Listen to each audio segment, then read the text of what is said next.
What up, chat? I know I'm super early today. We've got a long flight ahead of us, so here we are.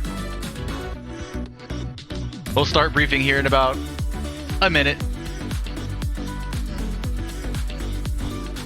Hope everybody's having a wonderful day. If you're watching this in the future on YouTube, I hope you're having a wonderful day as well.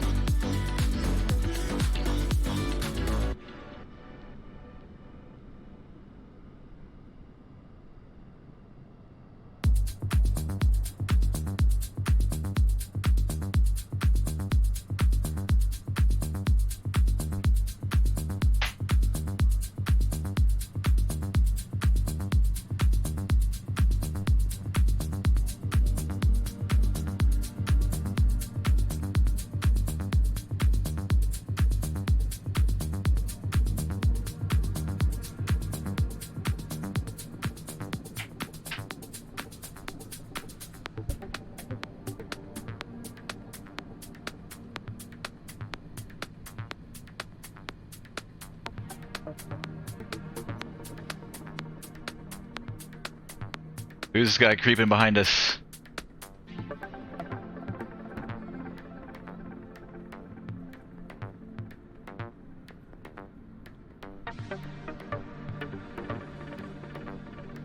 Alright, briefing in 30 seconds.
Alright, y'all, let's brief this. We've got a long flight ahead of us tonight, hence why I'm here so early. I know I said 7 p.m. Eastern Daylight Time.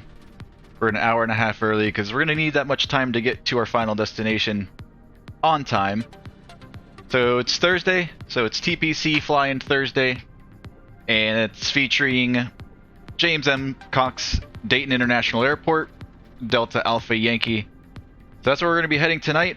We're going to be making a couple stops along the way. So we're going to pick up where we left off at Dunkirk, here in November 225 Hotel Lima. My buddy Brad's SR-22. Airplane's already been pre-flighted. Fuel, we'll get to that in a second. We've got about a little less than half tanks. So what we're going to do is we're going to depart out of Dunkirk, Delta Kilo Kilo, and we're going to head up to Oswego County, Foxtrot Zulu Yankee, where we're going to pick up our friend CMB, and then we're also going to top off with fuel over there, because that's where the cheap fuel is. $4.95 a gallon over there at Oswego. As you can see all around the air, six and a half bucks a gallon everywhere else. So we got cheap fuel over there at Oswego County. So not only are we picking up CMB, we're going to top off our tanks over there. After that, we'll depart Oswego County out to the southwest, and we're going to head down to Venango Regional, where we're going to stop for some Italian cuisine.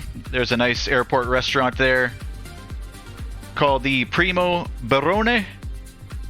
So we're going to stop there for some lasagna and some garlic rolls and some chicken parmesan. Pretty good ratings there on Google.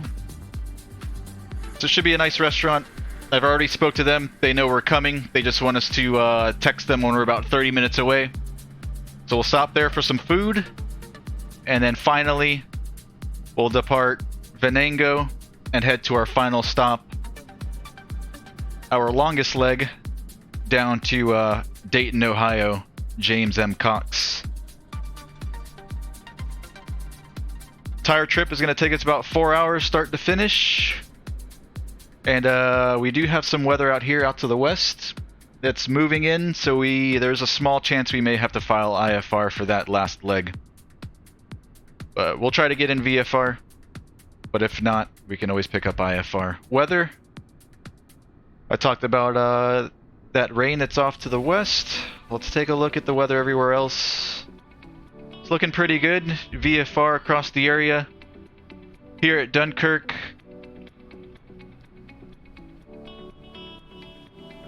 we've got winds out of the west, 280 at 8, 10 statute mile visibility. Sky clear, temp 8, dew point -5, altimeter 3025. Yo, Rob. Good evening, sir. Are you flying for the event tonight? So weather's looking good here at Dunkirk, as you can see outside. It's nice and clear. Couple showers off here to the south. Nothing major. So then over here at Oswego, our first stop. Winds are also 280, 17 gusting 22. Little windy over there at Oswego. 10 statute miles clear, 8 -7, altimeter 3016.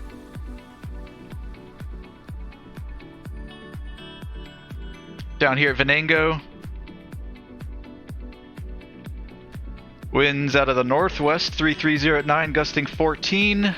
10 statute miles clear, 9 -11, altimeter 3020. And then finally, down there in Dayton,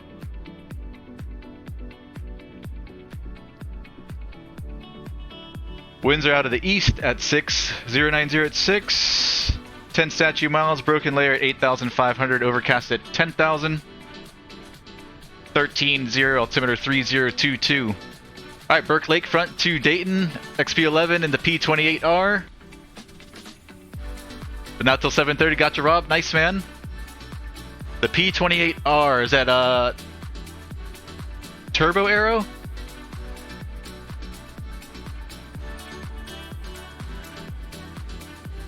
Now we've got the showers moving in from the west, and they are moving in. Yeah, it's probably going to be raining by the time we get over there to Dayton.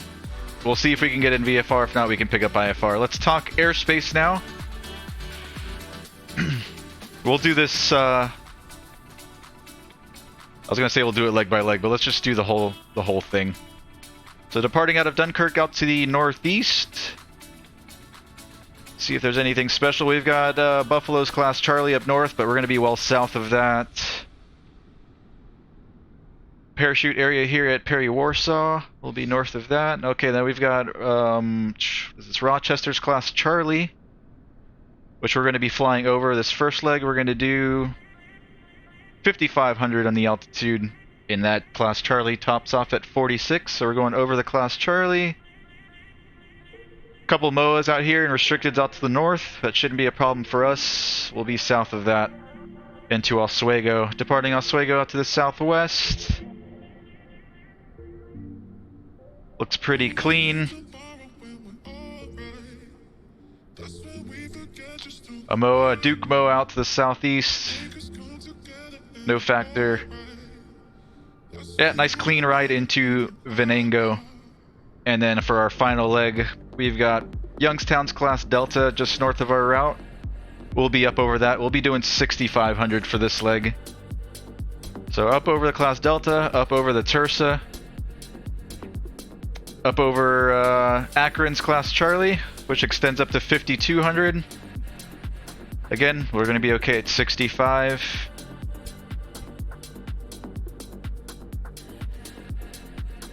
And I think that is it. And then into Dayton, which is a Class Charlie, and hopefully we should have full ATC into Dayton. Anything else we missed on the brief? I think that's it. Let's get started. Airplane's already been pre-flighted. Let's hop inside and get started.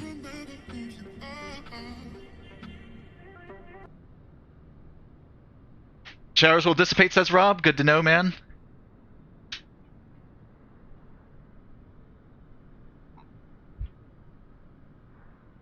So hopefully we can do this entire thing VFR.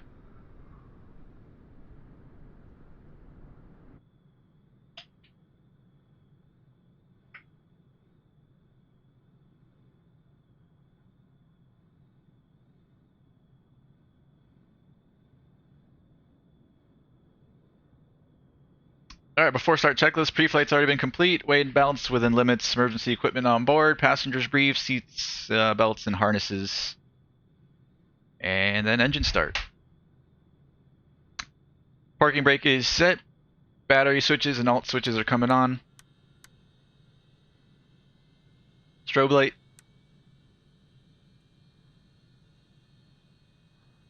And now we'll prime. Mixture's going to come full forward.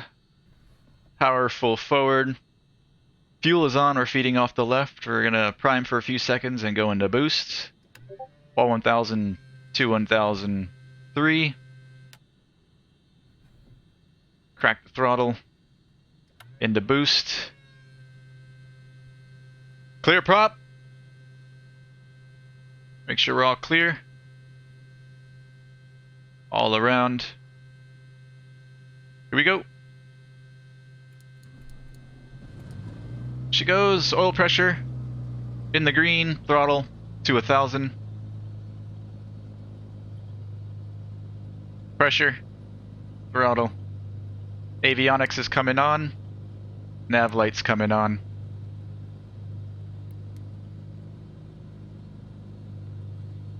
Flaps up.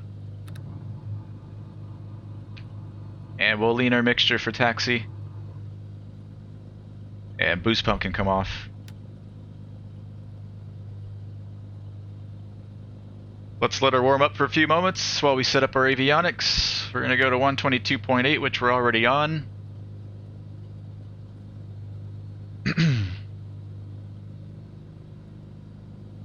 Altimeter setting here at Dunkirk, 3025.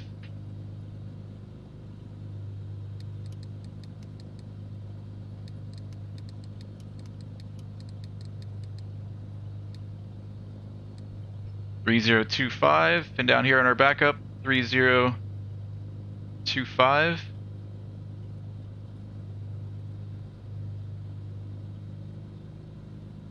Let's put in Oswego County in our GPS.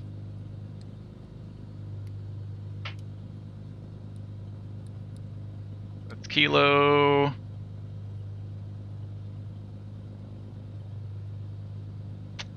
Fox Zulu Yankee.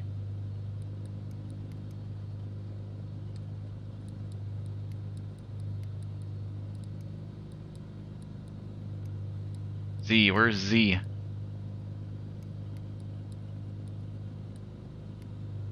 Zulu.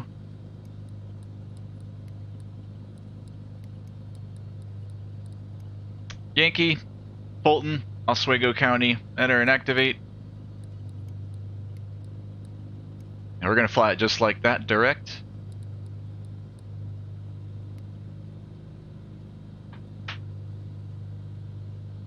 All our flight instruments, everything looks good. And our heading matches our compass.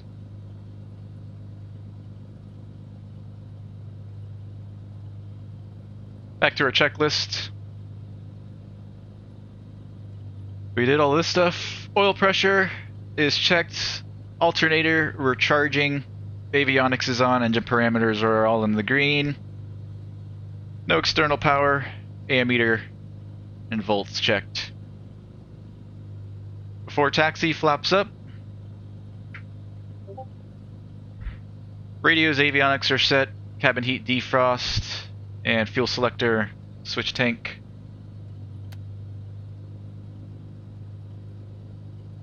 We'll test our brakes and our turn instruments on our way out. And then we'll do our before takeoff stuff at the end of the runway.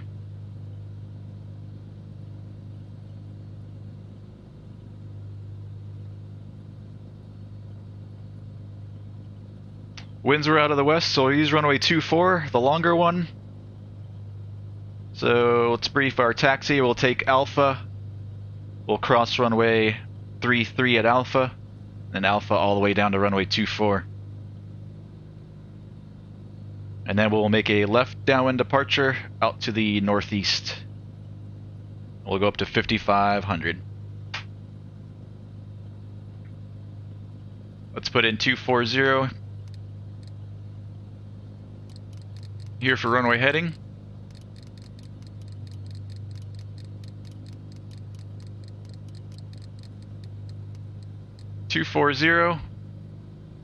And we're going up to 5,500.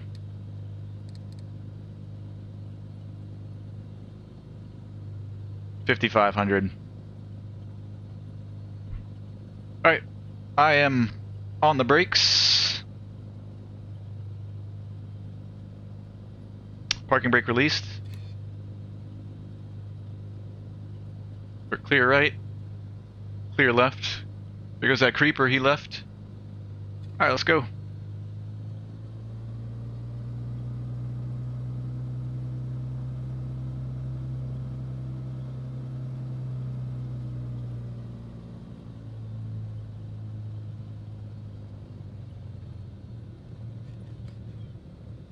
Hold on, my rudder is extra sensitive today. I don't know why it changes from day to day, but it does for some reason.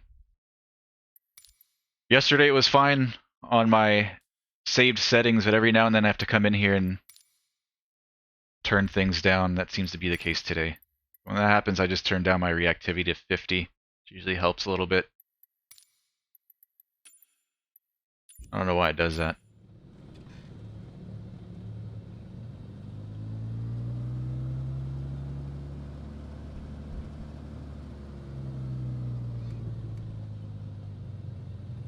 Still touchy.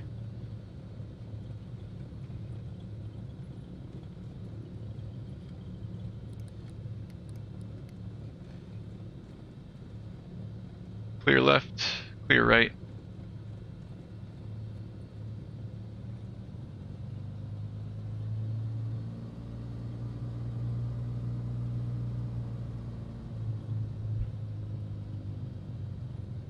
Do a brake check.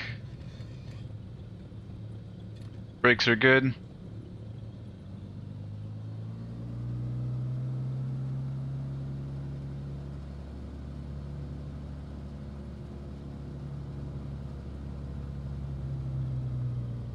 Clear left, clear right.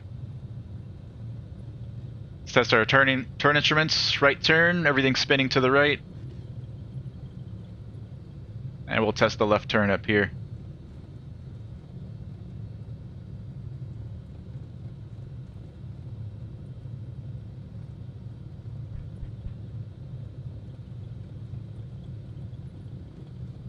We're clear right, clear left.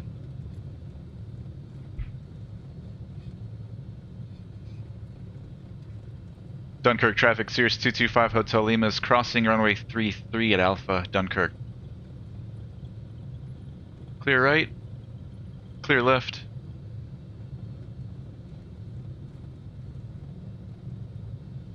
And I am connected to the network, right? I am.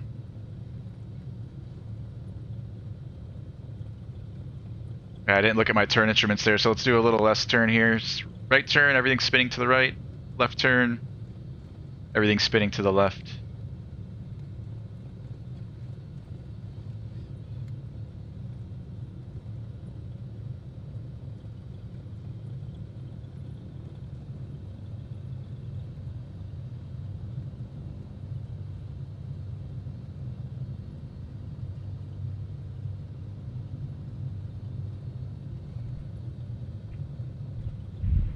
We're going to be cutting it pretty close into Dayton. We're probably going to get there somewhere right around 10 p.m. Eastern Daylight Time.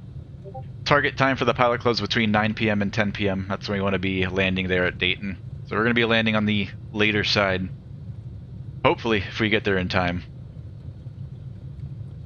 It's going to be close.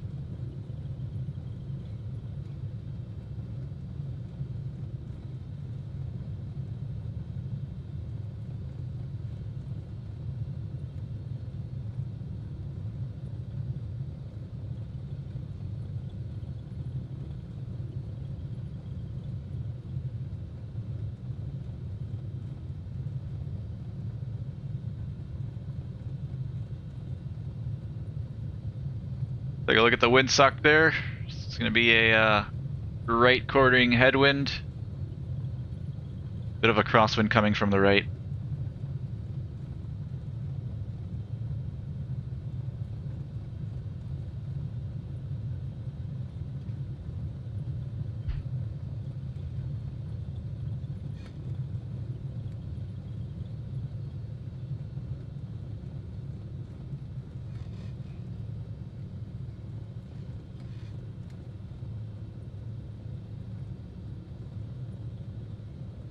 Alright, there's no way I'm going to be able to spin her around into the wind, so I'm just going to keep her heading this way for our run up. Alright, let's do our before takeoff stuff. I'm on the brakes. Boost pump is coming on. Mixture full rich. We're going to throttle up to 1800 RPM.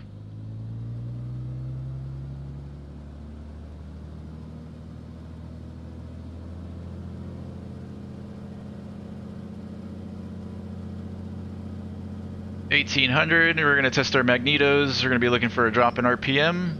Left side. It's a good drop, back to both. Other side. Good drop, smooth, back to both. Alternators. We're looking for the drop here in battery amps. Alt 2. We've got the drop. Other side. Engine parameters, oil temp, oil press is in the green. We can throttle back to idle, do an idle check.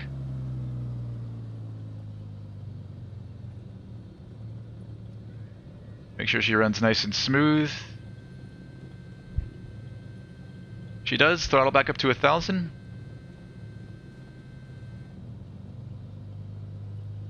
And we'll lean the mix back out and we'll bring it back in on the runway. Flight controls.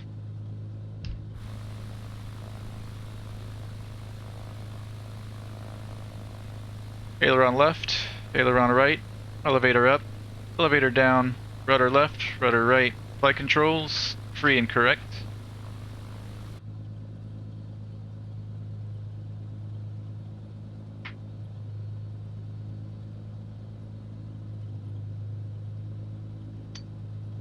Alright, before takeoff, doors are latched, caps handle, pin is removed, seat belts and harnesses are secured, air conditioning as desired, fuel quantity has been confirmed, we're on the fullest tank, fuel pump is on boost, flaps we'll set to 50 for takeoff, 50, and lights on, trim set for takeoff, transponder 1200, and we are squawking mode Charlie.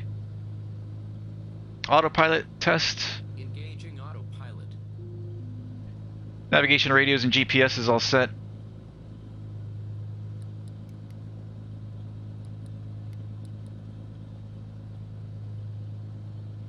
Cabin heat defrost, brakes.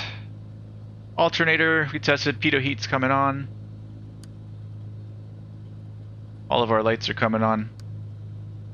Annunciator lights, nothing on the CAS. Voltage is checked. Pitot heat, lights, magnetos we tested. Engine parameters good. Flight instruments, HSI and altimeter are all set. Flight controls, trim, autopilot, ice we don't need. Alright, we're ready. There'll be a left downwind departure out to the northeast. Going up to 5,500. Everything's all set, just mixture to go. I don't see anybody here in final. And nobody down the runway. Dunkirk traffic, Cirrus 225 Hotel Lima is taking off runway 24, left downwind departure out to the northeast, going up to 5,500. Dunkirk.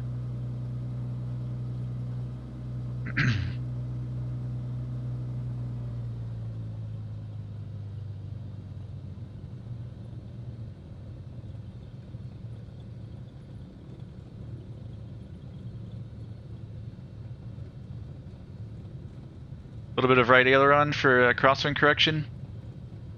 I see 2-4, 240, 240. Mixture rich, heels to the floor, full power.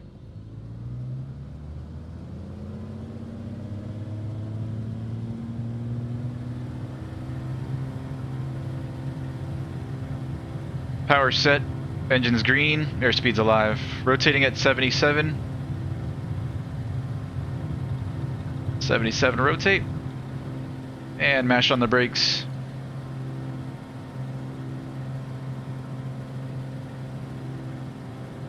.90 knots, safe altitude, flaps up. VY in the Cirrus is 100 knots.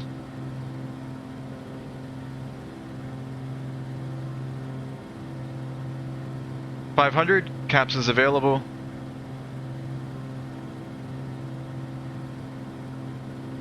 And we're clear out left. Dunkirk traffic, Cirrus 5 Hotel Lima, turning left crosswind 24 Dunkirk.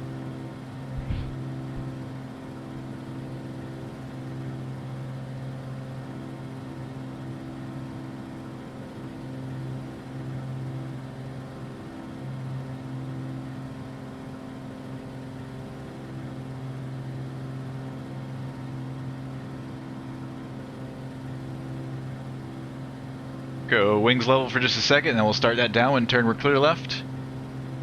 Dunkirk traffic, Cirrus 5 Hotel Lima's turning left downwind runway 24 Dunkirk.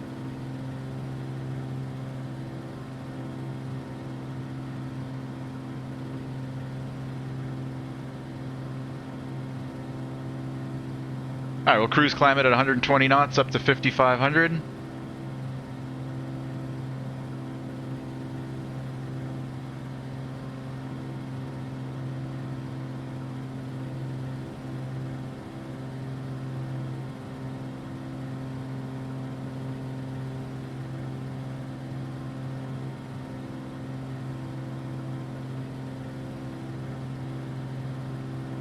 Get that boost pump off.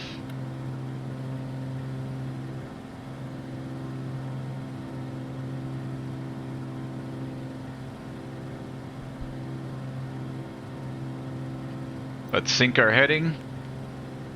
And we'll do heading mode and level change mode and engage the autopilot.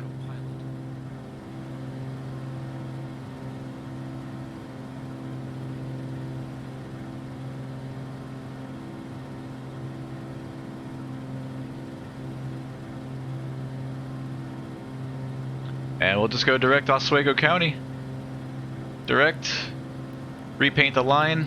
And we'll go into nav mode. Our HSI is set to GPS mode. And nav mode on the autopilot.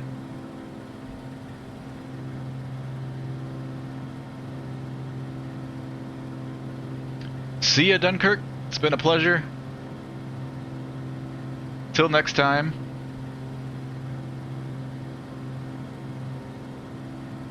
Nice view of the lake. Alright, 5,500 leveling off.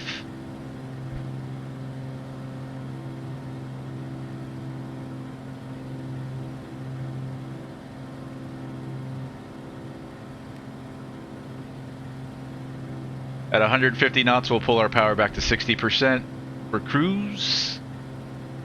150. Dial the power back. Looking at this number up here.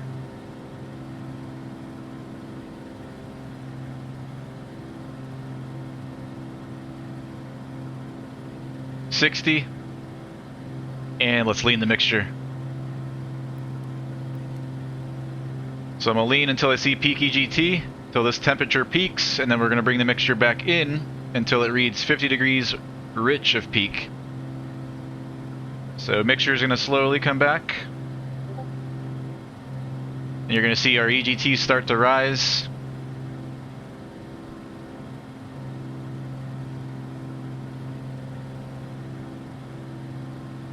And at some point it's going to peak and not go any higher. And we're just going to take a mental note of that number. Looks like 1090 is where it's peaking. Yep, 1090. So now the mixture is going to come back in until that temperature reads 1040.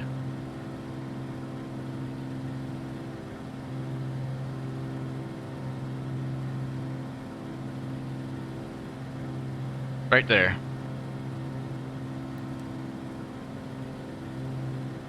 Back over here, everything is in the green. We're feeding off the right side. Oh, we're actually feeding off the least side. So let's switch over to left.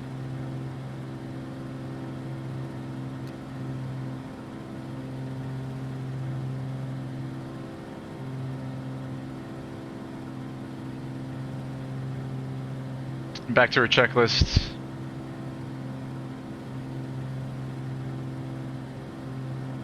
Cruise oxygen we don't need. Cruise altitude, power set, pump is off.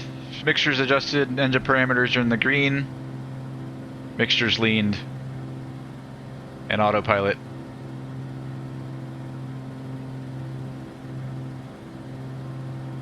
Here in Garmin Pilot we can go direct to Oswego County.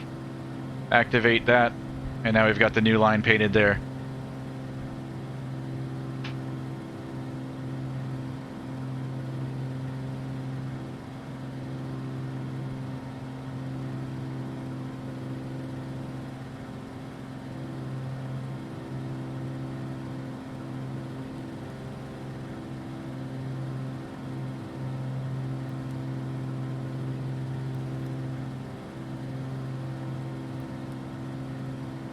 Traffic is on here on our MFD. Nexrad, which I think I heard somebody mention it actually works now. We do have weather in the G1000s. We'll see. We'll see once we get over near Dayton if it shows weather.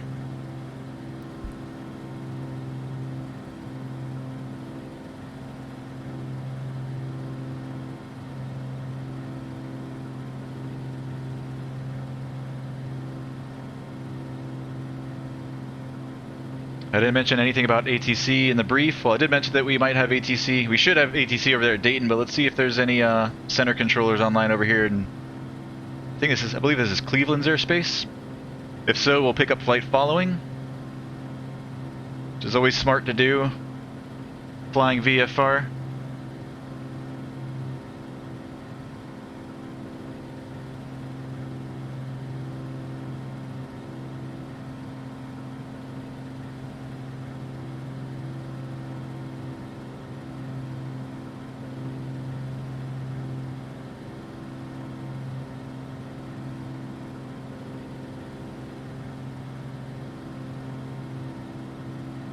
No.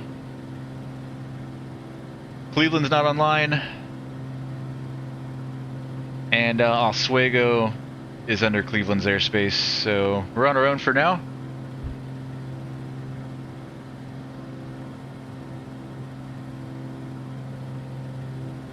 So we'll keep our eyes peeled for traffic.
For those of you that missed the briefing, I'll kind of discuss what we're doing for this route tonight. So we picked up where we left off on Tuesday here at Dunkirk.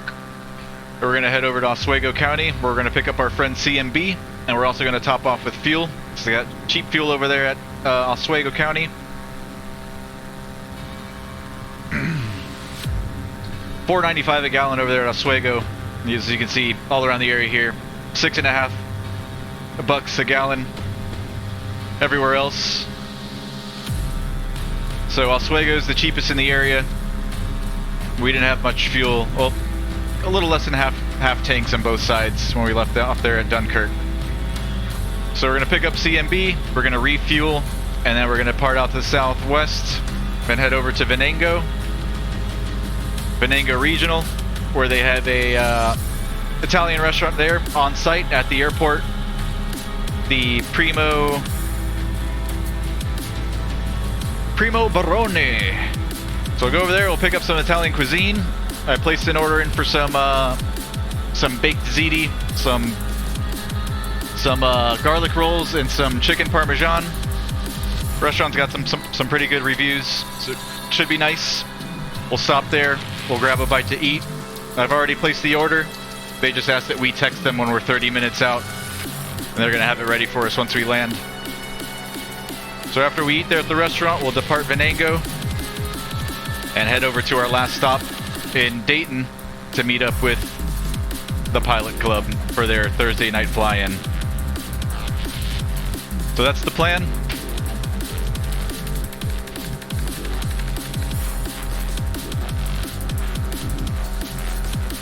This first leg into Oswego is going to take about an hour. ET from where we're at now, 44 minutes.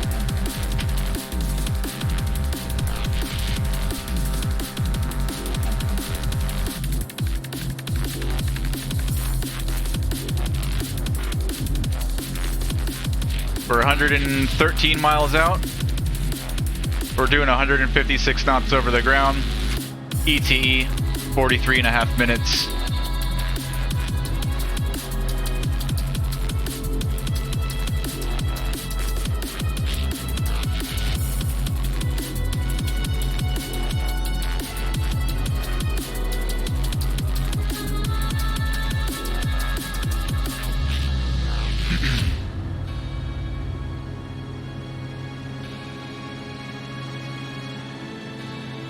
Primo Barone.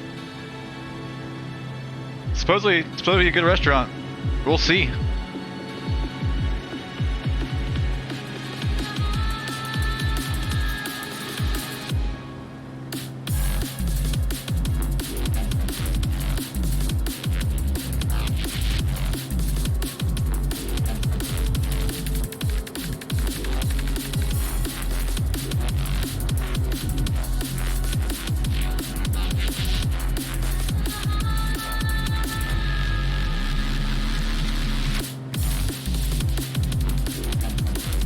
Not letting me scroll, I don't know why.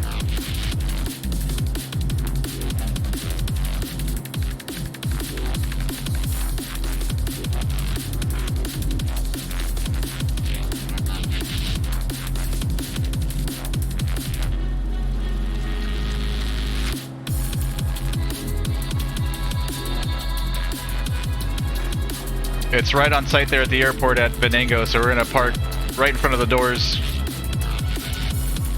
and walk straight in.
If you guys notice any drop frames in the stream today, let me know in the chat. Tried tweaking some more things a little bit. Hopefully it runs better. We didn't have too much of an issue last stream. It was only during one part of the stream it got really bad at one point for a couple minutes.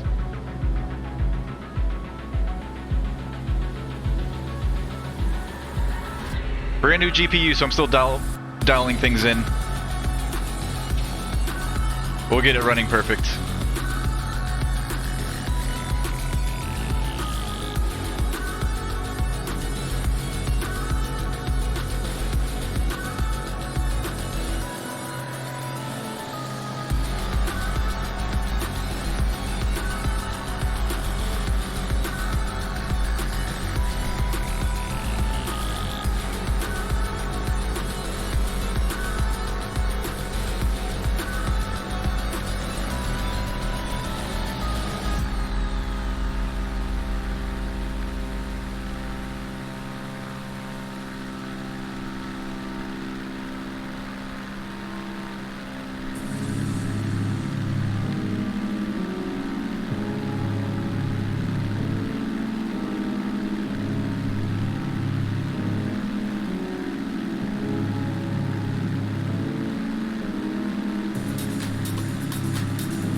How did I find out about the restaurant? I googled.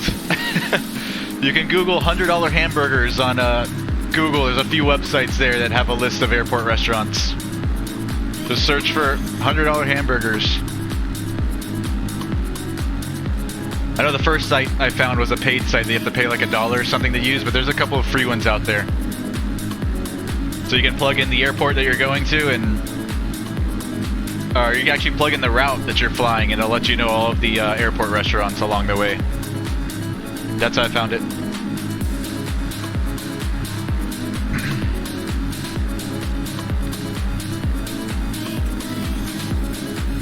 A little wind turbine farm down below.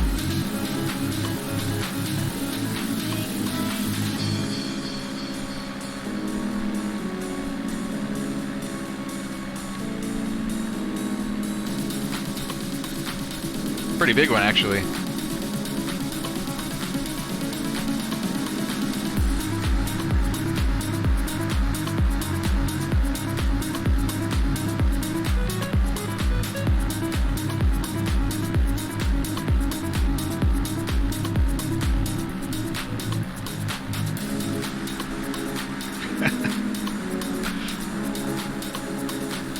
I'm obsessed with propellers.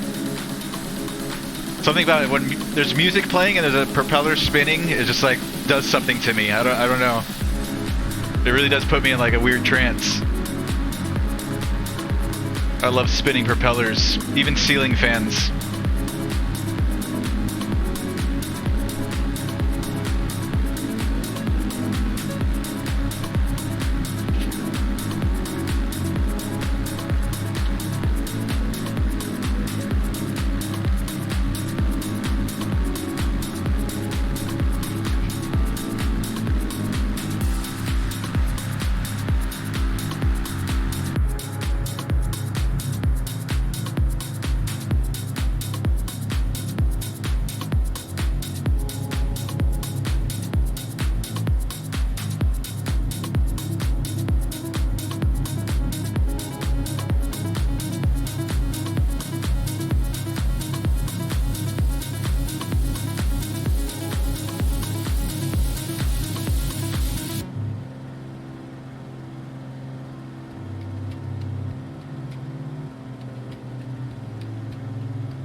Oswego. Winds are out of the northwest, or west-northwest, 13 gusting 22. Winds 290, so we'll probably use, I think 24 is going to be the best runway. Runway 624, we've got 4,000 feet of runway. And the other runway 1533 is 5,200 feet.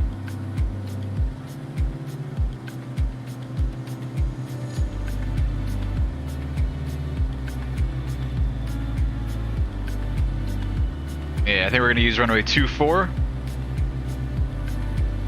So what we'll likely do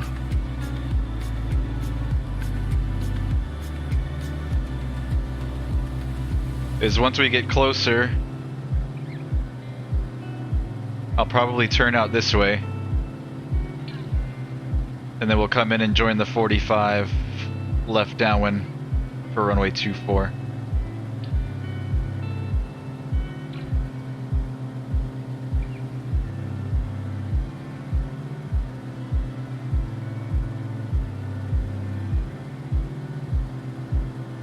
Let me go grab my, what do you call it? The pen for the iPad. I'll be right back.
I'd always be looking for traffic,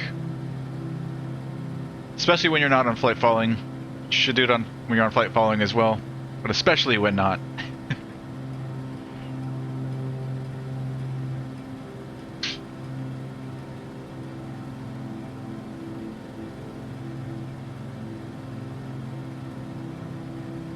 Mid-airs are not fun.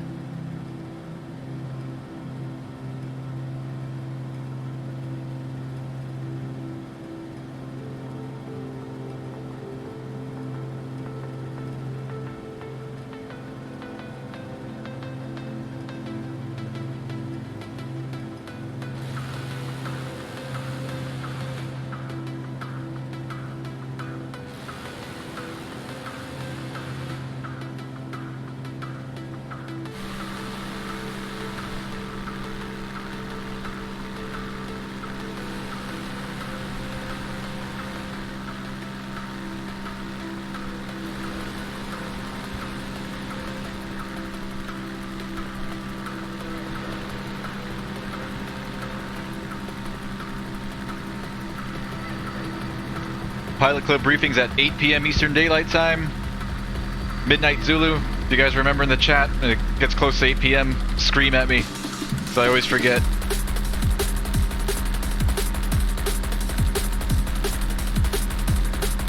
Alright, we're almost halfway to Oswego. We're about 30 minutes out.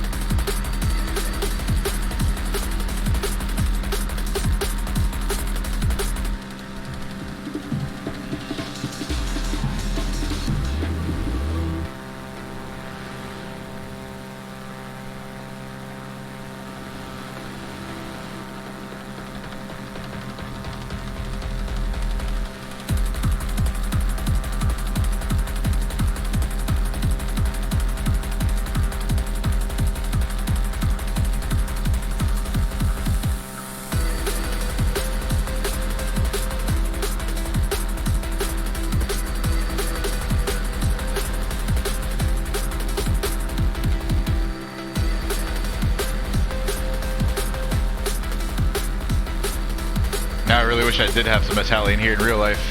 Hungry. Hungry, hungry. We're 77 miles out. We got a 19 knot crosswind from the left. That's not really helping us any. 159 over the ground. 28.5 minutes out.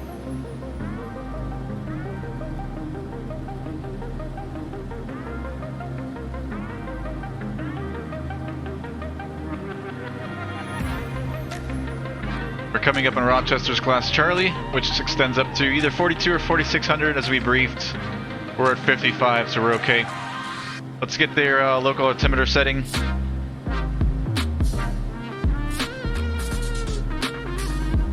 Altimeter for Rochester 3020. 3020 and 3020.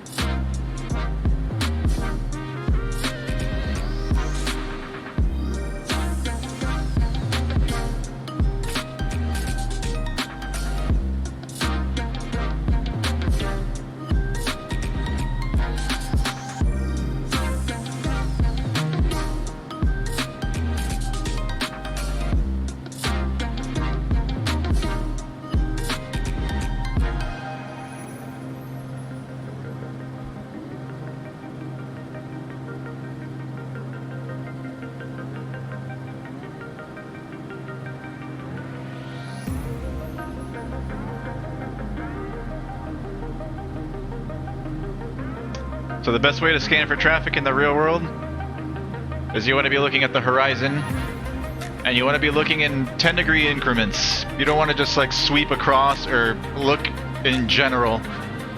You want to break it down 10 degrees, 10 degrees, 10 degrees. Just chop it up. So I'm looking here over my wing, like between the rear part of my wing and the leading edge. That little 10 degrees. Looking there, then looking here, looking here, looking here, and just pan across slowly. Looking for other airplanes.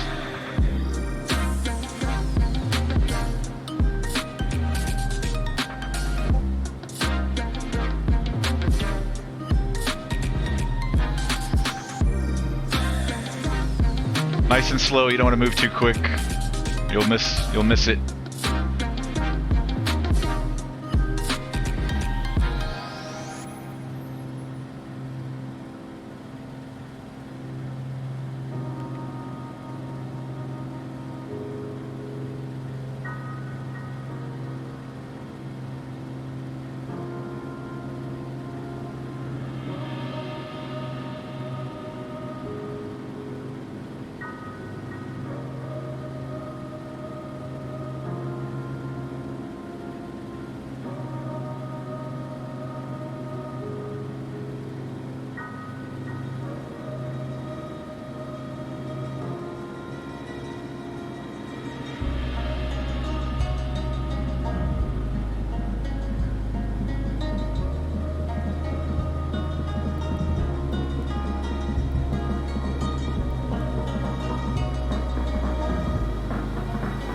Alright, about to cross over Rochester's class Charlie.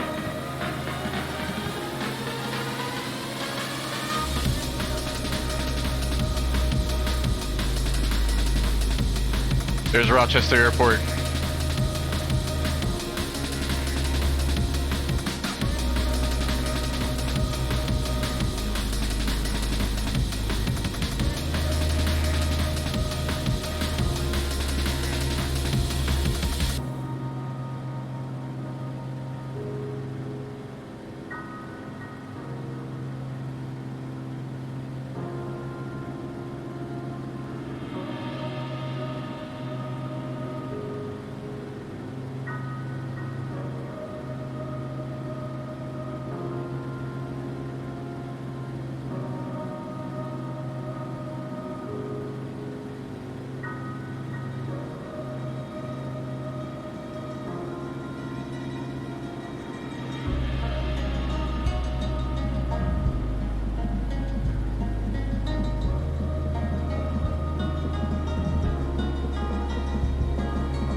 Lots of drum and bass today.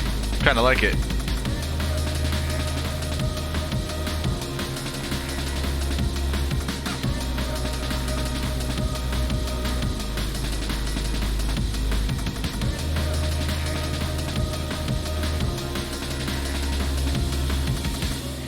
It's Rochester.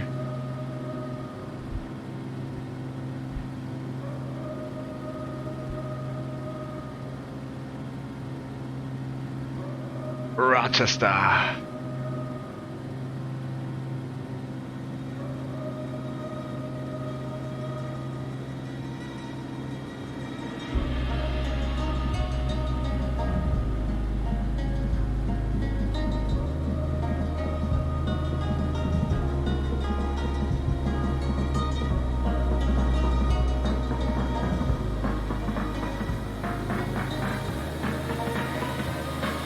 Everything down here is in the green. Everything's happy and healthy.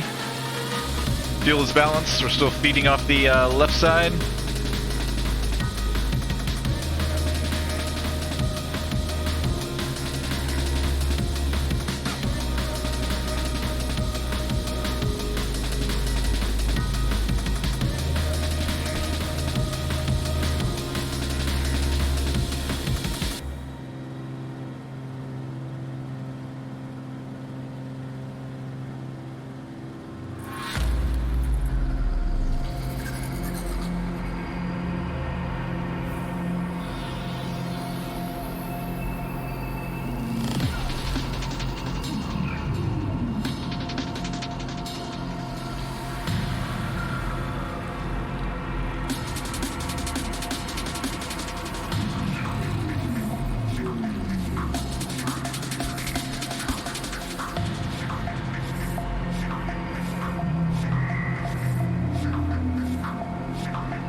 Ivan, thanks for the Twitch follow, man. Welcome. Welcome to the channel. Polar, I missed you too. I don't know why I'm not getting notifications today. Polar, good to see you, man. I've known Polar for a long time. Welcome to the Twitch channel, man. What's going on, Ivan? How's your day going so far? You can fly with me? You sure can. If you fly on the VATSIM network, you can join me, man. We're heading now to Oswego County. Do you want to spawn in on there? We're going to be there in about 20 minutes. Oswego County, it's Foxtrot Zulu Yankee.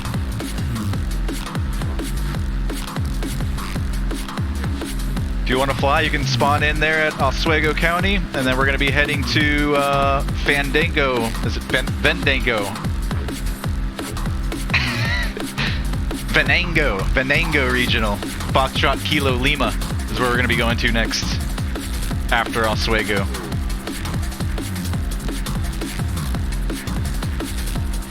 Welcome, welcome.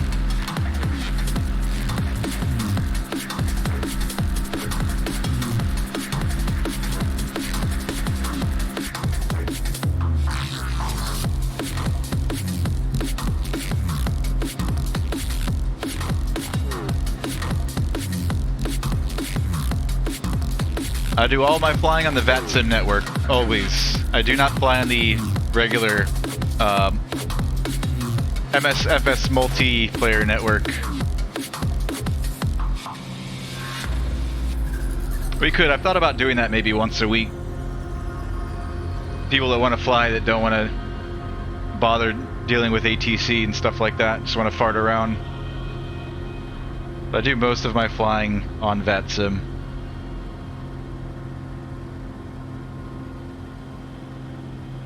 So I like to keep it realistic, practice for the real world, stay proficient.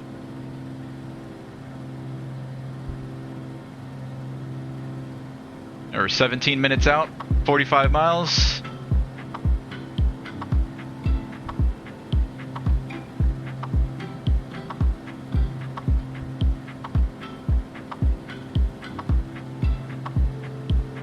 Let's calculate our top of descent. Fuel elevation there at Oswego is 475. So you can see here in the charts, that first number on the bottom left, well, far bottom left, under where it says ASOS, it says 475. That is the field elevation there at Oswego County. Let's round that up to 500. And we're cruising at 5,500. So what you do is you drop the last three numbers. So let's call it 5,000. You drop the 3 zeros, that leaves you with 5. Then you would multiply that 5 by 3. So 15 nautical miles is when we want to start our VFR descent into Oswego County. And that works with the airliners even at flight level 330 up in the flight levels. Say you're cruising at 35,000 feet. You drop the 3 zeros, you take that 35 and you multiply that by 3. So you would start your descent at 105 miles out.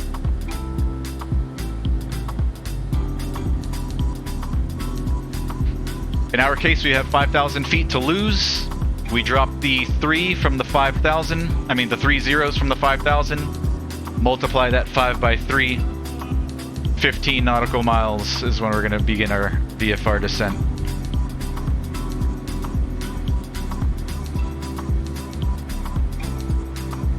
Actually, we'd be going down to 1,500 because we were not going to descend straight down to field elevation. There's pattern altitude, which would be 1,000 feet above. So it's actually, at the field elevation's 500, we're going to be descending down to 1,500. So we'll only have 4,000 feet to lose. So drop the 3 zeros, multiply that 4 by 3. We want to start our descent at 12 miles out. I got it wrong the first time. So 12 miles is when we'll start our VFR descent into Oswego County.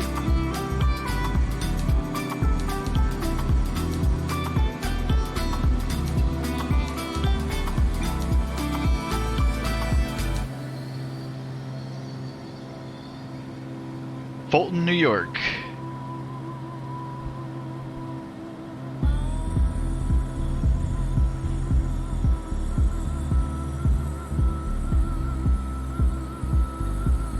Winds 290, 13 gusting 22, 10 statute miles clear, altimeter 3016.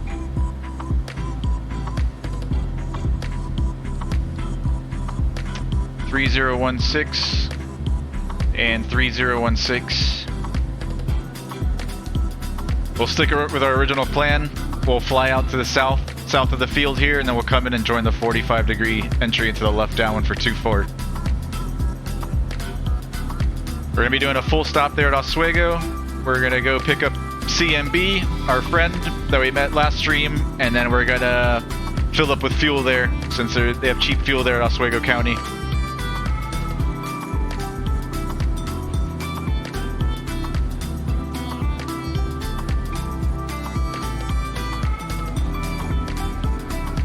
Let's check the NOTAMs. Runway 33 end light is out of service. And radio altimeter unreliable. Nothing that we have to be concerned about.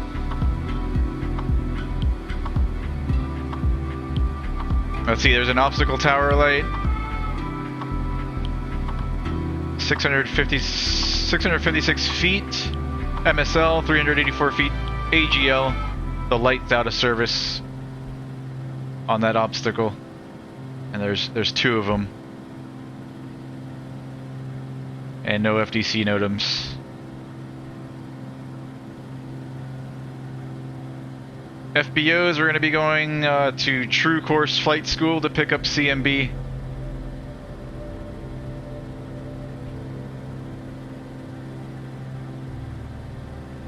Actually showing $5.25 for 100 low lead up here in the top right.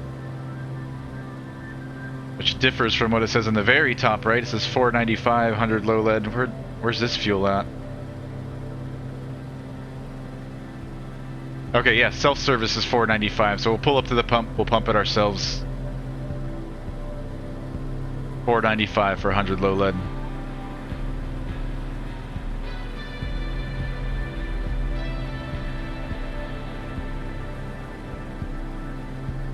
Here's the school.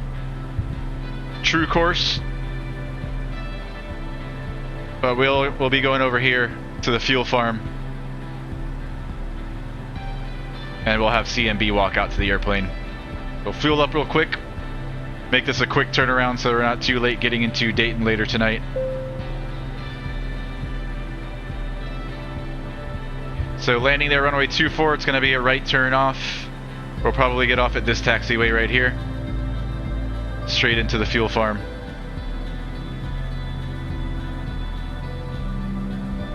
Yeah.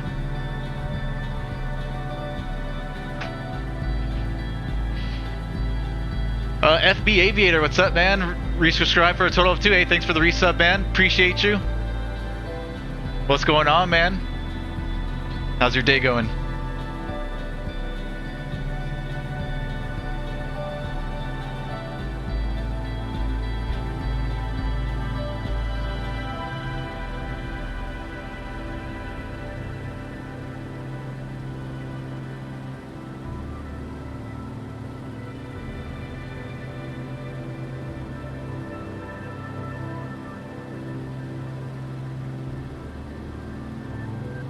One thing I forgot to mention in our brief, I am flying real world weather, but I did set the time back a couple of hours. That way we can make it into Dayton during the daytime. Being as that I usually stream 7 p.m., I don't like flying at nighttime for every single flight, so I always roll the time back a couple of hours. Every now and then we'll stick to real time and do a night flight. But there's nothing to see at night. Oh shit, Simulator, what's up, man? Yes. Nice, man. Doing any flying lately?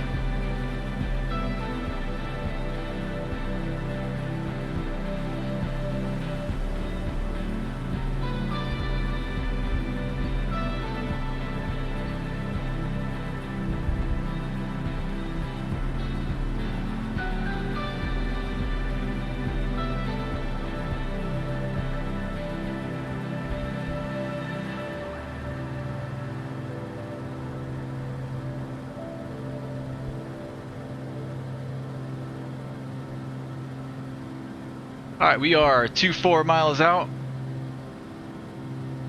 About 9 minutes.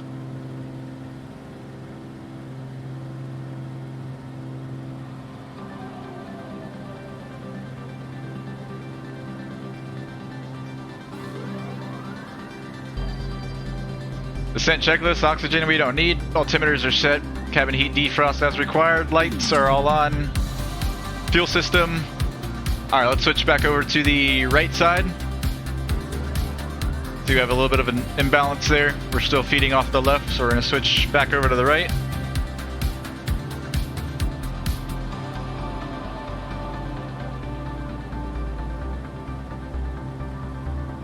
Power is required, mixture is required. Brake pressure, I'm going to mash on the brakes, make sure they have pressure. Brakes feel good. And ice we don't need.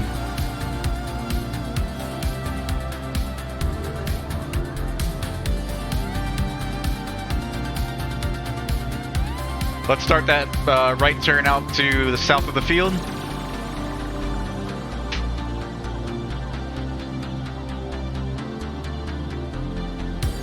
We're clear out right. Let's fly 090 and go into heading mode.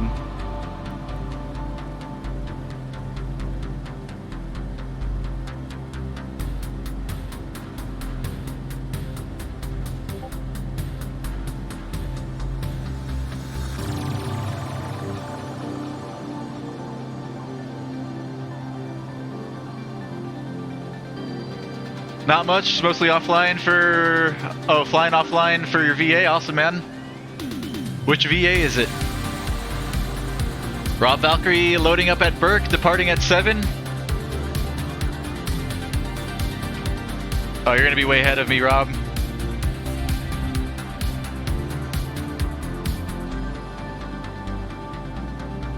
Unless you want to meet me at Venango and have some dinner with me, some Italian. I'm not going to make you do that. Don't feel pressured.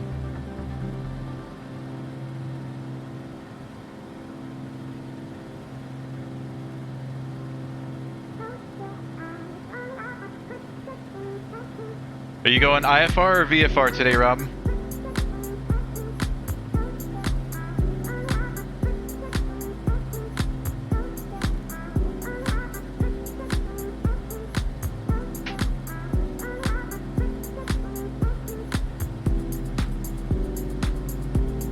VFR, nice. Had tacos already? I hope you make it all the way to Dayton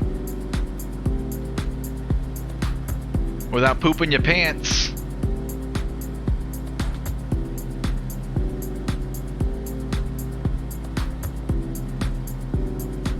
What is this down here?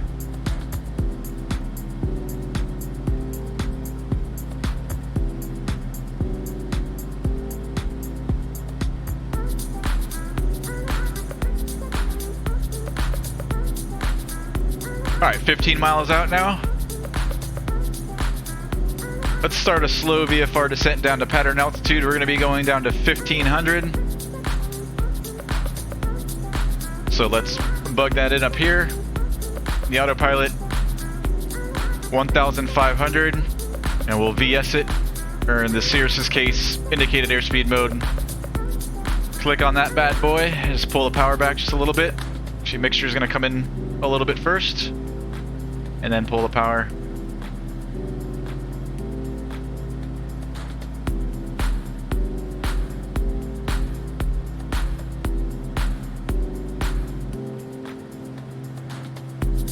And down we go. Not too steep. Let's bring in some more power. 500, 600 feet per minute is probably good enough.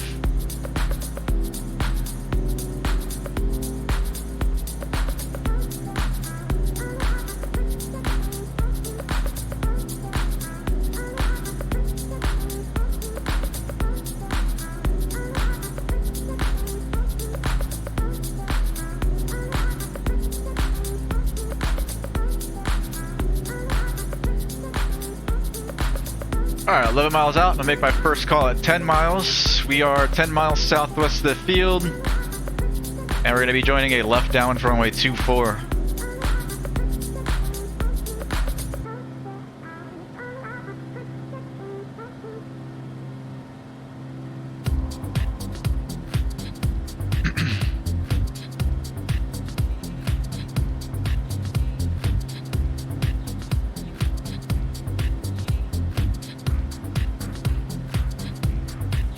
So we're going to be looking for the river there, and then there's the town of Fulton, which is just southwest of the field, and the field should be just on the other side. I've got the river in sight. Here's the river going out this way. Here's the lake that we're looking at. This lake right here on the iPad is this lake right here. So here's the lake, here's the town of Fulton, and then the field should be just on the other side. I think I've got it in sight. I want to say it's this right here.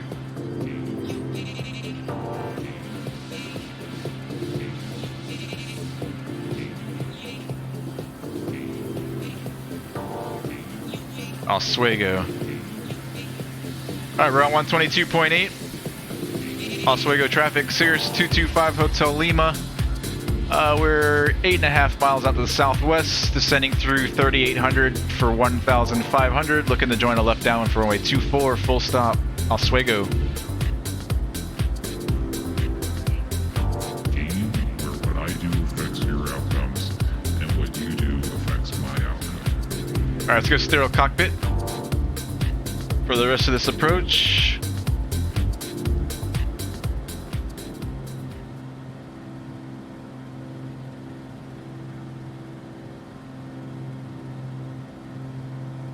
We've also got Syracuse's class Charlie off to the southeast. We're not going to be going out that far, so it should be no factor. I'm going to start my left turn right over the river here.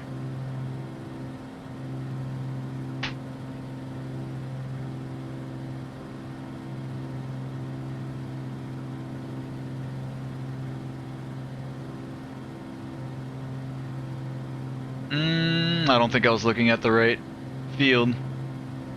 I don't see it. Not yet, anyways.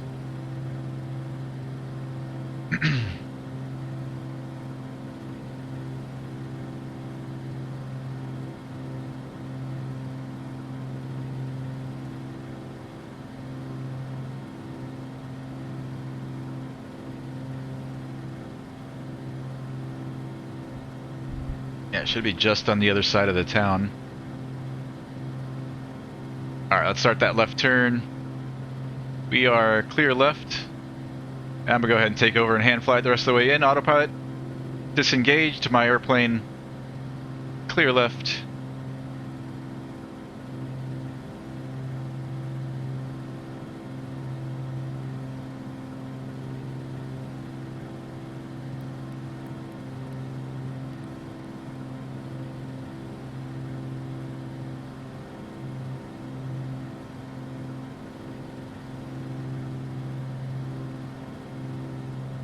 I want to say it's this big field out here, but I might not be right on that.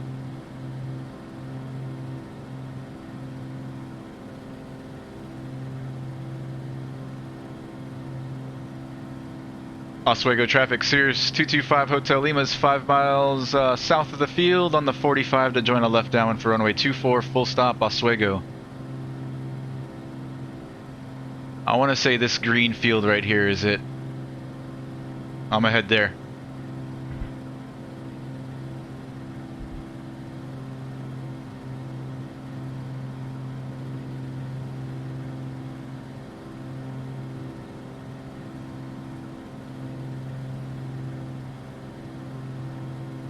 Before landing stuff, seats, harnesses are secured. Boost pump is coming on.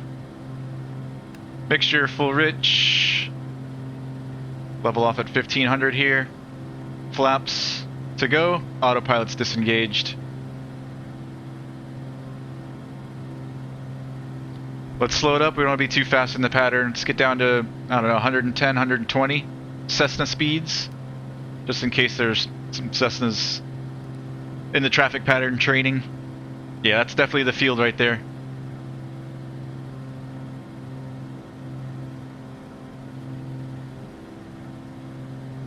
$1,500, we're getting low.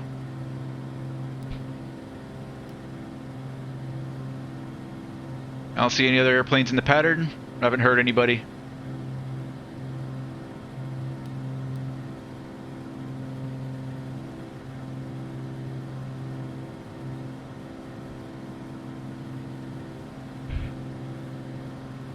We're clear right.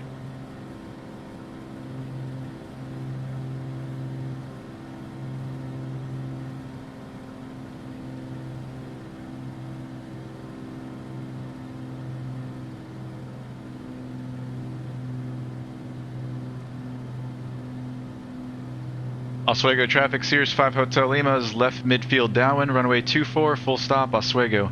Below 119, flaps 50.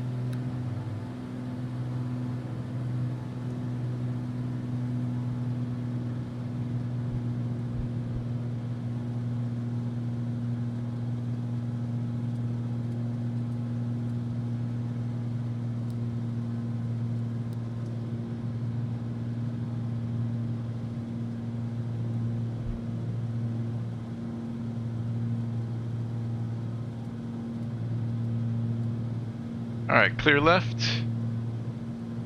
Oswego traffic, Cirrus 5 Hotel Lima, turning left base, runway 24, full stop, Oswego.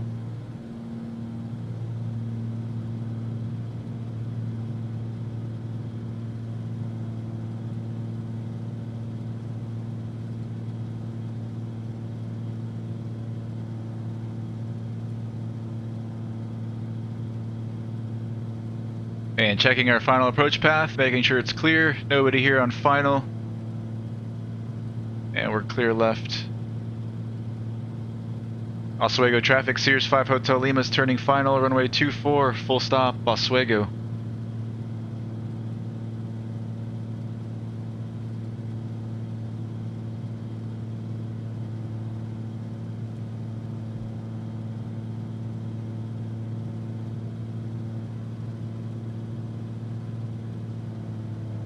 Alright, we're in the white arc. Rest of those flaps are coming in.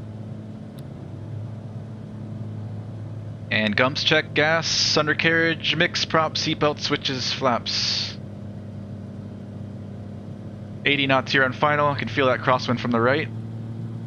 Big crosswind from the right. I'm going to dip that right wing, throw in some opposite rudder. That way we can get her heading straight down the runway and not land with a side load on the landing gear.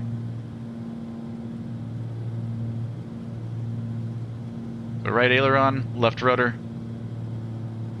It's going to keep us going right down that center line. And we're going to be touching down on that upwind wheel first, then the left side. If I do it right. We got windsock, pretty windy. Alright, power back to idle. Hold her off. Hold her off, hold her off. Nice. Keeping that right aileron. Oh, that was beautiful. That is a crosswind landing. Let's try to make this first one here.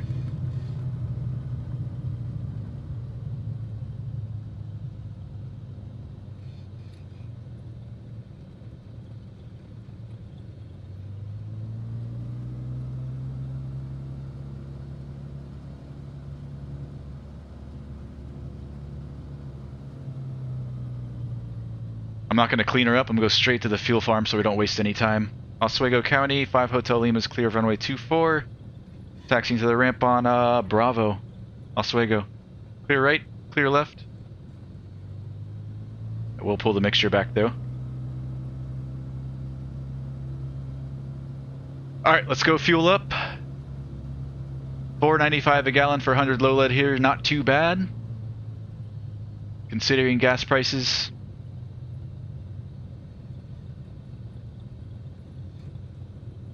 Clear left, clear right.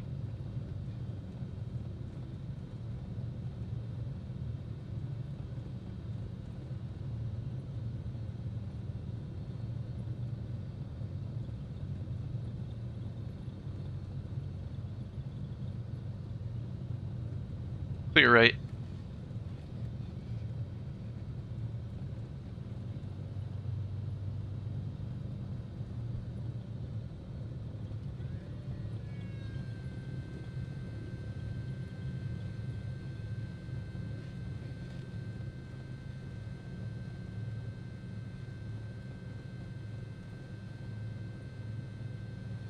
Alright, let's clean her up, flaps up.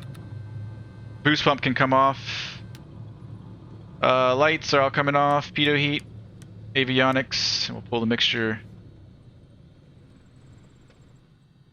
Rest of the switches. Parking brake. Alright, let's fill up.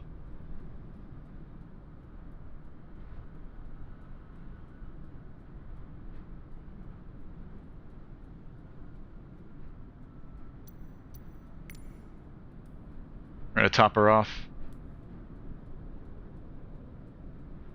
Alright, all that's good. We can keep all that the same. Myself for picking up our friend CMB. I've got my bags in the right back seat. Full fuel. Let's wait at least 1 minute, kind of simulate that we're fueling. The Savior, me, what's up, man? Land in Uniform Romeo Kilo Alpha and X-Plane.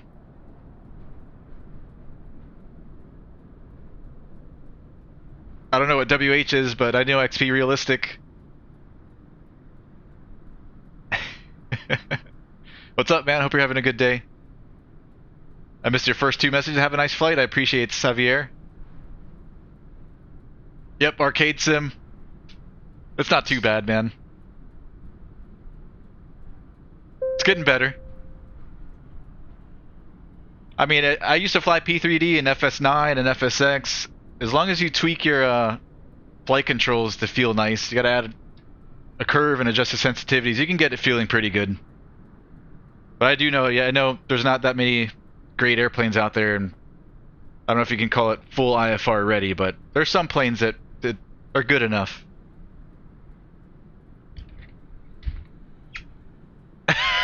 Really?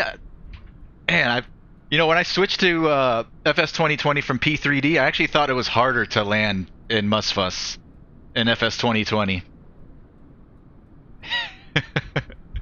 Alright, we've filled up. Let's hop back in the airplane. Let's brief this next leg real quick. So we're going to depart runway 24. Let me pull that chart back up. We'll brief our taxi first.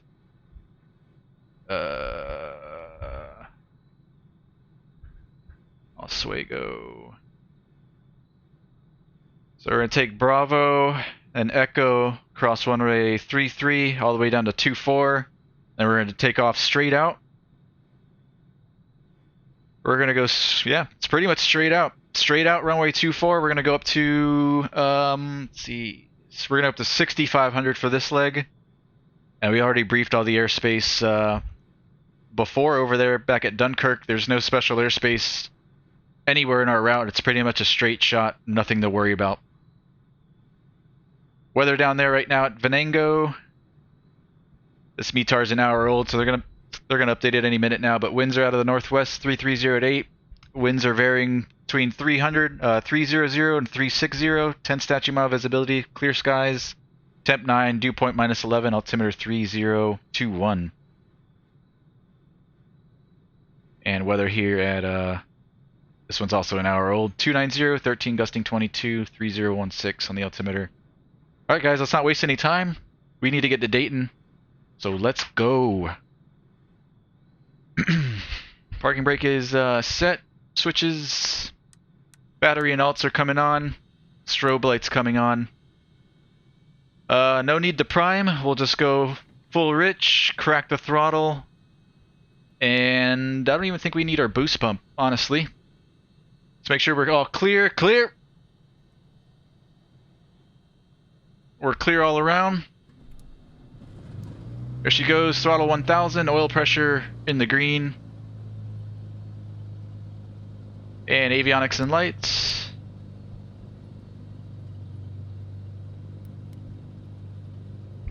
Give that all that a second to load up. We'll set our flaps to 50 for takeoff, reset our trim. And we're going to lean the mix for taxi. Let's verify our fuel. We're full, both left and right. We're all ready to go. Down here in the MFD, we are going to put in Venango, which is Kilo Fox Kilo Lima. Kilo Fox Kilo Lima. Kilo.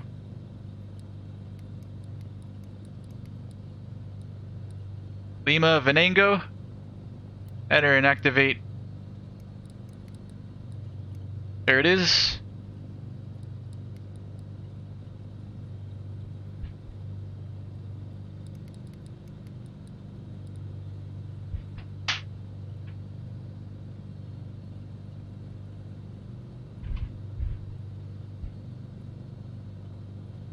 Alright, I'm on the brakes. Parking brake released. Yeah, we're ready. We're all clear.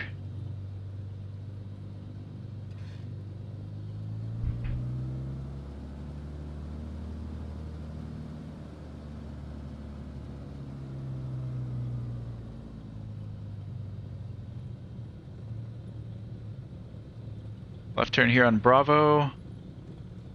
We're clear right, clear left.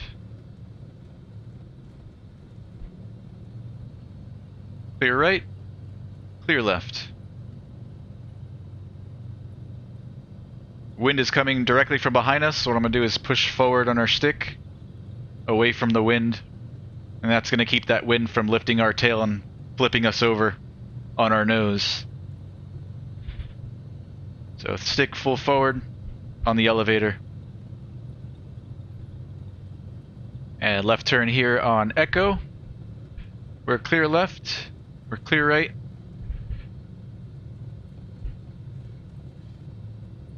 It's going to be Echo all the way down to runway 24. And we're going to cross runway 33. Oswego traffic. Cirrus 5 Hotel Lima is crossing runway 33 on Echo Oswego. Clear right. Clear left.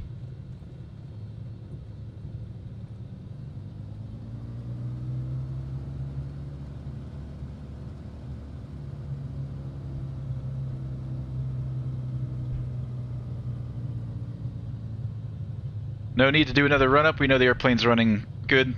Let's get our pitot heat on and all of our lights. Flaps and trim are set for takeoff. Boost pump is going to come on. And then mixture full rich once we line up.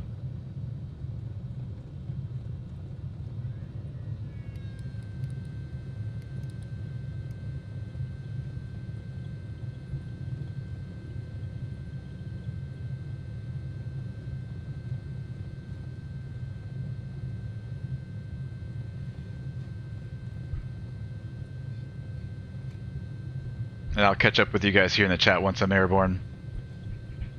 Runway 24.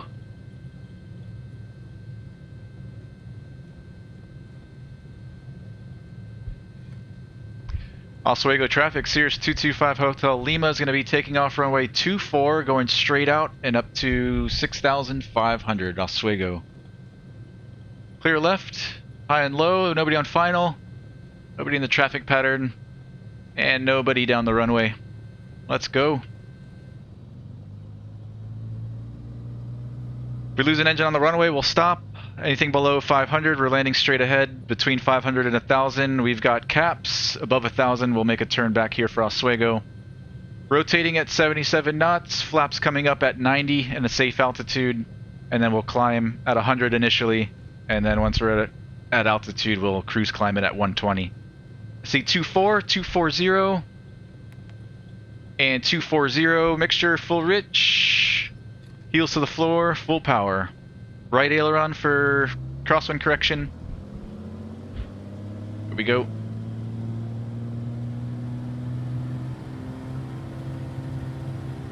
Power set, engines green, airspeed's alive.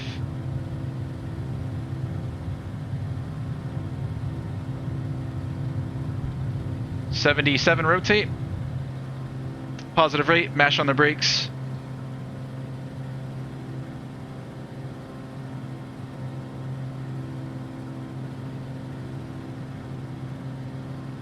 See ya, Oswego. 90 knots, safe altitude, flaps up.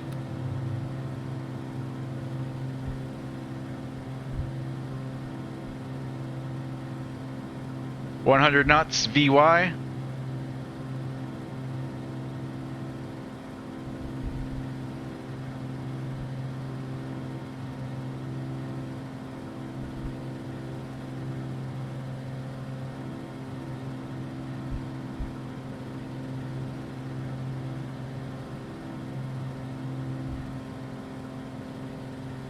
Alright, we can cruise climb it now to 120. Let's sync our heading and let's bug in 6500 here in the autopilot. 6500, I see it. Let's do heading and level change and AP. Engaging autopilot.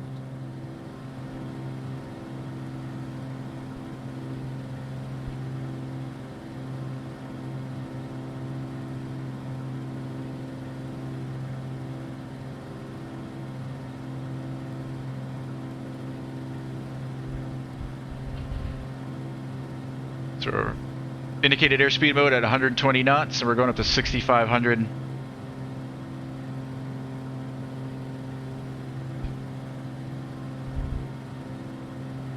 Oswego traffic, Cirrus 5 Hotel Lima is 4 miles southwest of the field, passing through 3200 for 6500, leaving the area out to the southwest. Last call, Oswego. Boosty is coming off.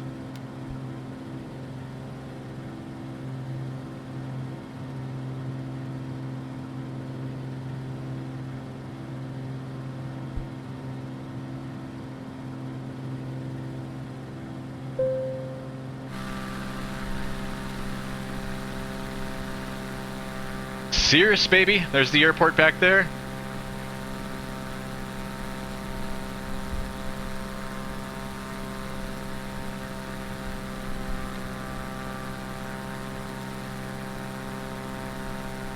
And the town of Fulton.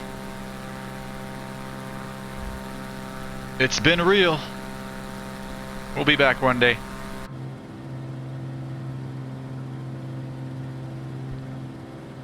Alright, let me catch up with you guys here in the chat.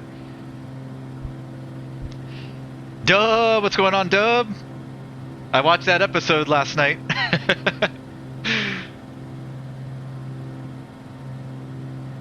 Xavier, I do have charts on board. I'm using Garmin Pilot, so I've got all my charts here on the iPad. We're flying VFR today. So, no departure or arrival procedures. But I do have my ground charts and all those things here. Black Diamond, what's going on? Good to see you, man. Why not full rich on taxi? I'm trying to think of the best way to explain it. I'm not like an engineer or anything.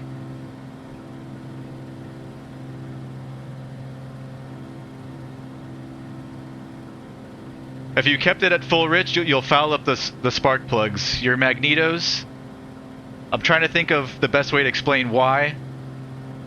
It's because your power's pulled back at idle for most of the taxi, and the way they build the engines is built for full rich at full power at sea level, pretty much. So if you have the power dialed way back, you need to pull the mixture way back in order to not foul up your spark plugs. If you do leave the mixture at full rich during taxi, and you go to do your run up and you do your mag check, where you throttle up to 1800 RPM and you switch the magnetos over here to the left side and the right side looking for the drop, you'll see you'll get a huge drop in RPM and the engine will start to shake and shudder. And what that means is your spark plugs are fouled. So basically the spark plugs get clogged up with a bunch of like gas deposits. So during your run up you can clear that out, but obviously you don't want to foul up your spark plugs on purpose if you want to keep your airplane running in good shape all the time. So you pull your mixture back a couple inches for taxi in order to not foul up your spark plugs. Alright, let's pull our power back to 60% here for cruise. So the airplane, the way it's built for 100% throttle at full mixture at sea level. But if you're at throttle idle, you want to pull the mixture way back because you don't need that much gas to keep the airplane running at near idle speeds. 60% on the power, and let's lean our mixture.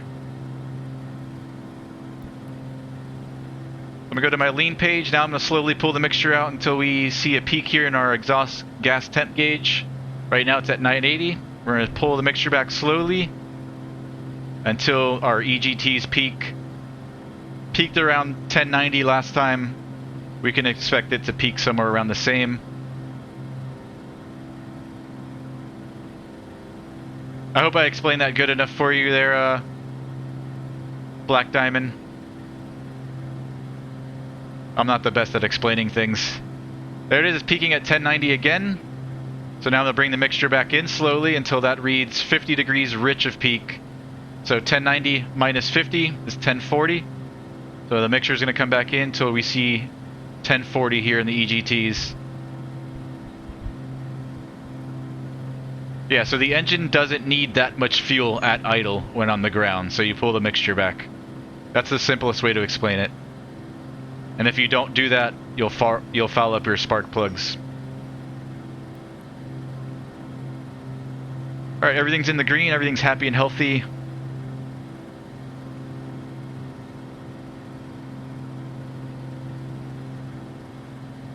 Scan for traffic since we're not on flight following or anything.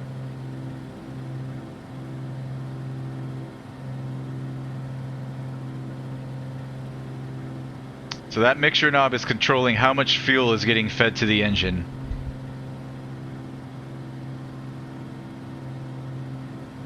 And if you feed it too much fuel without any power, what happens is that excess fuel, it doesn't burn. So it goes in through the magnetos and then it starts to, I don't know, it creates like this black gunk on the spark plugs. Alright, so let's repaint this line. We'll go direct to, enter, activate. Our HSI is set to GPS mode. We'll go to nav mode on the autopilot. And now we're pretty much direct to Venango.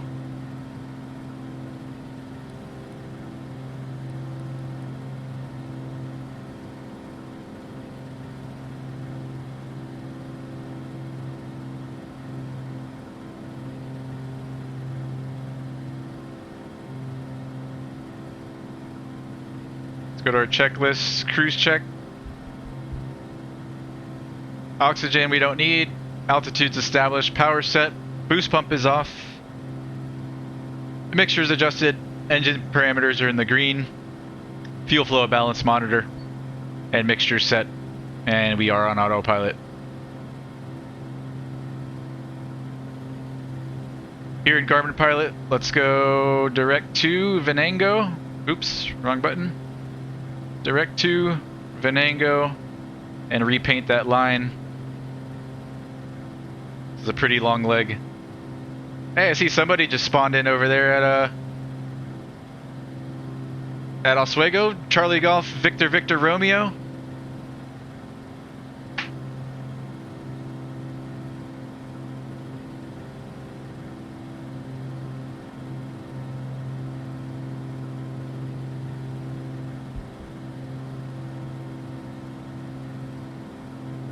No charts, no procedures, no checklists. Are you talking about how that's how you fly, Xavier?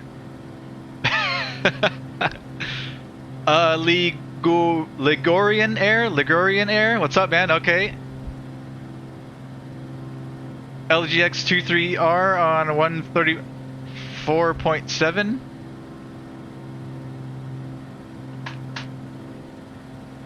See who's on for ATC.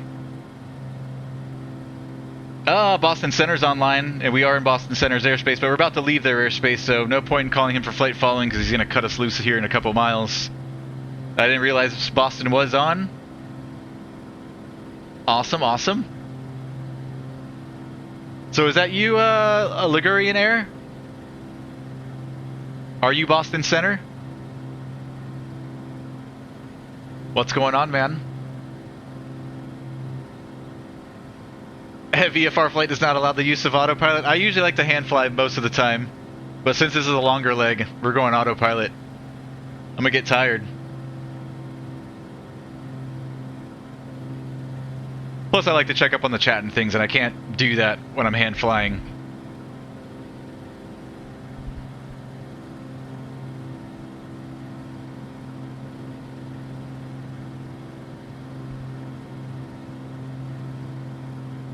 Oh, I'm starting to get hungry. So we're on our way to the restaurant now. Once we land there in Venango, we're going to hit up the Primo Barone Italian restaurant like we briefed.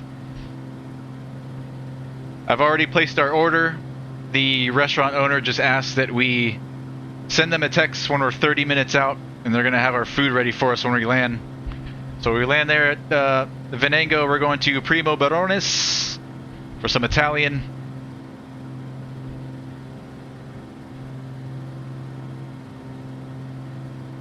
Let's see where they're located here on the field.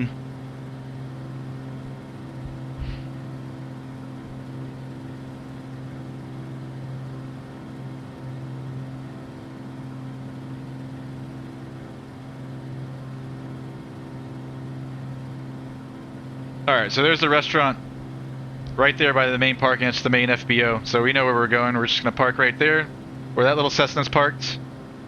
And then we'll just run inside, have a quick bite to eat. And then after that, we'll depart and head to our last stop, Dayton, where we'll meet up with the pilot club for the fly-in. We'll be meeting up with a bunch of our buddies down there. 20 or so pilots all meeting up down there at Dayton.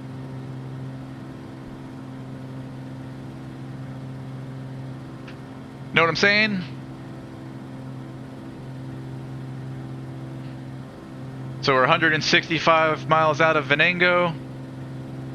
We're doing 164 knots over the ground. We should be in Venango in about 1 hour flat.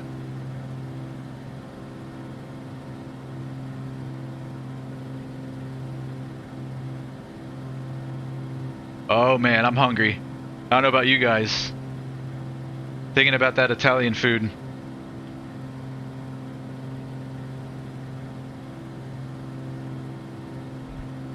Yeah, over here we don't need autopilot for VFR Xavier. Different rules here in the US. But that's interesting, man. What country? Xavier? Hey, anytime, Black Diamond. Anytime you guys have questions in the chat, ask me. I'll answer them the best I can. I won't always give you the best explanations, but I'll try.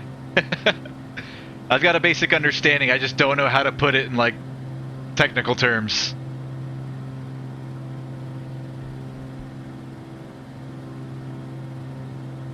Xavier, yes, I am a private pilot in the real life. I have about 85 hours logged in a Cessna 172.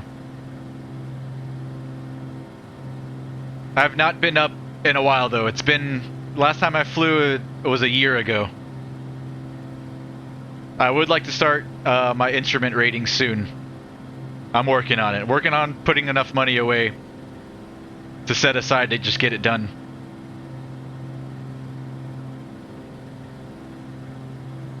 Dub says in Europe we can use autopilot VFR.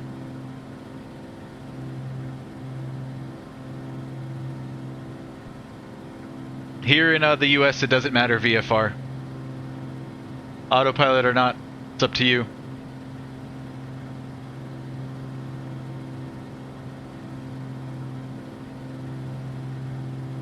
I might have to go grab a snack. I don't know if I can make it to Venango. My stomach is begging for something.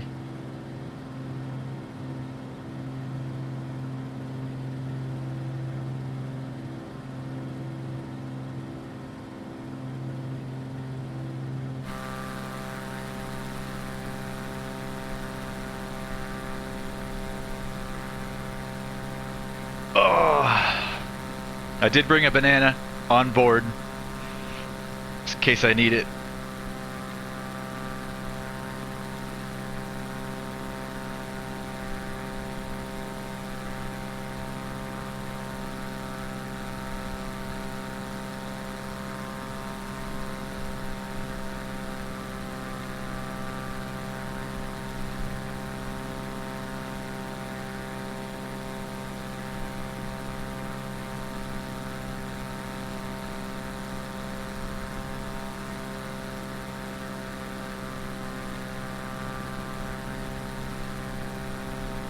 Direct to Venango Regional. Foxtrot Kilo Lima, activate.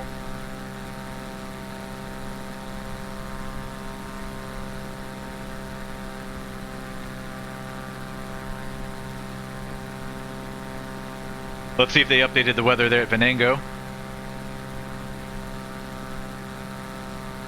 Yep, this one's 28 minutes old, so winds are 290 at 7. The winds are varying between 270 and 340. 10 statute mile visibility. Skies are clear. Temperatures 8 degrees Celsius. Dew point minus 11 degrees Celsius. Altimeter 3021.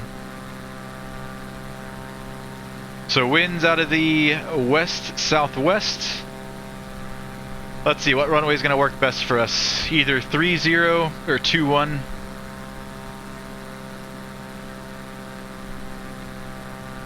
.290 on the winds.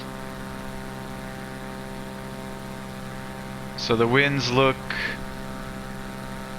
like that. So we're going to use 30.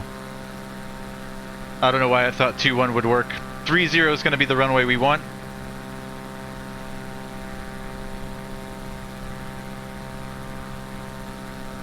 And we've got 35, almost 3,600 feet of runway for runway 30. Plenty enough for the Cirrus. So what we'll do, it's going to be left traffic for 30, so we're going to overfly. This is what we're going to do. Once we get closer, we're going to come this way. We're going to overfly the field at least 500 feet above pattern altitude. Overfly, and then we're going to come out a couple miles this way and do a right teardrop into a left downwind for runway 30. Just like that.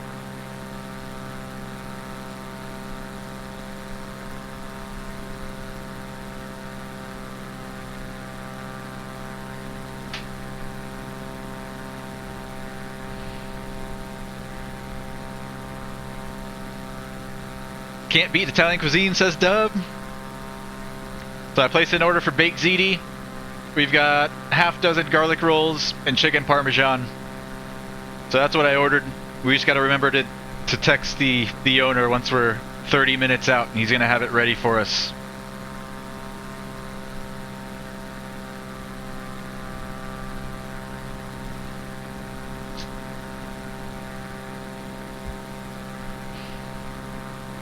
Not for instrument flight, only manual piloting. Wait, so manual piloting when flying instruments, Xavier, and then VFR requires an autopilot?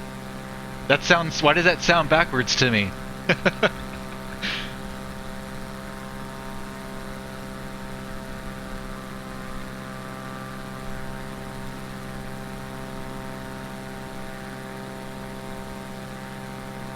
I would think for VFR, autopilot would not be required, and then for instrument would require autopilot. That's interesting, man, that it's like that over there in your country.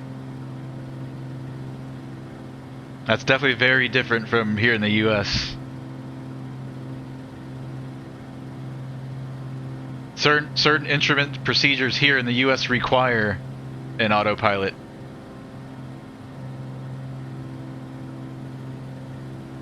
And VFR, here in the US, you can pretty much do whatever the hell you want. You have lots of freedom flying VFR here in the US.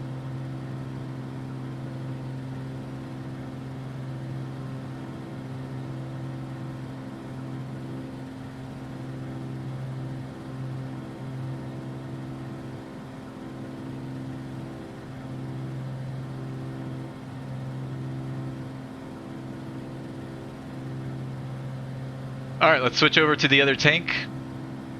We're going to switch over to the left side now.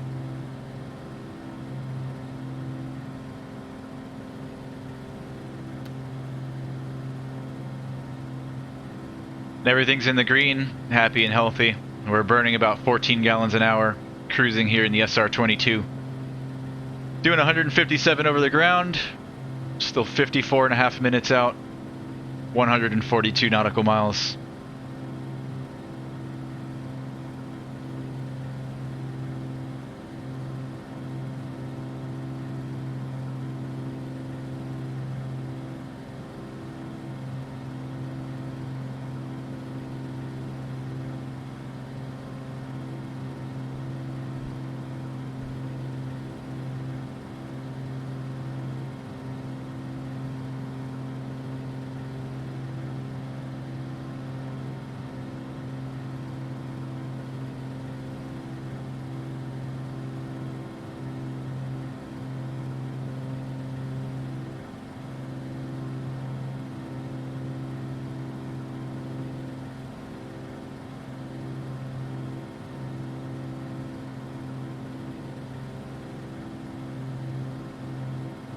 I'm gonna run and use the bathroom real quick, guys. I'll be right back.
Alright guys, sit back, relax. We've got an hour ride into Venango. Enjoy the views.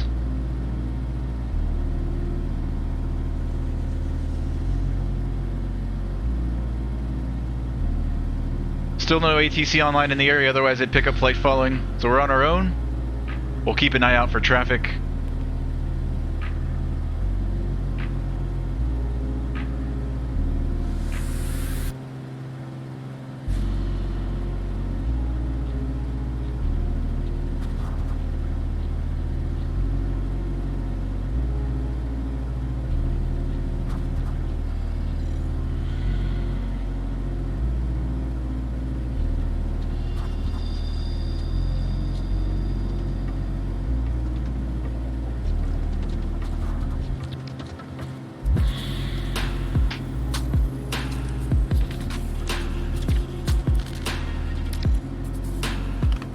CMB 1111, what's up, man? Good day, sir.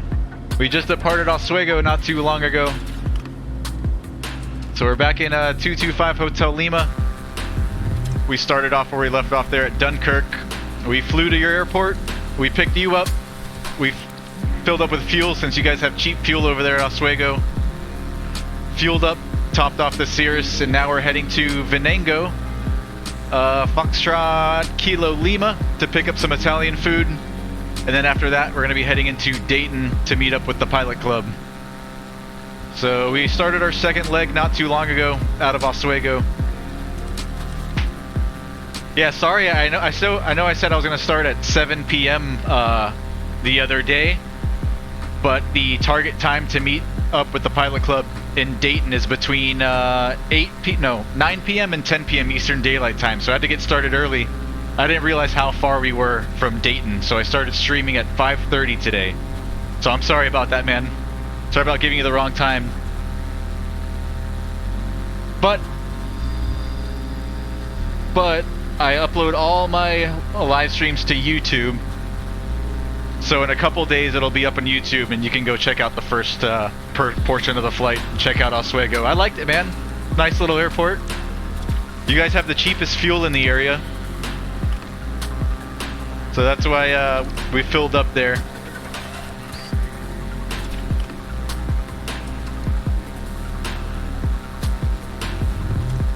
$4.95 a gallon at the self pump, which is where we went, right across the street there from True Course, I think was the name of the school.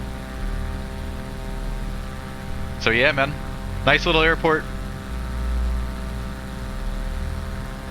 And now we're on our way down to Venango.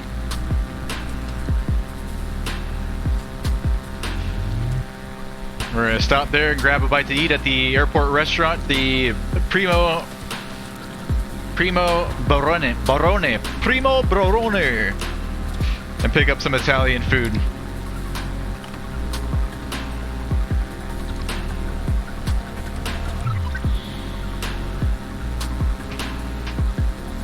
So long night of flying for us. I'm hoping we get to Dayton before 10 p.m. Eastern Daylight Time, which I think we're doing pretty damn good in time right now. What happened to my music? Okay. Yeah, man, it'll get uploaded to YouTube. You won't miss it. Oh no, couldn't fly yesterday. Instructor canceled due to high winds. That sucks, man. It happens, dude. It's part of the game.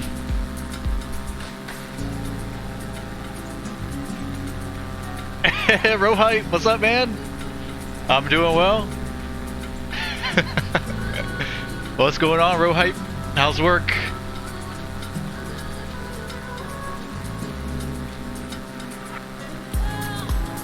Next flight Saturday, nice CMB. I hope the weather clears up for you. The winds die down.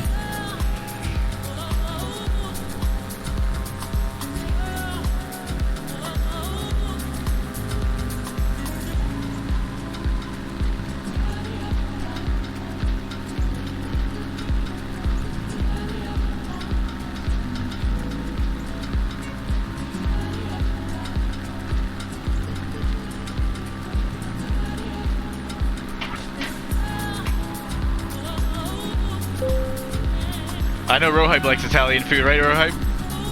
We're on our way to Venango Regional, Foxtrot Kilo Lima. There's an airport restaurant, the Primo Barone. We're gonna pick up some Italian before heading into our last stop, Dayton, James M. Cox, Dayton International, to meet up with the Pilot Club. CMB just subbed with a tier 1. Appreciate it, CMB. Thank you, sir. I appreciate you, man. Rohype, I'm a walking garlic bulb. Yeah, me too, man. Garlic. I ordered a half dozen garlic rolls. Maybe I should have ordered a full dozen. So I ordered some baked ziti, some chicken parmesan, and a half dozen garlic rolls. Already placed the order with the owner. The owner just asked that we text him when we're 30 minutes out of Venango, and he'll have our food ready for us when we land.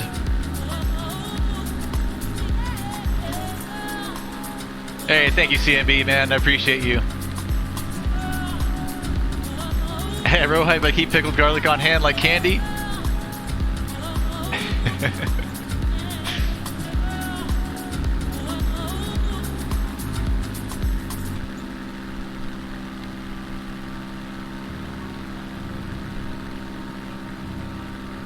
Let's see what that weather's looking like in Dayton. There was some showers moving through the area. Rob said should clear up. Let's take a look at it.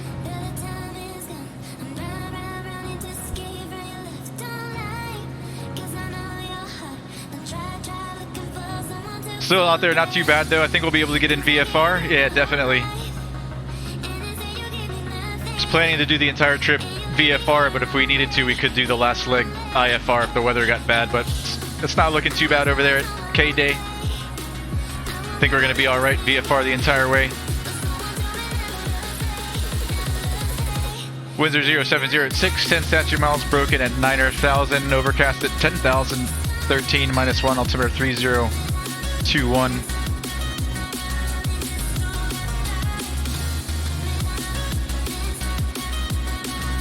Yeah, I don't think the weather's going to be an issue there at Dayton. We good.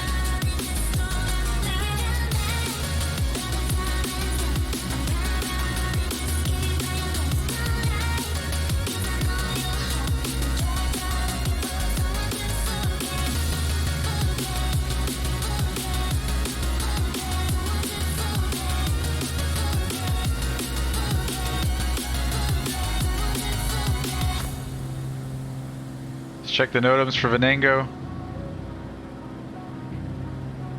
Radio altimeter unreliable.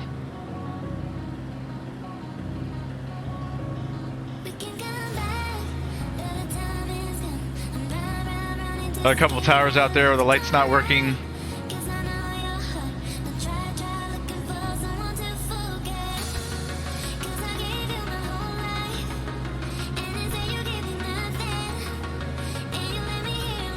Shouldn't be an issue here in the daytime. FDC NOTAMs.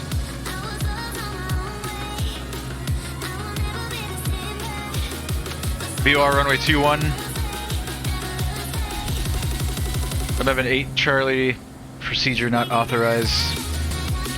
That's nothing that concerns us for this flight.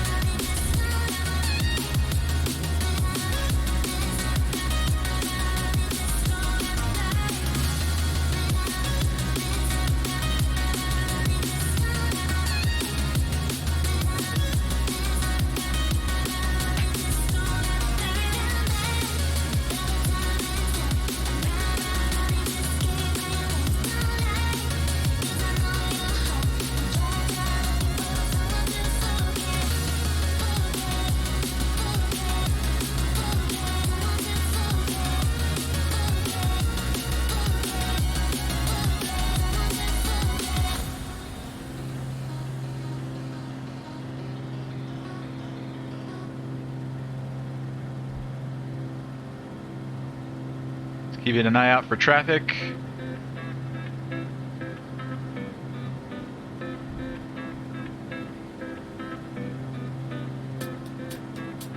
Feeding off the left side right. Good. Everything's in the green. We're 105.5 nautical miles out. Still doing 159 over the ground. We've got a 23 knot crosswind from the right. We should be on the ground in Venango in around 40 minutes.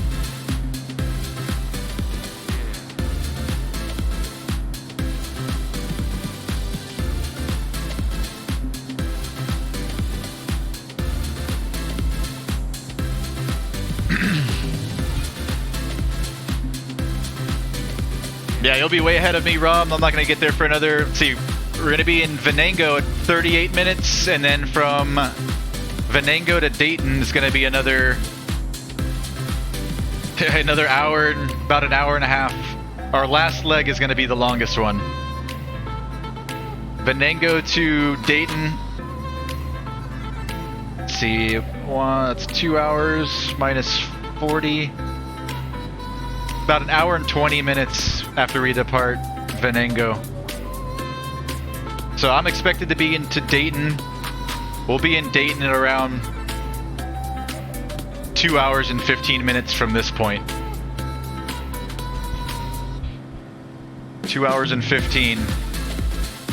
So 8, 9, 10. Oh man, we're gonna make it there like right in the Pilot Club window. We're probably gonna be there right at 10 p.m. Eastern Daylight Time, which is what I had expected.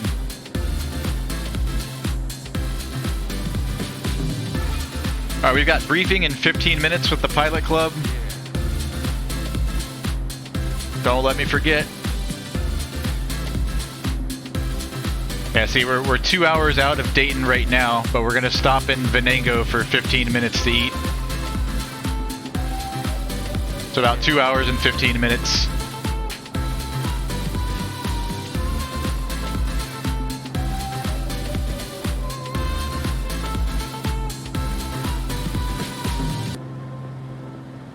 CMB says it's very cool seeing a streaming flight to where you live. Yeah, man, I know how that is. It is neat. Do you fly in the Sims, CMB? Do you have a simulator at home? Green Machine, what's going on, man?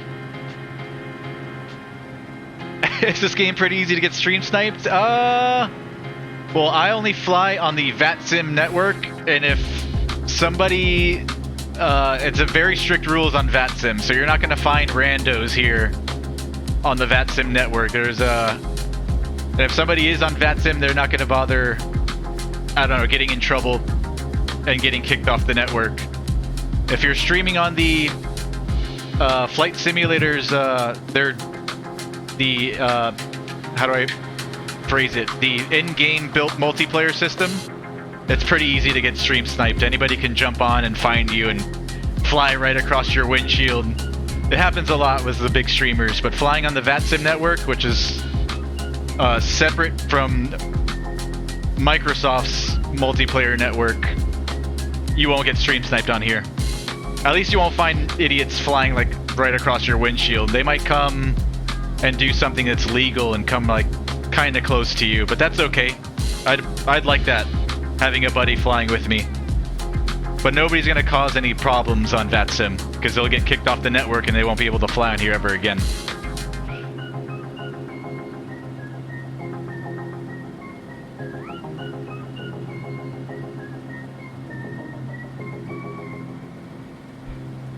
Yeah, stream sniping won't be an issue here on VATSIM.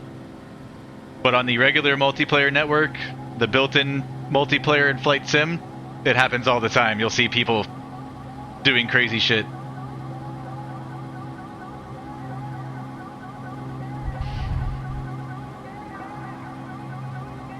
Rob had to go early day tomorrow for work. I hear you, man.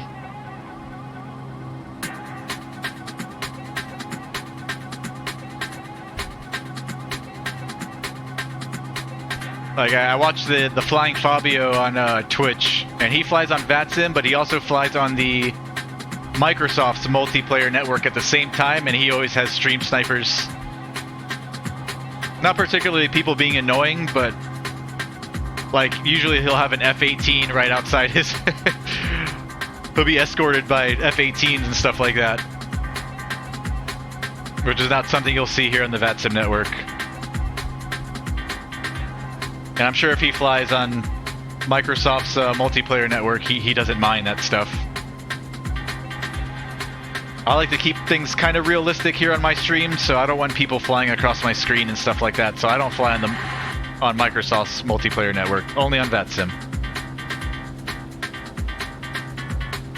CMB just learned about the game a month ago. I'm not sure if I want to invest in all the equipment that I would need to make the game enjoyable and realistic. Yeah, man, the hobby does get expensive.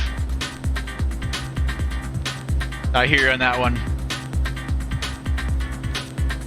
You could start simple though, man. You could buy the base game, I think is like $60, and then you can buy a joystick for around the same, and that'll get you in. But yeah, once you start buying yokes, rudder pedals, throttles, and all that stuff, it does add up. Definitely. Add-ons and things like that.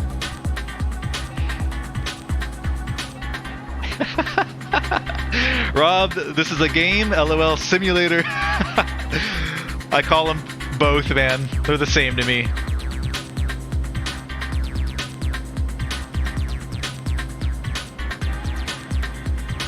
Adam Soares, what's going on, man? CMB, it can be a lot of fun easing into it. Worth giving it a chance. I played with a controller for months and slowly built out a nice setup in the last year. There you go, CMB. That's good advice from Adam.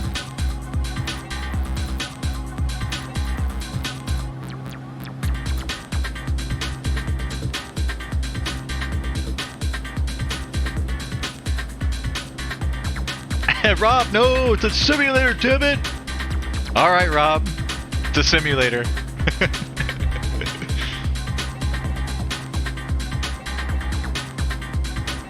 I've always called it the simulator myself, but ever since the back and forth X-Plane Mustfuss arguing that we see in everywhere, I've gotten used to calling it a game now myself.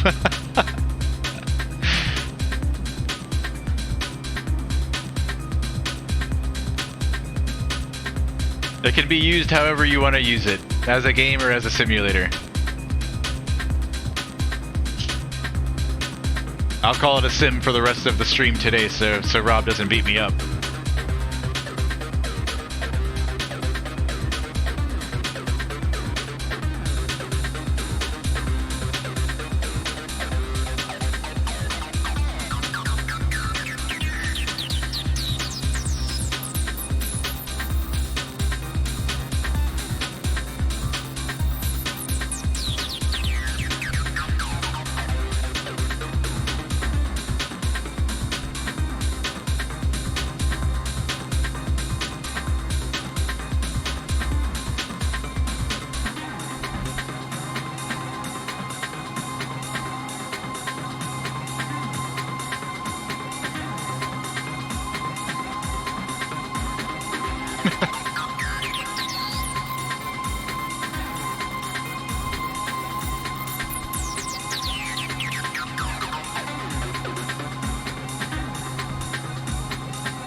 Rob, I'm just west of Columbus now. They're way down here, huh?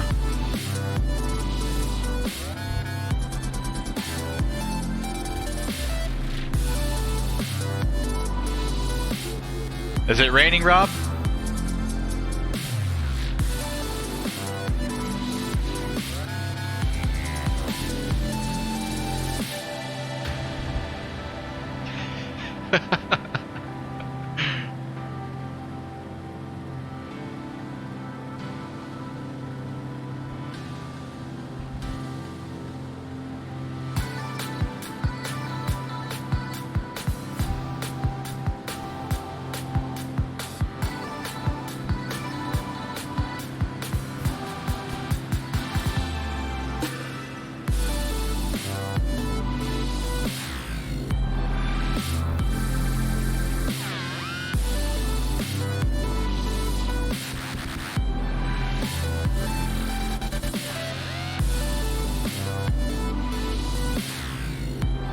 We are 30 minutes out. Let me text the owner and let him know that we're 30 minutes out from Venango.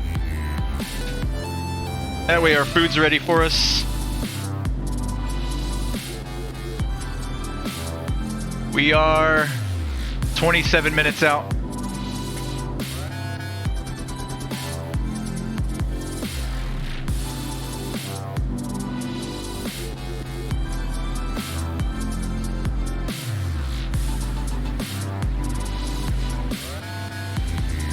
Alright, text is sent.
Food.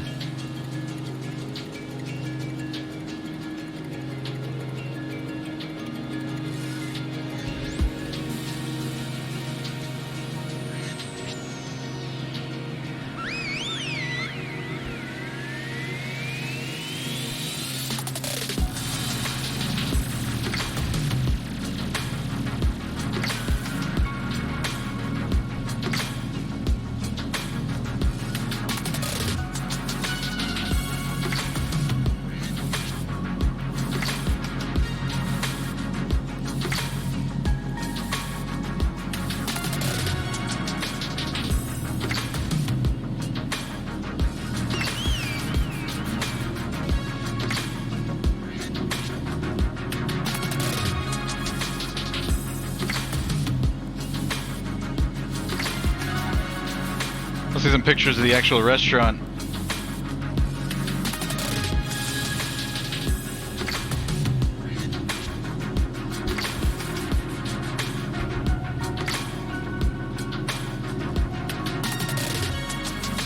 And let's see if there's any ATC online.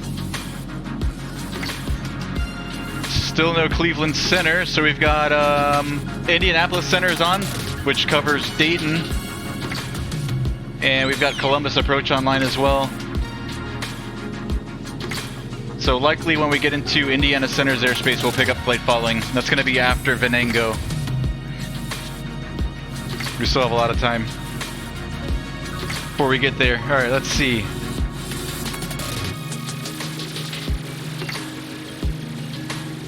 Long haul GA says Dub. Yeah, it's pretty long haul. Or actually our final leg, Venango into Dayton's going to be our longest one. Our longest leg of the day. Yeah, we've been flying since 5:45, 6 o'clock Eastern time.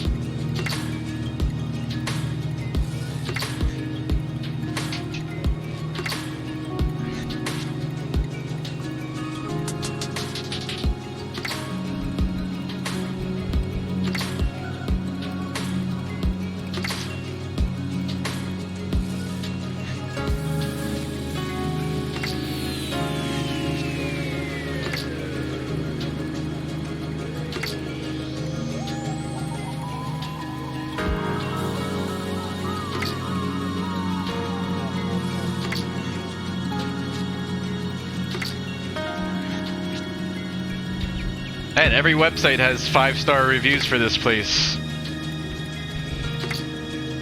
I hope the food's as good as they say.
Right, Primo... Was it? I keep forgetting. Primo Barones. Primo Barone. My Italian sucks.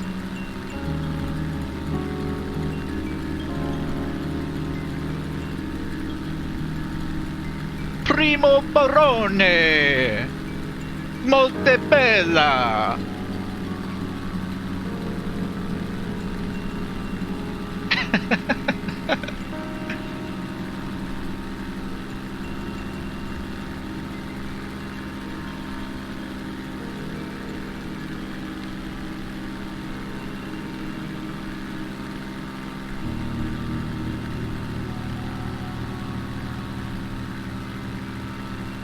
This is the Allegheny Reservoir down below us, this lake down here.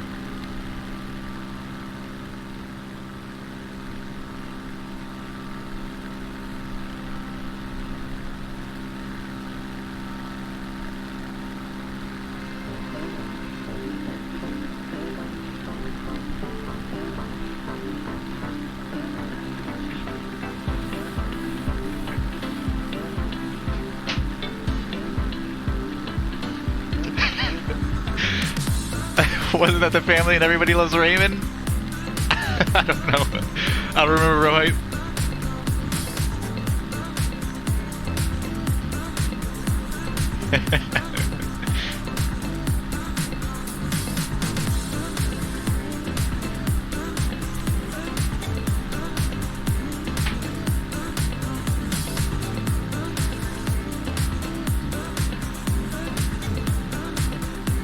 Mama Barone.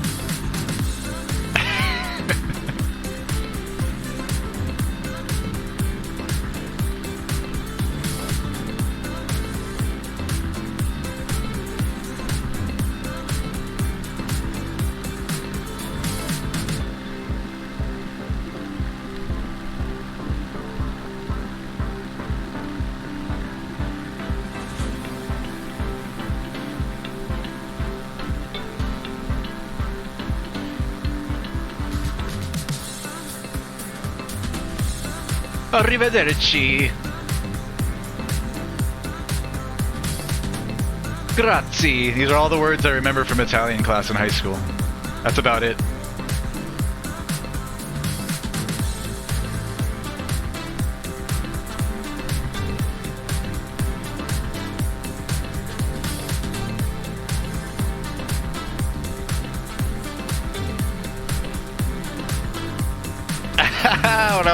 When I was a lad, I called my grandfather a wop. Dude smacked me out of my seat, really pissed him off. That's hilarious, dude.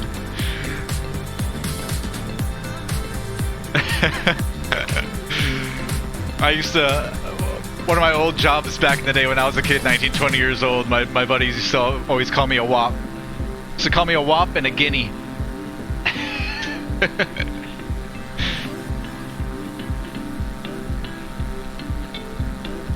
I think it's hilarious.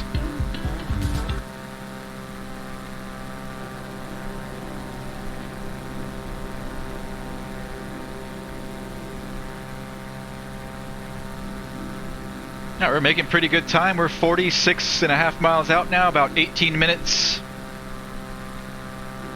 to Venango. Fuel elevation there is 1540.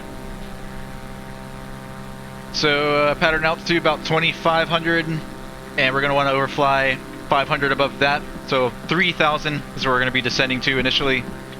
3,000, we're going to overfly the field from north to south, then we're going to do a right teardrop into a left downwind for runway 30. Ooh, 9-minute-old METAR, winds 330 at 5, so still favoring 33, so we're going to stick with our original plan. 10 statute mile visibility, clear skies. Temp 6, dew point -11, altimeter 3022.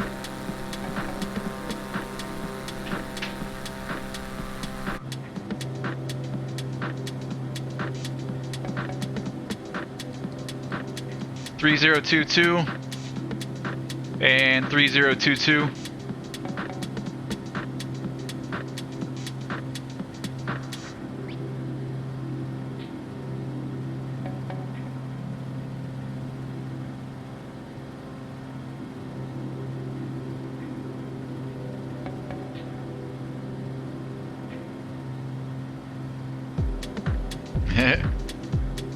I was called a guinea in high school. Always responded that I was a guinea from the waist down.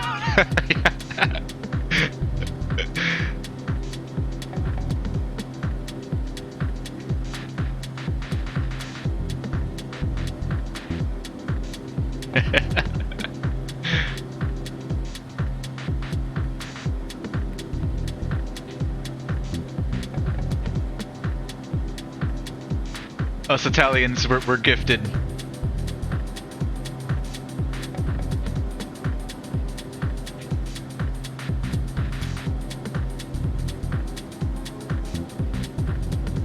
How are we doing on fuel? Let's switch over to the other tank now. Let's switch over to the right side.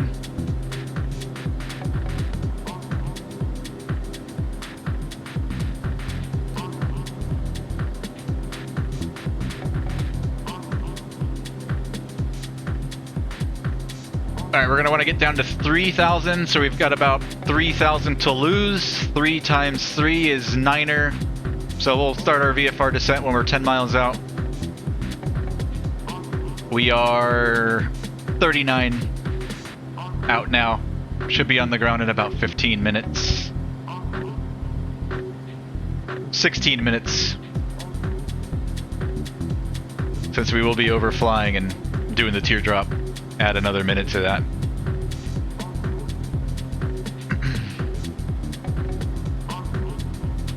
Weather's real nice out here today.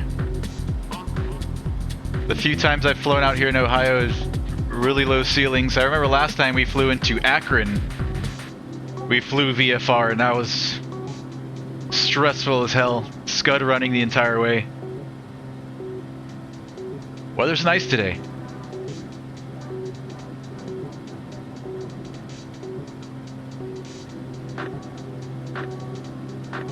I like it, I like it.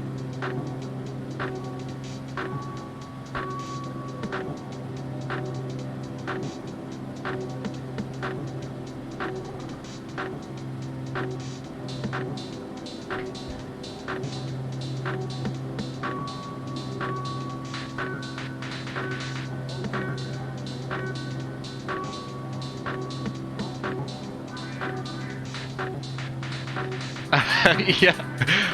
I think they used to call me that too at my old job when I was a kid. Right.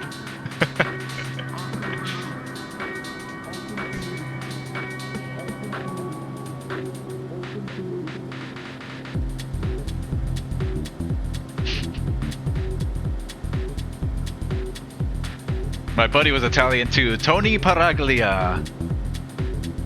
Funny guy. I haven't talked to him in a long time.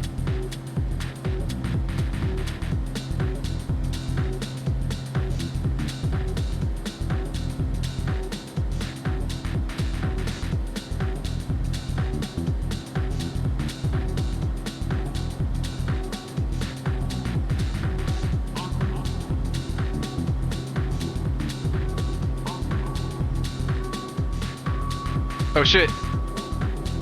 Oh my. Missed the briefing. I believe he was Sicilian, bro hype.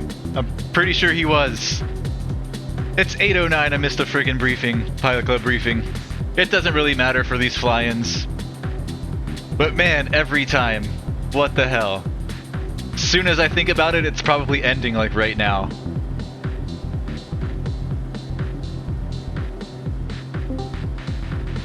Signs, right? Where it says call signs? Yeah. You're in the SOP, there's a link to the call sign. You click on it, it will take you to the post about it, and then there's another link, you click that, and then you should be seeing a spreadsheet. We missed it. Yeah, there's a sheet. Okay, so just look through, make sure it doesn't exist already, and add it to the bottom of it. Where it says number 30? Yeah, the next one that's empty. But I don't see my name right here. Well, you have to put your name in. Oh, right. But in the left side or the right side? Never fails, man. I always forget. Underneath that. Yeah.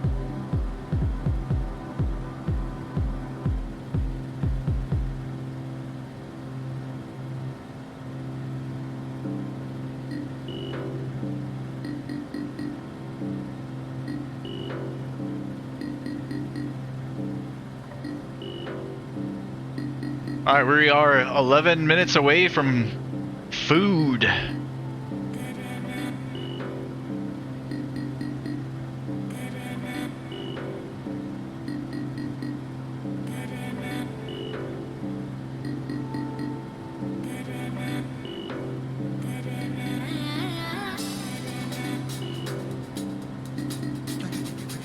We've got to eat fast if we want to make it to Dayton between the Pilot Club arrival window.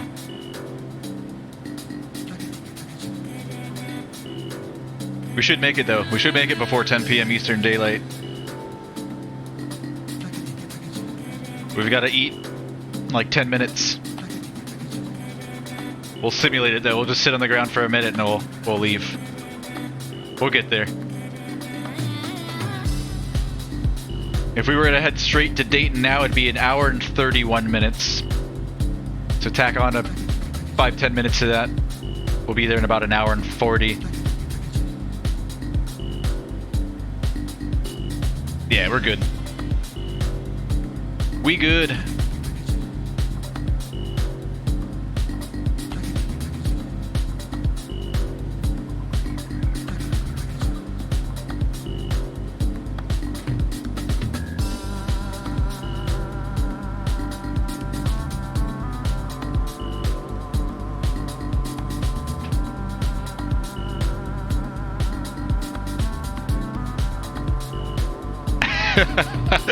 That's right, Rohype. I remembered. Just not in time.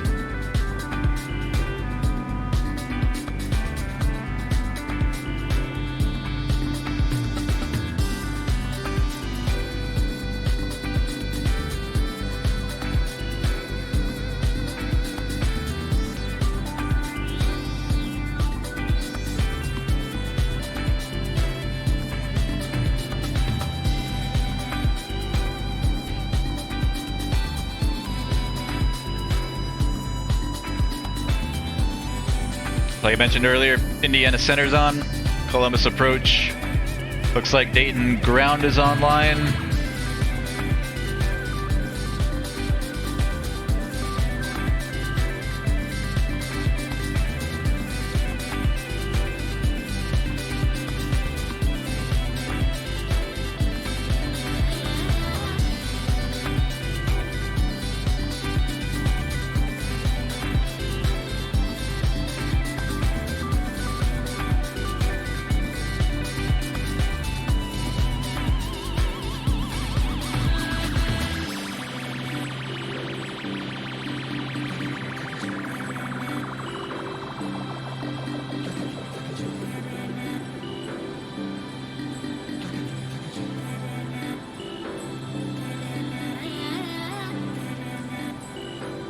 Where's our airport? There it is.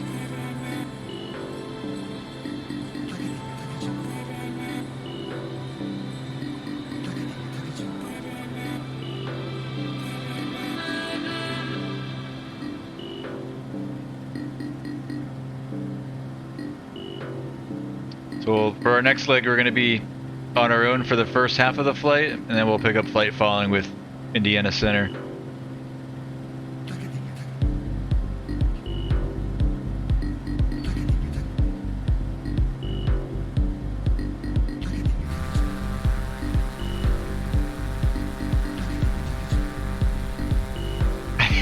This music's tripping me out.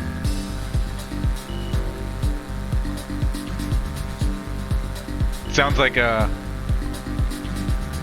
don't know if you guys ever watched the cartoon on Nickelodeon a long time ago called Doug. It had music that something similar to that.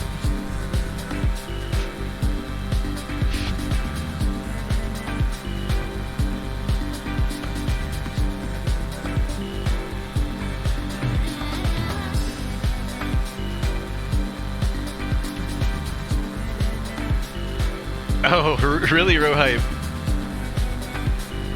Descendant of the most despised ethnic group in Europe?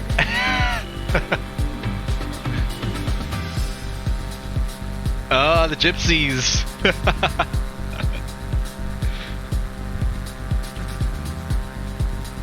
Sorry, man. I don't think any less of you.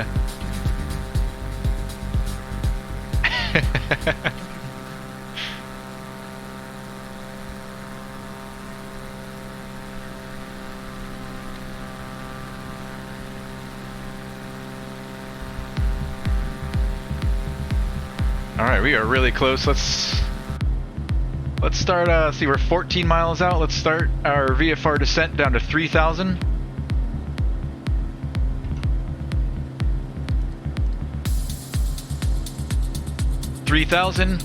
We'll go into indicated airspeed mode, and mixture's gonna come in some. I'll pull the power back. I'm gonna make my first call at 10 miles out.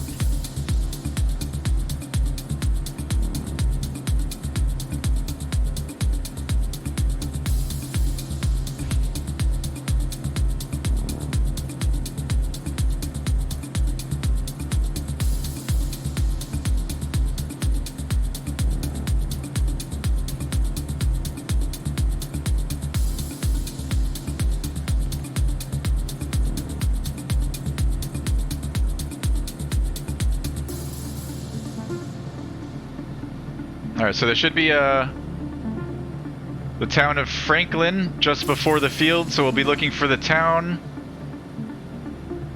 And I'm looking at a river in front of me in the sim. That's got to be this little river here that's running from Oil City into Franklin. So just parallel the river there, and just beyond the town is going to be the airport. So somewhere, I think I already see it. That's got to be it right there.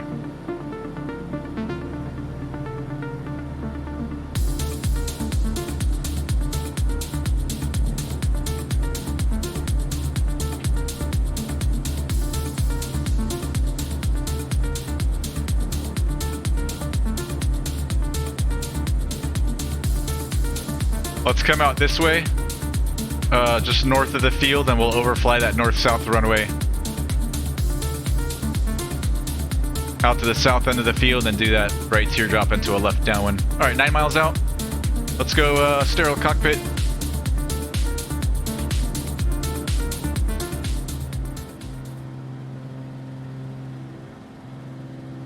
We're on 122.8, the pretend CTAF on VATSIM. And what do they go by here? Venango? Yeah, Venango. Venango traffic, Cirrus 225 Hotel Lima is 8 miles northeast of the field, descending through 4,500 for 3,000. We're going to be overflying the field from north to south and making a right teardrop into a left downwind for runway 30, Venango.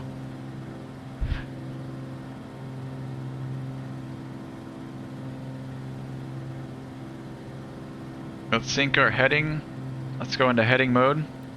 And let's come out right a little bit. We're clear right.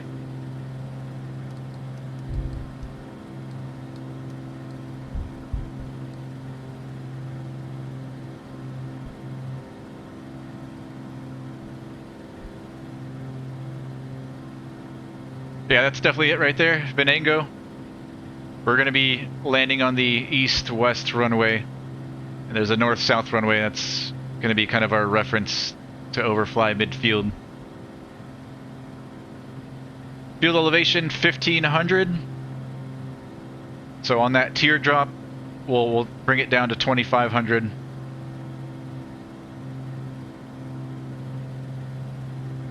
And then once we land...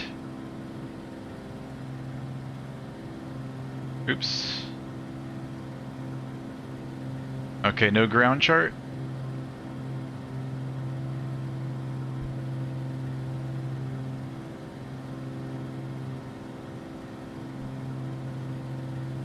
Once we land... Oh, there it is. It's gonna be, it looks like a left turn off. To 300, yeah, it'll be a left turn off into the restaurant, into parking. Alright, I'm gonna take over. Autopilot's disengaged by airplane. .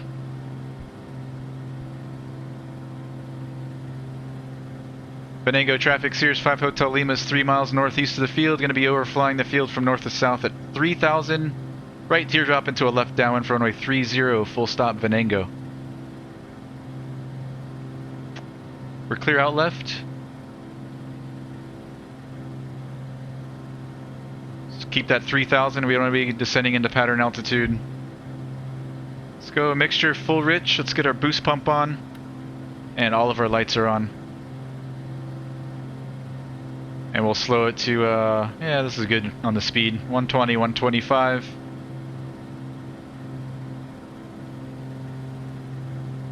Let's bug in 300.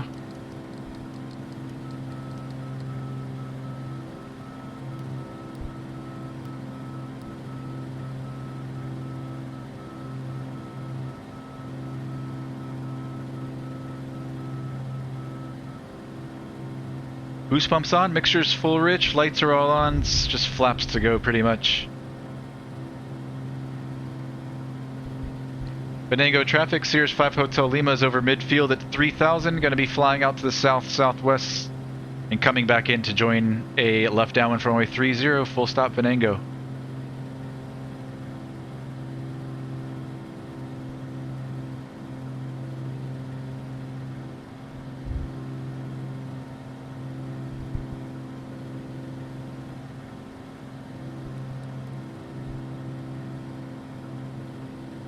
Alright, we can start descending down to 25 hundo.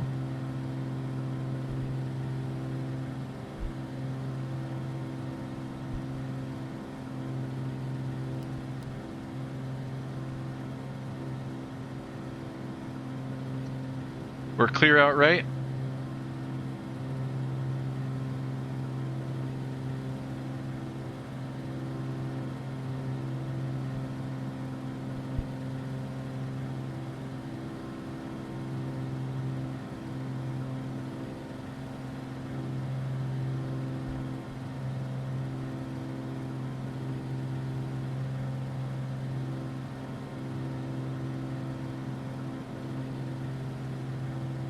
Hundred feet to go.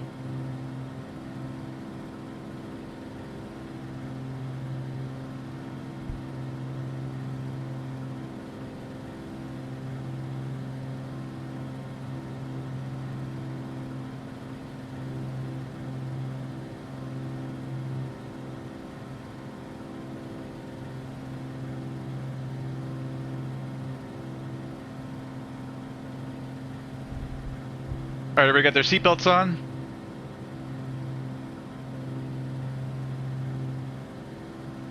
Venango traffic, Cirrus 5 Hotel Lima is 2 miles southwest on the 45 to join a left downwind for runway 30, full stop Venango.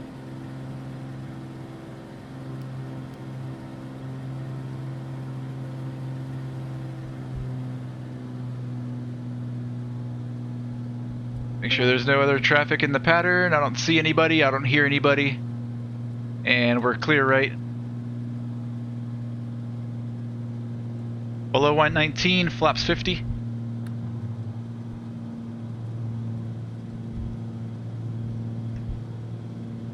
Venango traffic, Cirrus 5 Hotel Lima, left midfield downwind, runway 30, full stop, Venango.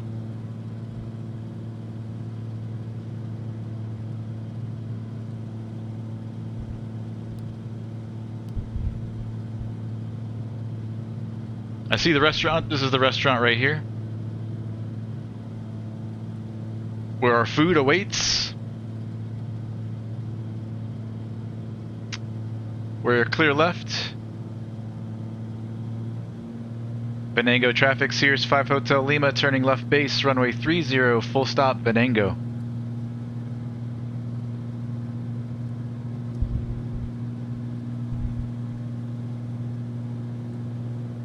Try for this terrain.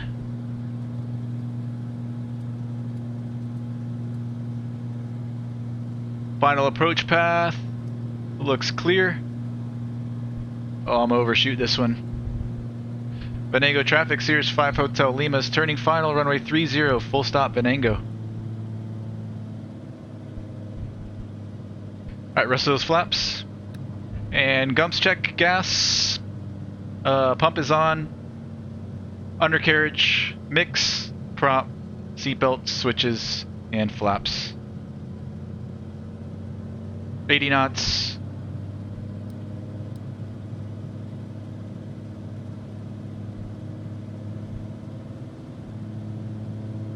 Slight crosswind from the right.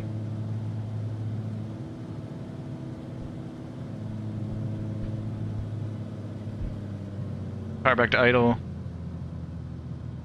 Hold her off. Hold her off. Nice. Alright, keeping the back pressure. I think we're just gonna back taxi. I think it's our only option.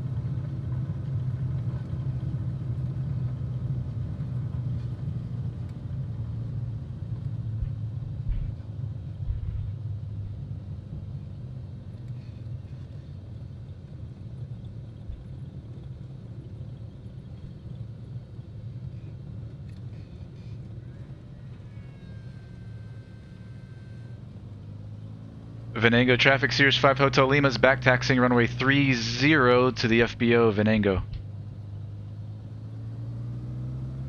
Let's pull the mixture out, and the rest we'll take care of there at the ramp.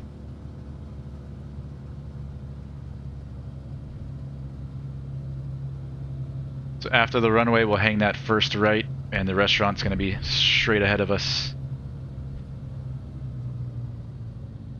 Venango traffic, Cirrus 5 Hotel Lima's crossing runway 321 on runway 30 Venango. Clear right, clear left.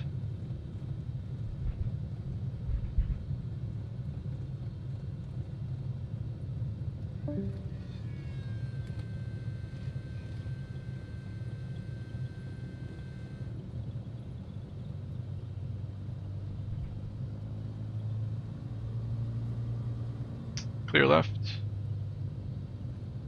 Venango traffic, Cirrus 5 Hotel Lima's clear of all runways, Venango. Alright, we're just gonna park over here. In front of the restaurant. Let's eat.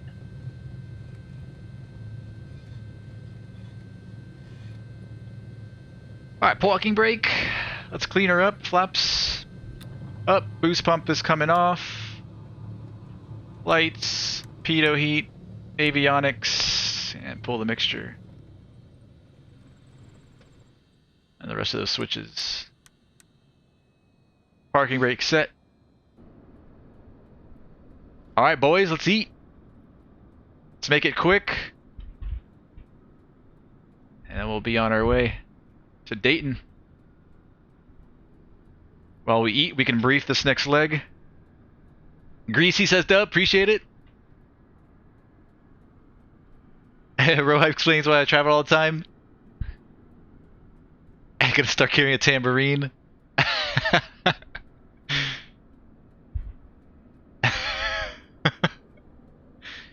ETA to Dayton is probably gonna be about an hour and 15-minute ride to Dayton, I think.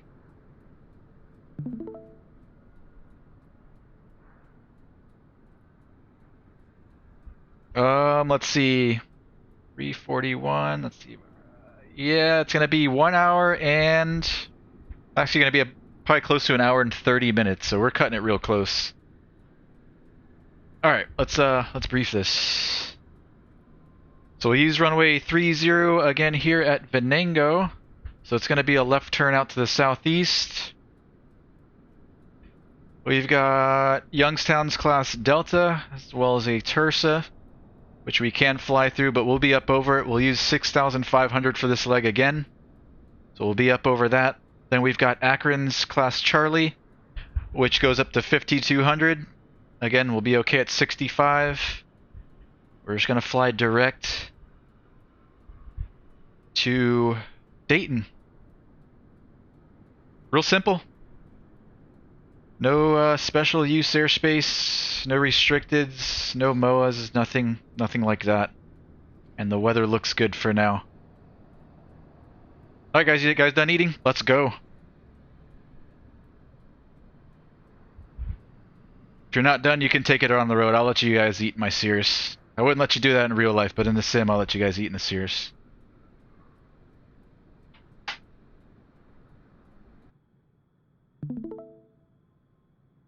All right.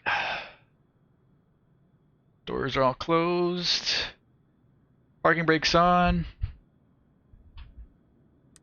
Battery and alt switches and our strobe light. Mixture full rich. Crack the throttle. And I don't even think we need the boost pump. Clear prop.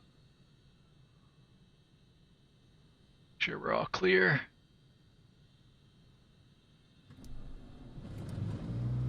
Throttle 1000, oil pressure in the green. Avionics and the rest of those lights. Flaps, I'll go ahead and set those for takeoff. Make sure our trim is reset. And we'll lean the mixture for taxi.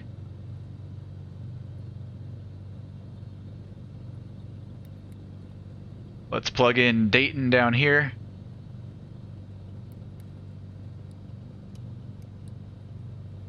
KDAY.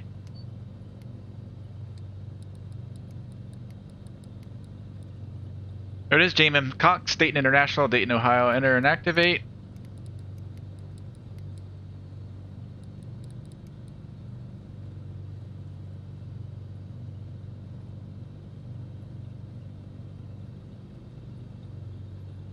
Altimeter 3022 is set down there.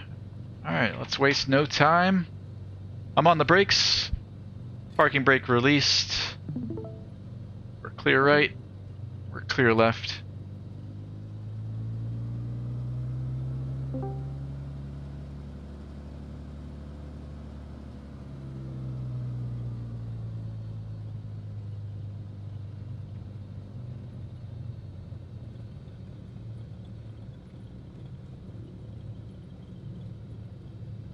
We got all of our lights on.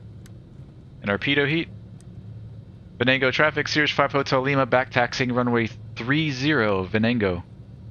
Clear left. Clear right.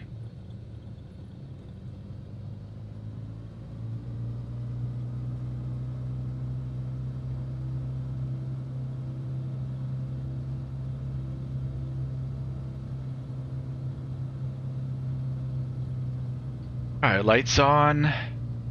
Trim is reset. Flaps is set for takeoff. Mixture and boost pump to go.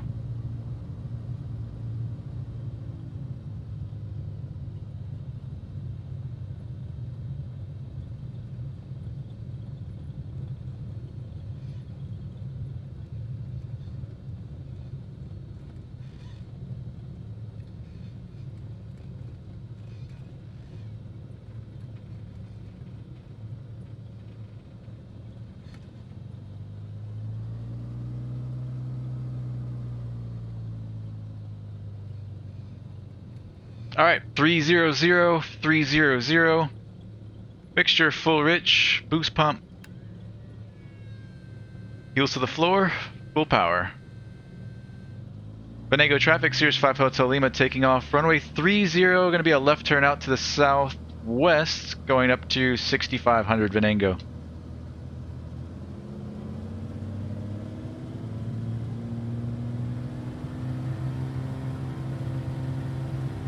Power set, engines green, airspeed's alive.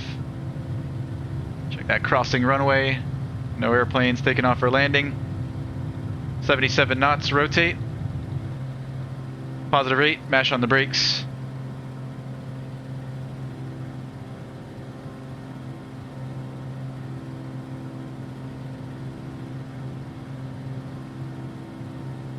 .90 knots, safe altitude, flaps up.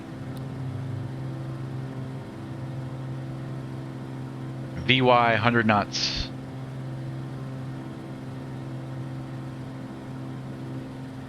.500 caps is available. We're clear left. Venango traffic, Cirrus 5 Hotel Lima is turning left crosswind, runway 30 Venango.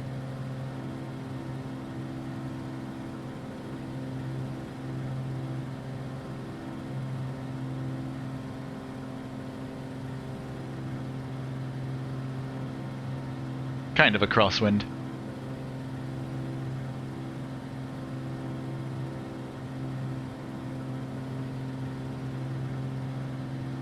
Venango traffic, Cirrus 5 Hotel Lima is 2 miles northwest of the field, climbing through 3,000 for 6,500, leaving the area out to the southwest. Last call, Venango.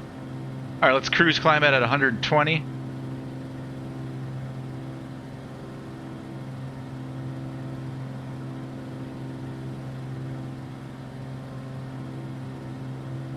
Sync our heading bug.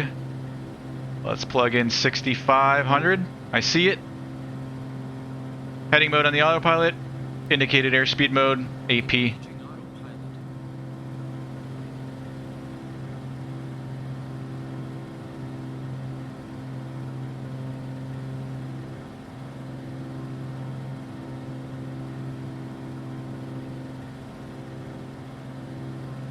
Go direct. Enter and activate. And back into nav mode. We're clear, right?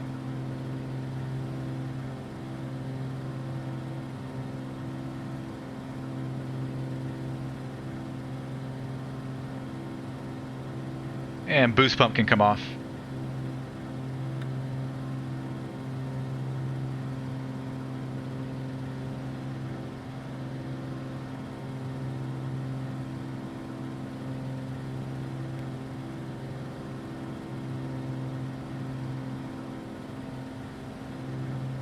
So Cirrus doesn't have like a little window that we can open, huh? I gotta smell Rohype's garlic breath the entire way to Dayton.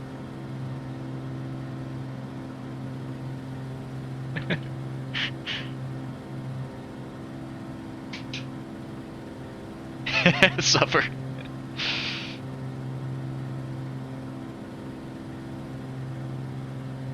No ATCs so far for us, CMB. All the calls I've made have been on the CTAF frequency, which there's no air traffic controller. You just announce your position and your intention so that other airplanes in the area know what you're doing. But we will have ATC into Dayton. And pretty soon here, about halfway through this last leg, Indiana Center's online. We'll pick up flight following.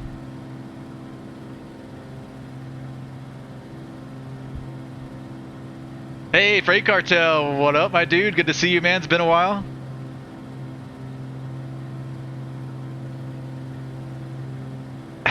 Misread it. Thought I was flying an SR-22. It's an SR-72, SR-71. The Blackbird, is that what you're talking about? What's up, Freight Cartel? Alright, as soon as we hit 150 on the speed, we'll pull the power back to 60%, and then we'll lean the mix out for cruise.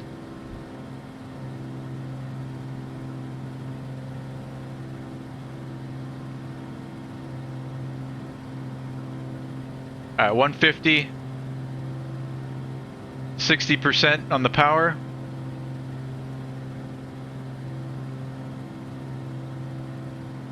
And let's lean out. Looking at my exhaust gas temp, I'll pull the mixture back slowly till the EGTs peak, and then enriching 50 degrees rich of peak. That's where I like to run it. Keep my engine nice and cool. It's been peaking around 1090 for us in the last two legs. Should expect about the same. A little bit higher, 1100, 1105, peaking at 1105. So now the mixture is going to come back in to 1055.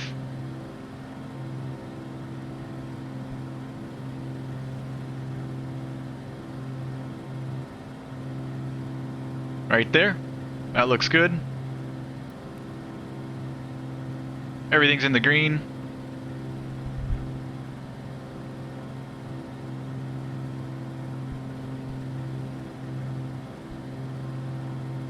Cruise check, oxygen not required, cruise altitude, power set, boost pumps off, mixtures adjusted, engine parameters are in the green, fuel flow and balance. We'll stay on the right for a little while longer and then we'll switch over to the left. And autopilot's on.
Freight Cartel, yeah, I work out every day. I work out at home here, man. I don't lift very heavy weights, but I'm in decent shape. What the main things you're looking for with this plane when you're just chilling like this, aside from fuel, engine temps, and normalcy? Yeah, just monitoring engine parameters, making sure everything's running in the green. Temps and pressures are all in the green. We're keeping an eye on our fuel, since we can only feed off either the left or right side at a time. So every so often we've got to switch fuel tanks. You don't want the fuel tanks to get too imbalanced. The airplane will start rolling in one direction, and at some point it could be deadly. That's pretty much it. And scanning for traffic, always keeping a good traffic scan. So the proper way to do it is to scan the area from either left to right or right to left in 10-degree increments, looking at the horizon. So I'm looking just above the wing here in this area, looking for traffic, moving on to the next section, looking for traffic, next one, and just slowly panning, always looking for traffic.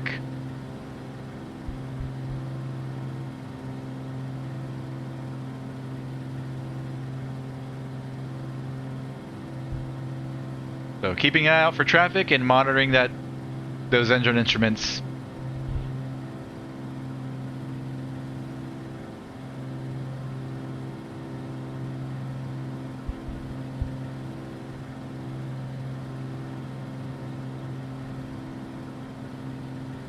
There's always stuff that you can do, like checking the weather at our destination, getting weather updates, stuff like that.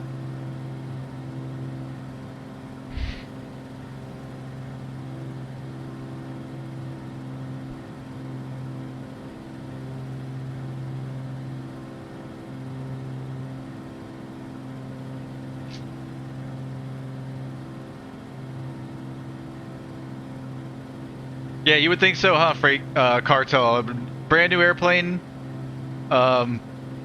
with as much equipment as in it as an SR-22, you'd think that fuel would be automatic, but it's not. You've got to adjust the mixture. You've got to switch from left to right on the tanks. There's a fuel pump that you use for takeoff and landing. You would think by now that stuff would be automatic. I don't understand that. Some airplanes are starting to do that automatically, like the TBM 930 and newer has it's got the FADEC that controls the pop, it controls the prop, controls the mixture. It switches tanks for you. This airplane won't do it though.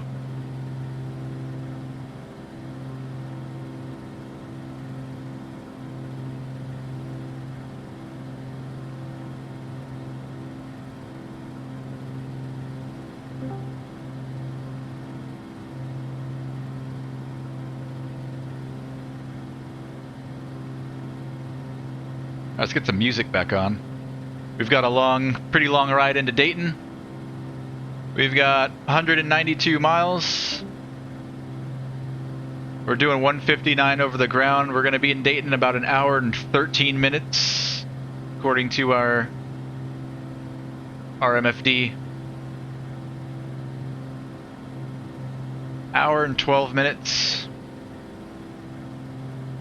Yeah, we're going to be getting there right at 10 p.m. Eastern.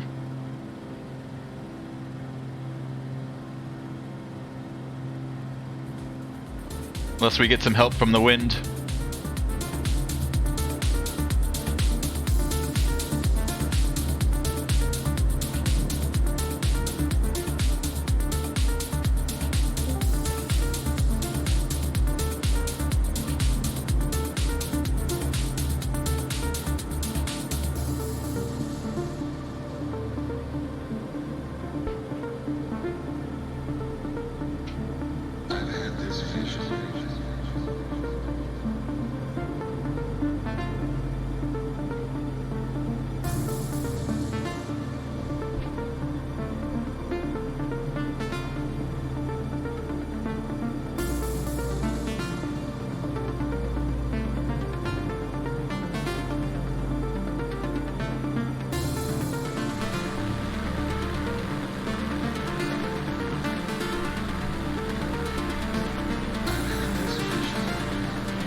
That's the town of Sharon off our right wing down here.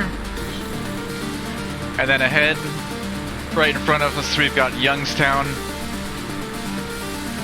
I think this is Youngstown here.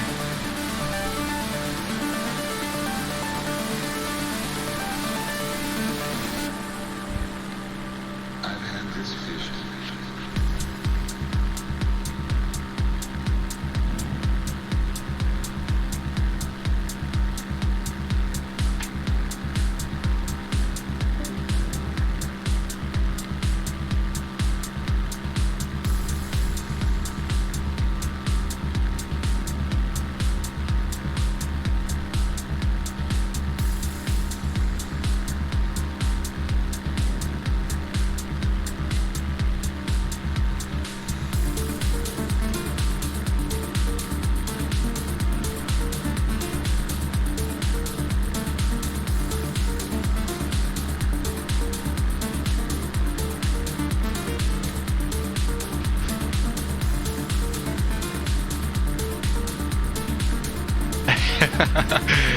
True, just a lot more things with much larger consequences. Got that right, Freight.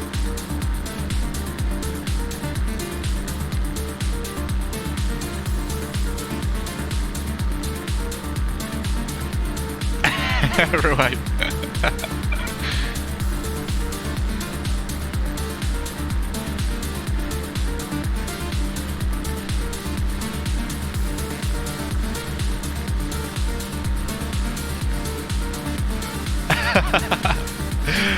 Talk about the music, Freight Cartel, this is what I live to. Yeah, so I do really lightweight, high rep. I work out for like an hour and a half-ish, usually, is my average. I don't have any set routine, I just do full body, everything, every day.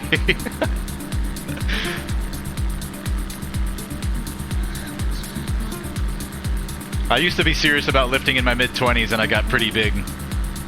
I was a lot bigger than I am now. Now I just aim to be lean, shredded. I'm a lot leaner than I was when I was younger though.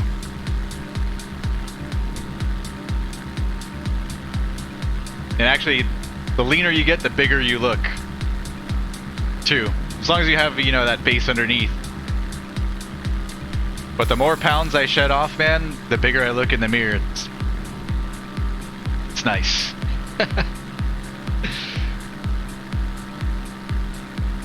Like, I was way bigger, heavier back then. Bigger muscles, weighed more, could lift a lot heavier weights. But I feel like I look better now than I did back then. Way more defined, have that V, more of a V taper. Lean is the way to go.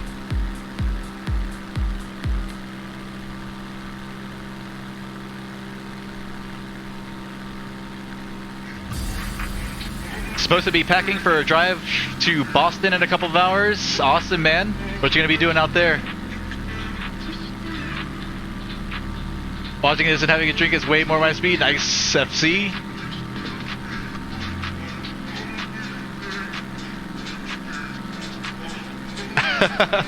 I appreciate it, Freight Cartel.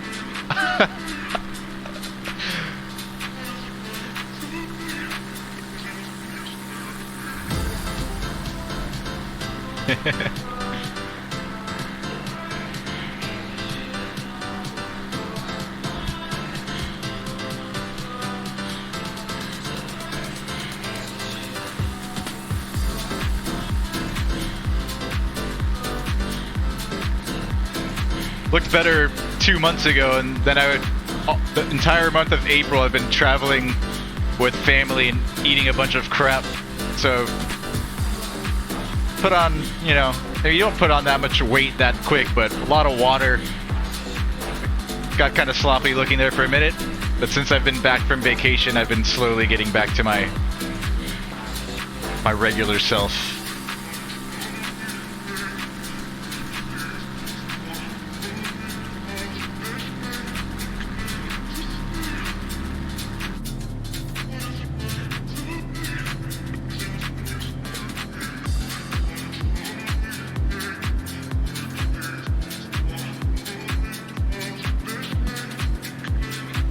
But wanting to get back in the actual gym. Like I said, I do all my workout here at home. All my workouts here at home. Do have a gym membership at Planet Fitness. But ever since COVID had hit a couple years ago, obviously we weren't allowed to go, for one. So I stopped going and started working out at home. And I just haven't been back. Things are wide open down here now, though. So I'd like to get back in the actual gym. That way I can kind of break out of my normal routine. Plus there's different motivations there at the gym too.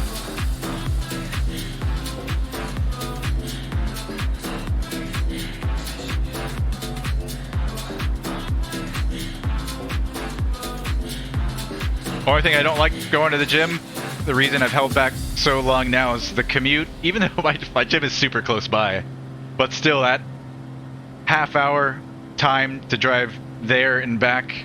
It's maybe 10 minutes away, but drive there and the drive back takes a half hour out of my day. I can get so much done in that half hour that I prefer just to work out at home. But I know if I get back in the actual gym, man, I'll blow up. I'll blow up. I'll be real. I'll blow up. I'll get huge. So I do want to get back.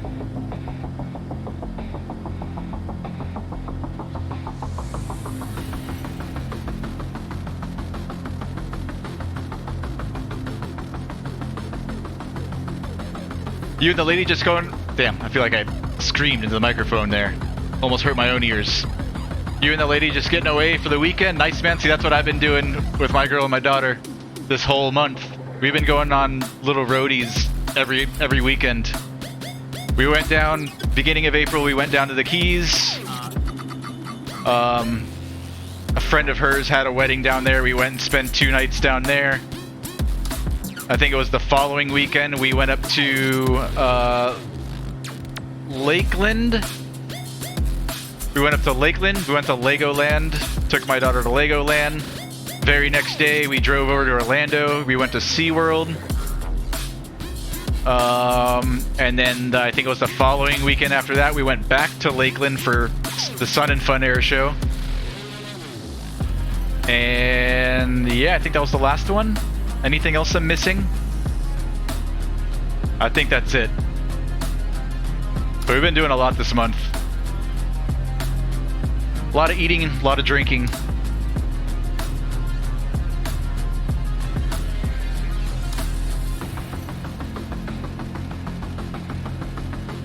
Not that much drinking. A little bit of drinking. A lot of eating, a little bit of drinking. Oh, that's right. When we got back into town after Orlando, we had the local fair in town here. Or was that before? Or I don't know. We went to the fair. We had a carnival here that they have every year in Miami. We went there as well. So I've been doing a lot. Trying to enjoy ourselves.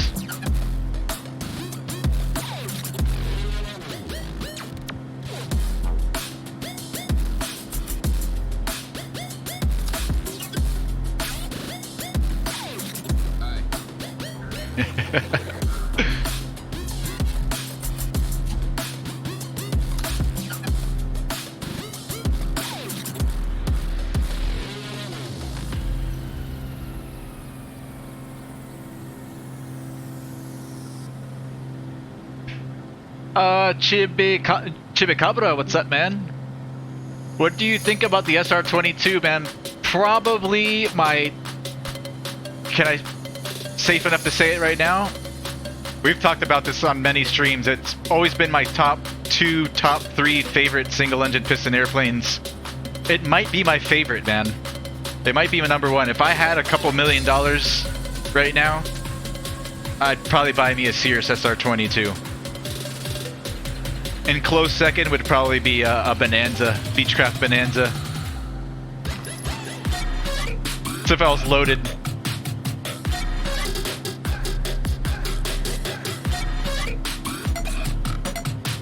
Trying to think of, there's a couple other airplanes that I've been interested in recently. I think they're classified as LSAs though. I'm trying to think of what they were. Nearby parachute area. What's that Italian company's name, man? We saw them at Sun and Fun. I really like their airplanes. Damn it. Slipping my mind right now.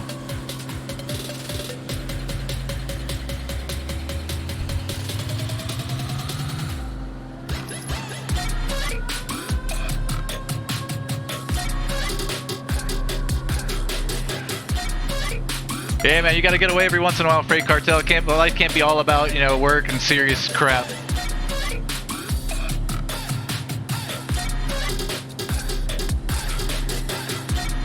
Couple mil, why so much? That's how much these SR-22s are, man. A brand new SR-22 like the one we're flying now, base, is you could probably pick one up around 800K. But if you want one, you know, loaded with all the goodies, it's gonna be more than $1 million, man. Maybe even 1.5. Crazy, crazy expensive, dude. Airplanes. Yeah, this airplane right here, if you want one brand new, man, you can expect to pay $1 million for it. Maybe more. If you want the base bare bones SR-22, you might be able to get one for 800K.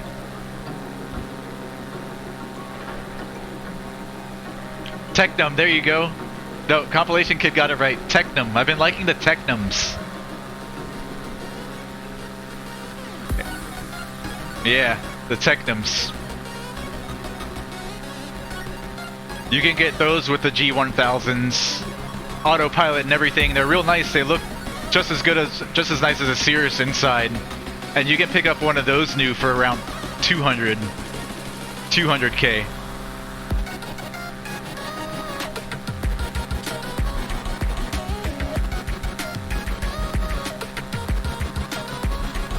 But I don't know if they might be. I don't know if they're considered light sport or not. What's the deal with light sport aircraft? Are you, if you have your PPL and you fly a light sport, but it's well equipped, you're allowed to fly into Deltas and Charlies and Bravos and stuff, right? Maybe Rohype knows this. I know if you just have your sport pilot license, you're limited to Class Golf and Class Echo, but if you have your PPL, can you fly a light sport aircraft into... You can. Definitely, right?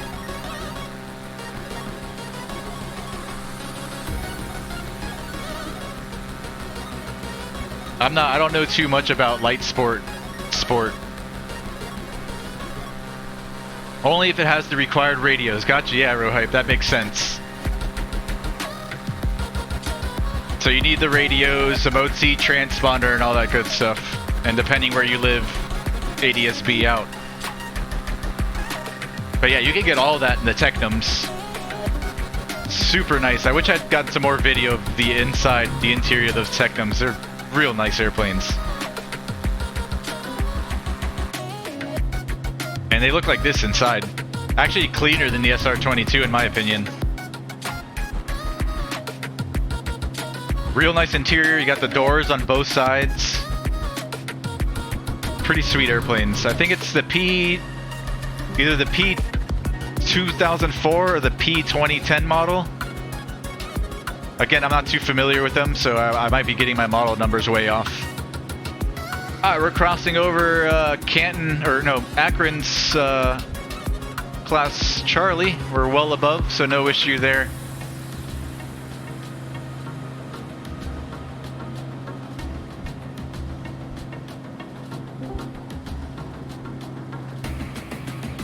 Class Charlie goes up to 52 and we're at 65. Let's get the altimeter for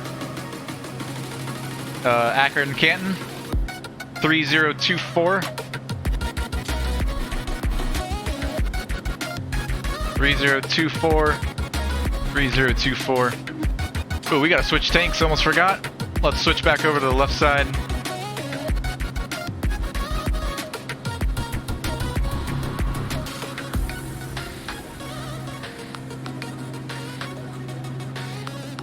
There's Akron right there. Got the field in sight. We're going up above their Class Charlie airspace.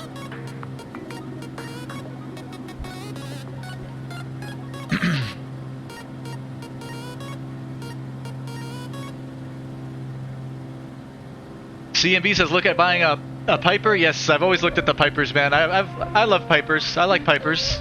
You can definitely pick up a used Piper cheaper than you can a Cessna right now in this market. Right now, though, the used market's terrible, man. I would not buy an airplane right now. Same airplanes that were selling for between $30,000 and $50,000 3 years ago before the pandemic are selling for $150K now, man. Like 3x the price. Now it's not a good time to buy an airplane. I don't know how much better the prices will get when they do get better, but I think we are in a bubble and things will eventually come down. That's my own personal opinion, though. I don't know. I don't have a magic crystal ball. I can't tell the future.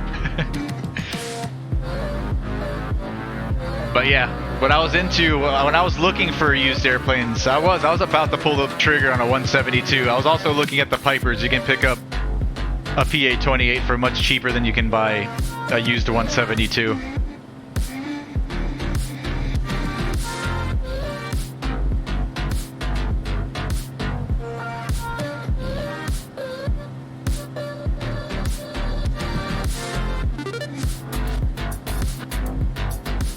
Do they hold their value? They do hold their value, Freight Cartel.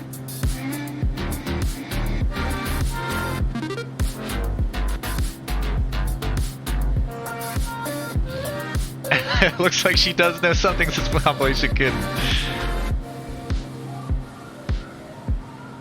Maybe somebody will make the Turbo SR-22T for MSFS, says Chibicabra.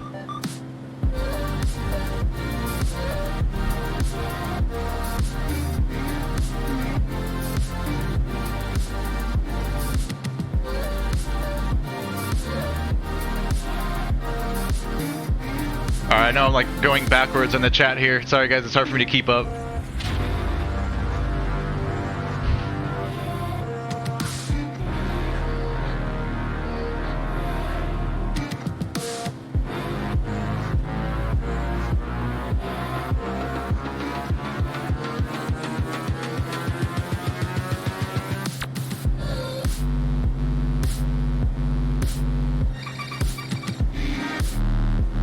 Yeah, Freight Cartel, you cannot use your airplane for money or hire or anything like that with a private pilot license. You would need a commercial license if you wanted to charge people for rides.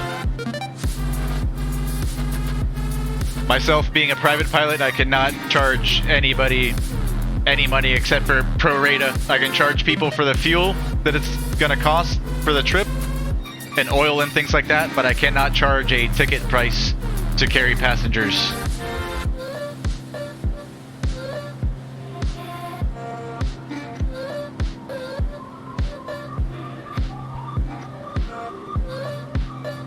CMB trying to find a 6-seater for 100K? Good luck. Not in this market. Pre-pandemic days, you could probably pick up a Cherokee 6 for 100K.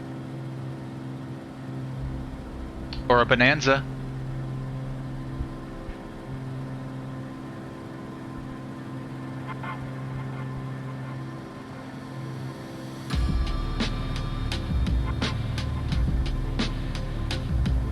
Alright, let's see how we doing. Are we getting close to Indiana Center's airspace? Let's pick up flight following if we can. We're getting closer.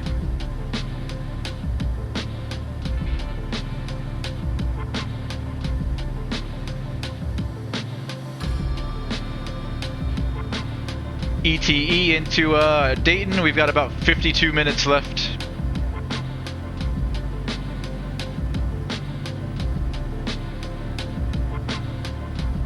Yeah, we're gonna make it before. We're gonna make it within the TPC window. We'll be there before 10 p.m. So we timed this perfectly.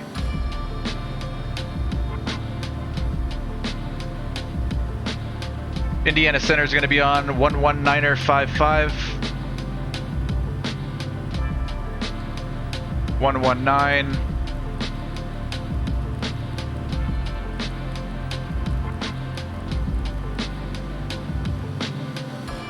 One 1955.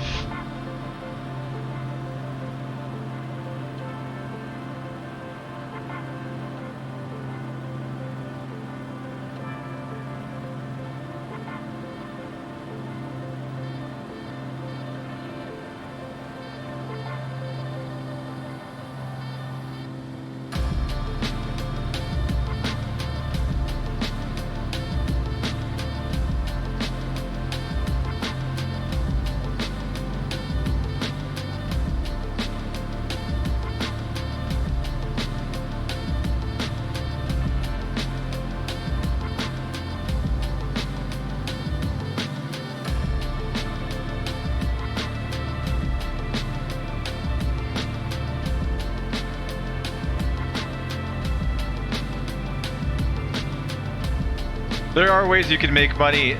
See, as a PPL with... You could do things like lease your airplane to a flight school or something like that, but you probably don't want students beating the hell out of your airplane. But that's one way to help with costs if you needed it.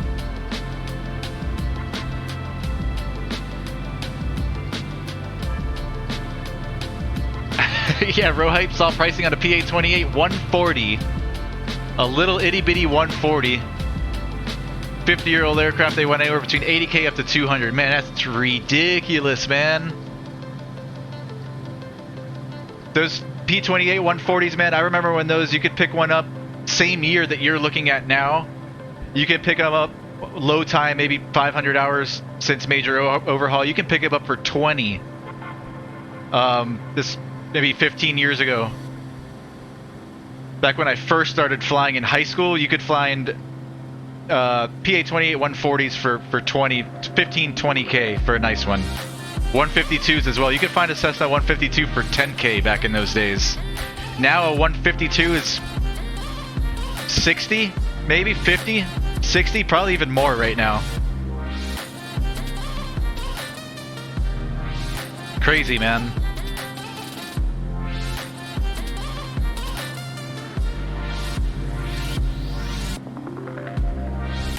Are they like Boston Whalers though? Can you trust them?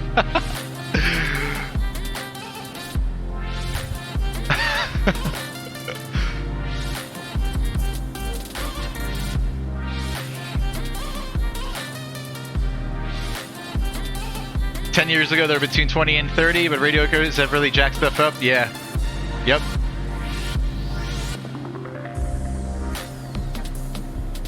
Yeah, Freight Cartel talking boats now. Boats are also a money pit.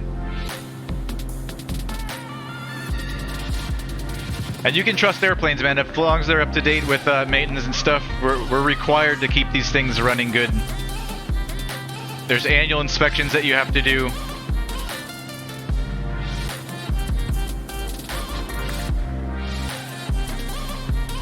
As long as the airframe's in good shape and the annuals are kept up with and they don't have a ton of hours, every 2,000 hours or so you need to rebuild the engines, get them overhauled, and that costs a lot of money. So if you buy one with, you know, 1,500 hours on it, you can only get maybe 500 hours out of it before you have to get that engine overhauled, and to get it overhauled will cost you big money, man. Probably as much as the airplane. Overhaul an engine at a 172 probably costs 20, 30 grand, I think.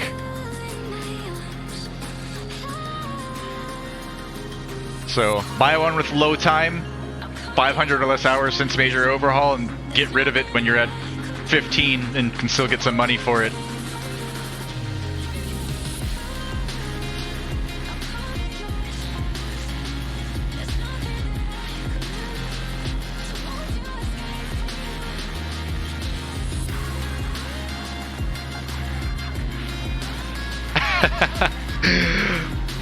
I love the Honda Civic reference, Freight.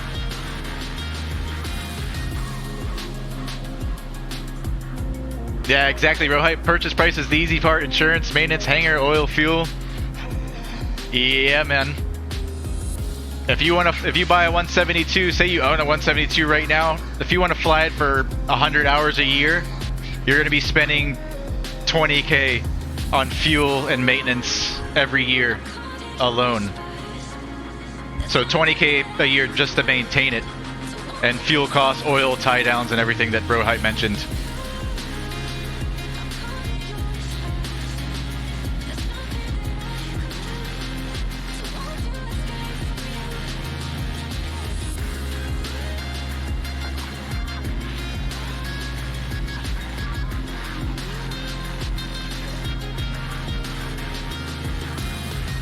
The way I plan on doing it, or the way I was planning on doing it, now with the prices the way they are, nothing in the foreseeable future that I could do, but I like getting all my money, like setting all the money aside for my airplane and to fly it for whatever years that I want to own it. Just put that all aside and have it in its own separate bank account and just do it and not think about it, right? So I'm the type of I won't even finance, man. Like I buy all my stuff cash, like cars, even houses. I'm kind of like hesitant to pull a mortgage out on them. I don't like having monthly payments. I don't like thinking about interest rates.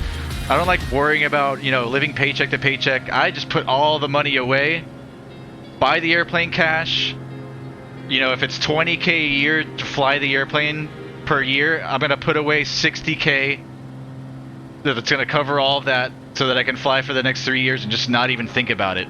Because you're also going to have things pop up during those annuals that you're going to have to take care of. Things that break are going to cost a lot of money. The actual annual inspection might only cost you a couple $1,000s to have the mechanic come look at it. But if something's broken, that $2,000 can turn into a $15,000 ordeal. So, like, I don't know, man. I like to know that I have the money just put away for when things pop up. I can pay for it and not think about it. Not be like, oh shit, now I've got a $20K bill that I need to worry about. Where's this money going to come from? That's me personally. I know not everybody, you know, has the opportunity. Not that I have the opportunity now, but, you know, to buy things cash. I know that a lot of us don't have that cash put away, and it's tough to save that kind of money. But I'd rather just save and wait than finance something I can't afford and then have something break along the way, and then you're screwed. Then you gotta sell your airplane because you can't afford to fix it. I don't want to get stuck doing that. I've got to grab my phone charge. I'll be right back, guys.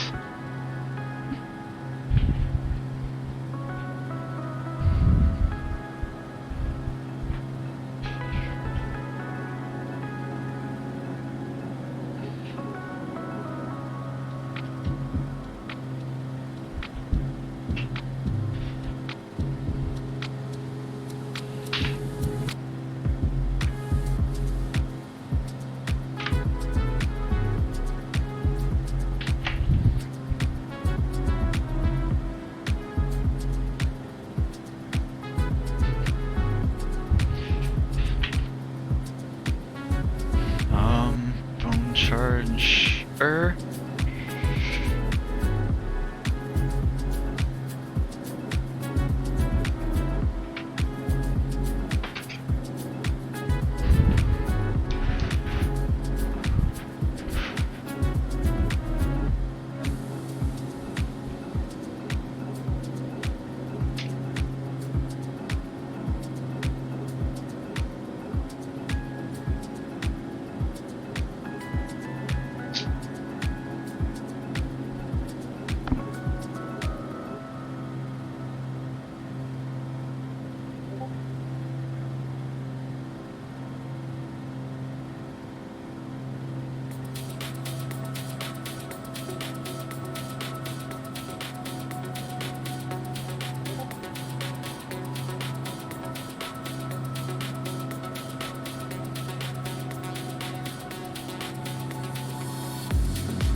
WVR engine overhauls cost a fortune, though. Yes, they do.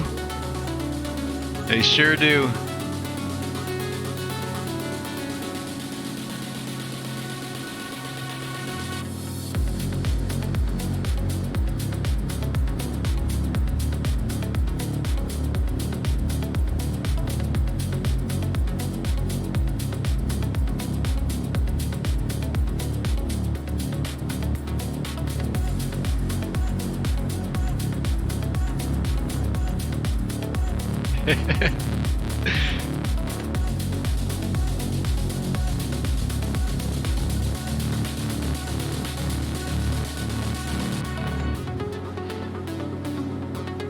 Alright, let's switch over to Indy Center. Club 989, just gonna maintain 1,000. Club 99, that was unreadable, just gonna maintain 1,000. Yeah, honestly, for personal use for an airplane, like, nothing makes Bravo, sense. Yankee, Echo, just gonna maintain 1,000. It's just, Yankee, Echo. it's a luxury, man. Indy, American 1, heavy, top of descent.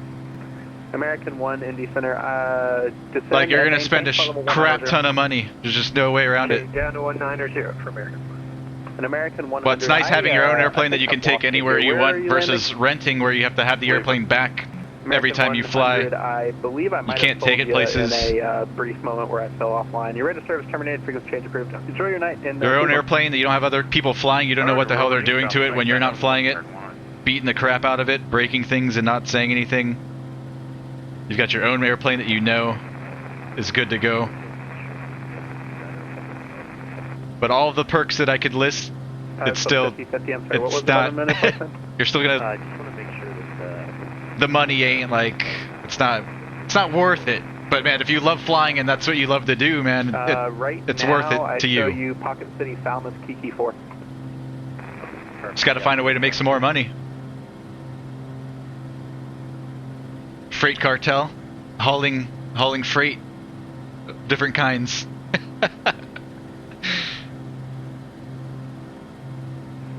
City Center, Skibbler Rear 6 with you.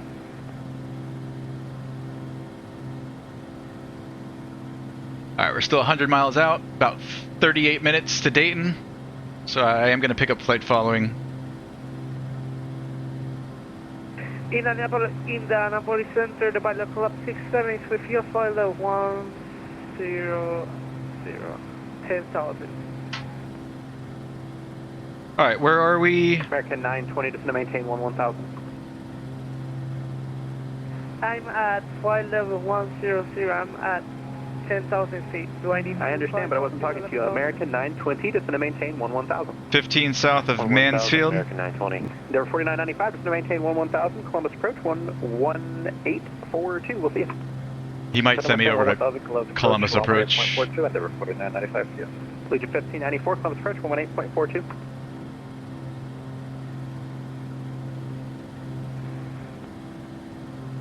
Legion 1594, Columbus approach 118.42. The pilot club 670 with your flight level 100. Pilot Club 676, stand by. He sounds stressed out. Let me wait a minute. All right, let's try somebody else who listens. SkyWest 4162, contact Columbus approach 118.42. 1842, Skywest 4162. Pilot Club 99, Columbus approach 118.42. 1842, Allegiant 1594, Indy Center. Legion 1594, go ahead. Legion 1594, Columbus approach 118.42 now. 118.42, Legion 1594, see you. Military Evening Challenger 368, Quebec, Sierra Arrival 370. Challenger 368, Quebec, Sierra, Indy Center 1. Indiana Center, good evening. November 225 Hotel Lima. We're Cirrus SR-22, 15 south of Mansfield at 6,500. Requesting VFR flight following to Dayton. I love that check on. It was fantastic. I'm not going to be able to provide you flight following. I'm so sorry though. No problem. Thanks anyways. Golf, Bravo. Alright, he's Yankee, too busy. Echo, So Echo, we're on our own. 118.42. Got to keep an eye out for traffic. 1842, thanks. Yankee, Echo, Echo. Pilot Club 426, Columbus approach 118.42. He was nice about it. He's just too busy. That happens in the real world as well. Sometimes you just can't get flight following. It's the way it is. 1842, American 920, see ya. Good work. Pilot Club 538, just going to maintain 1,000. Going to maintain 1,000, Pilot Club 538. Pilot Club We've got traffic on our G1000. American 1, radar You can see some airplanes down here. Change approved. Good night in Cleveland. I've also got okay, American 1, we're the going iPad with ADSB as well. FedEx 14, So we've got some help from technology. Yeah, we've been back. Fix 1474, just to maintain flight level 240. Actually, traffic's not coming up on the iPad. At least we got it over here on the Garmin. And private jet, I will be able to handle you. It's just going to take me a little while to get there. So it depends on whether or not you want to wait. Still, you should always be looking outside as well, though. 100 Indianapolis. Good evening. All right, let's handle this guy. Pilot Club calling. What are the numbers? Say them slowly. Pilot Club 67. I wonder what's going Pilot on Club 67. today. Indy Center, Usually Pilot Club's 10. pretty decent with their, pretty good with their radio calls and things. 10. I mean 6610. And Pilot Club 67, that's correct, 6610. Surge, the boss, is going to be chewing everybody out 1.42 if I didn't give it to you already. if they're causing problems.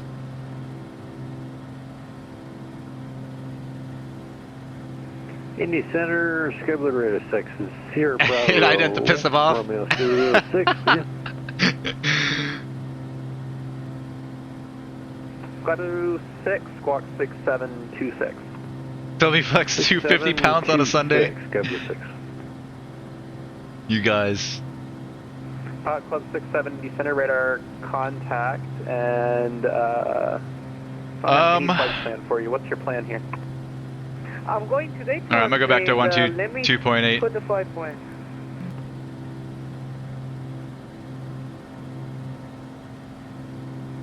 Let's see ATC beyond that. Do we have ATC at Dayton? So we got Indy Center. Only Dayton ground? Dang. I feel like we'd have more coverage today.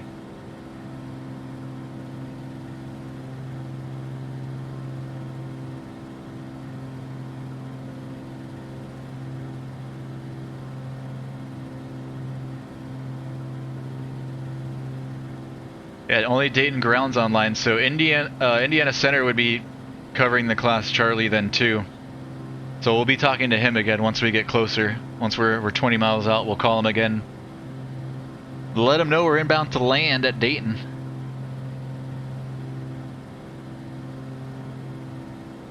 Since on VATSIM it's a top-down system, so if center's online but there's no underlying approach or tower underneath him, he's the one, he covers all of the Class Deltas, Class Charlies, Class Bravos.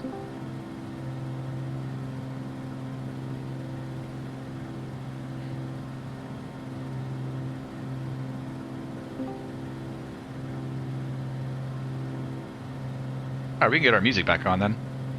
Still got a good bit to go, 85 miles, about 32 minutes. Oops, sorry.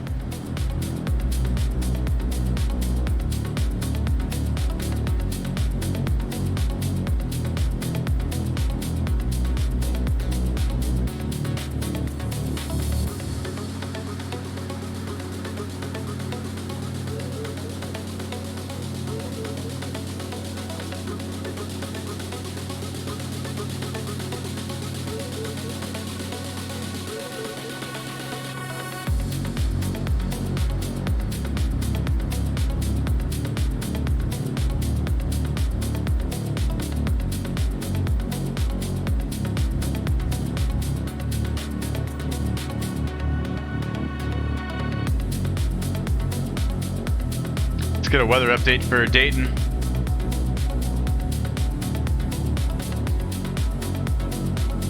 Still have some light scattered showers moving through the area. Couple cells out here off to the west. Winds are out of the east at 7. 10 statute miles. Few clouds at 4,900. Scattered at 8,000. Overcast at 11,000. Temp 12, dew point -1, altimeter 3021.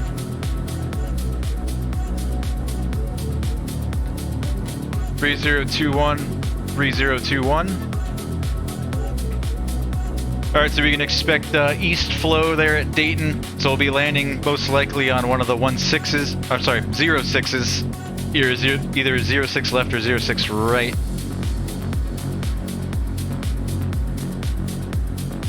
They'll likely give us a right downwind for 6 right.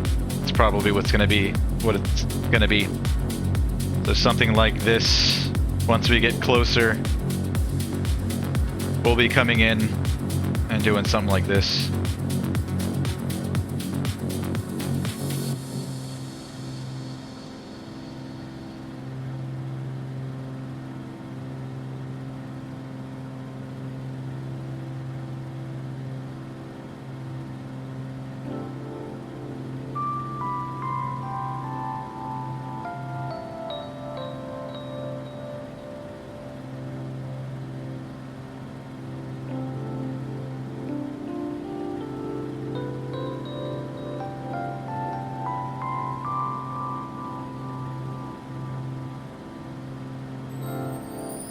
Got a runway closure, 6 left, 248, but that's not effective for another 11 hours, so it's like all the runways are open.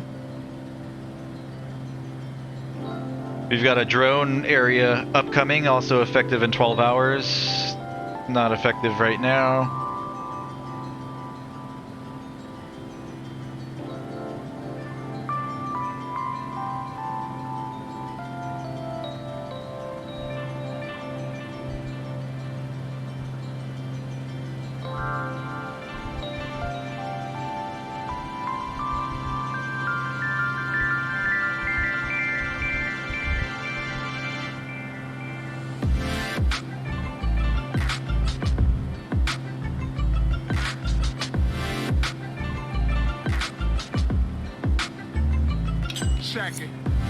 Alright, we're gonna park over there at KDAY.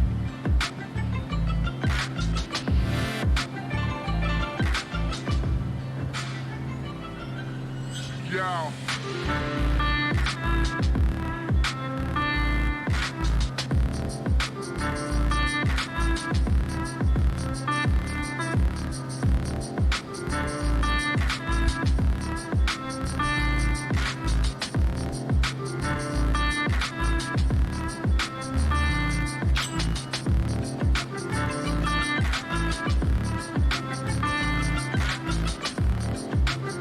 Probably over here.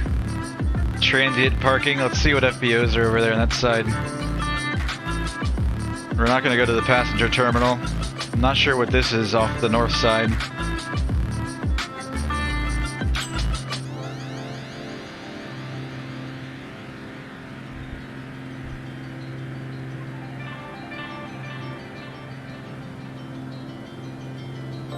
Primo Baronis!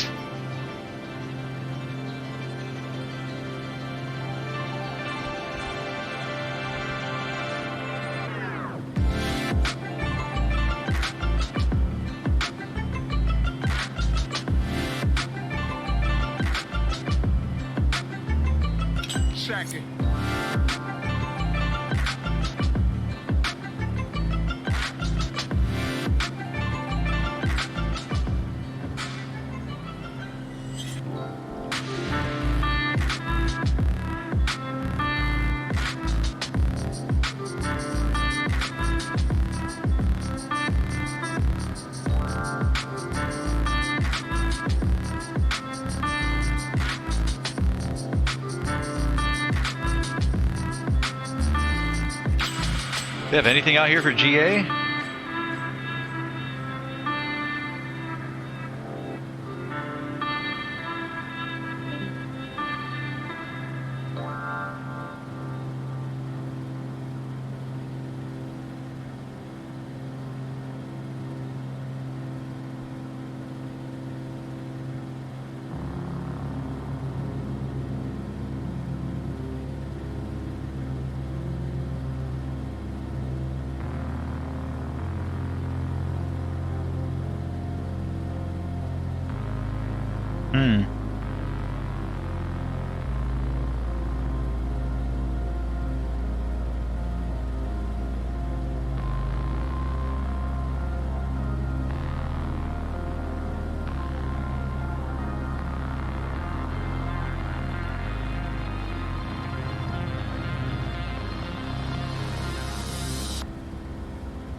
Come on.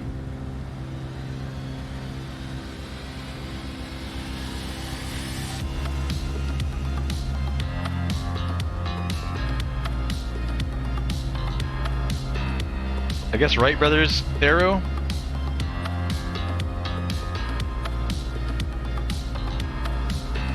guess that's where we're going. Over there on the east side of the field. We'll go to Wright Brothers. Fuel, restroom, quick turn. They've got hangar, tie downs, Wi-Fi, lounge. They've got everything we need. Courtesy car. Alright, let's go to Wright Brothers. So that's going to be over here.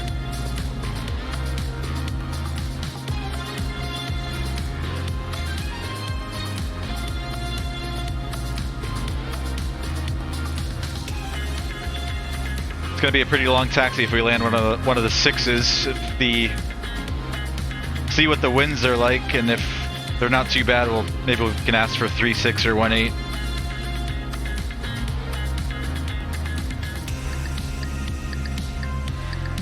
Out of the east at 7. We could do it. We'll see if we can get one of either 3.6 or 1.8. We'll just have a 7-knot crosswind.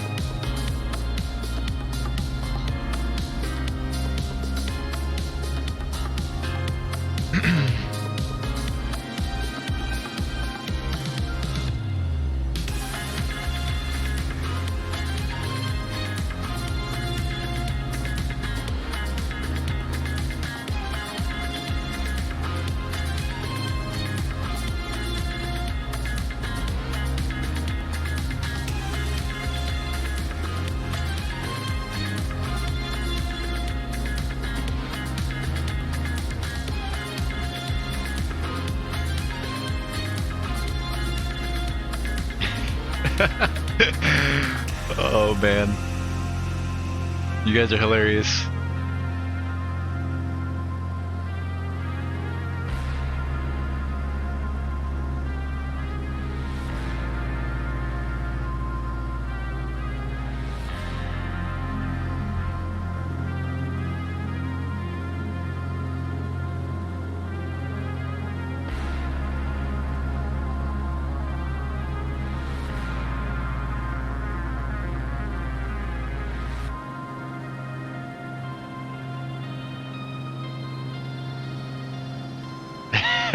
Freight cartel.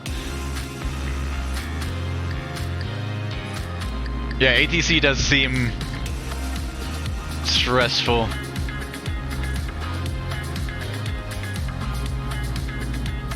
I wouldn't mind controlling like a class Delta or something like that, but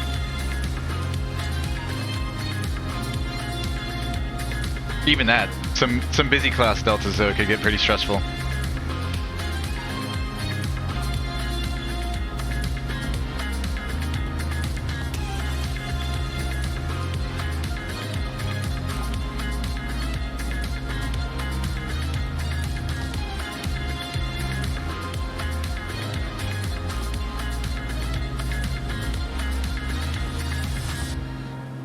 Lots of traffic here on ADSB.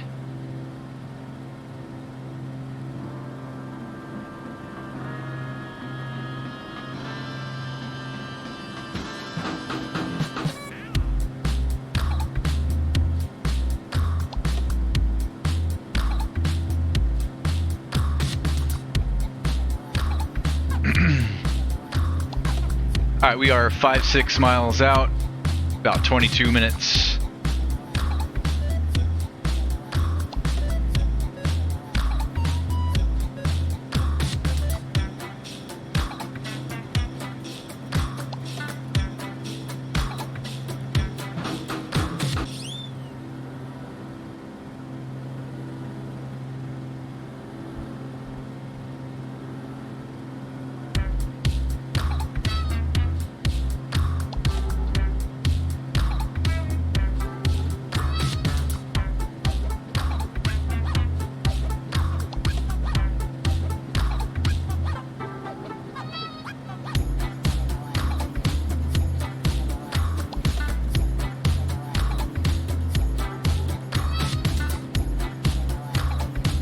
Oh, there we go. They're starting to pop up here on Garmin Pilot now.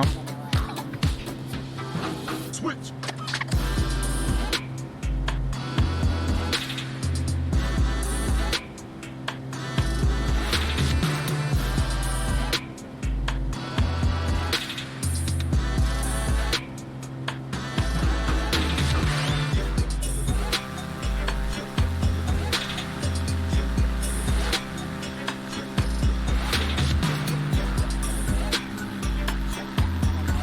There's one out there.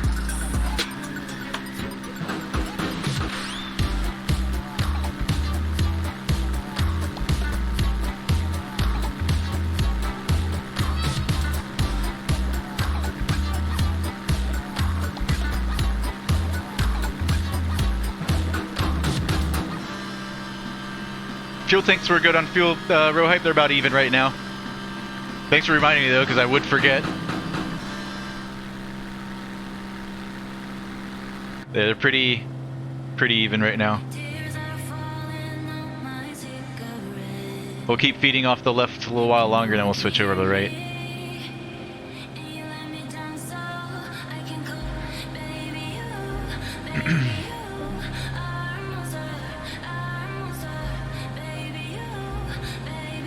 I hope the center controller gets some help here at hope somebody hops online here at Dayton, either a tower or approach controller.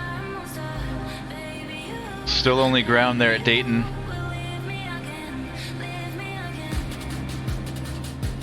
At least Columbus is on. It doesn't look too bad for him, honestly.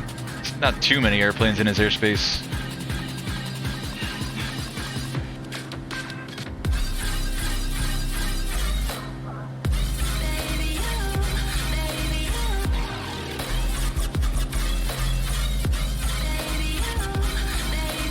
And those clouds look awesome.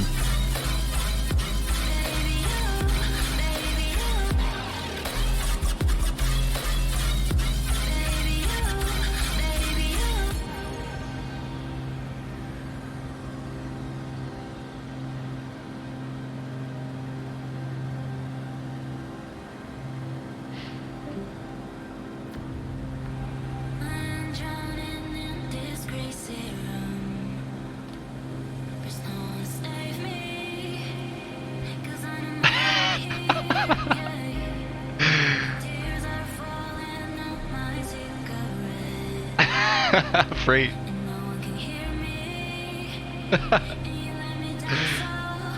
Alright, we might have to descend a little bit. These cloud decks are getting lower. We have to drop it down to 4,500. Let's see if we can do it. Let's check airspace here, make sure we don't bust anything. Yeah, it looks clean. Alright, let's go down to 4,500. What's field elevation over there at Dayton? 1,000? Alright, let's step down to 45.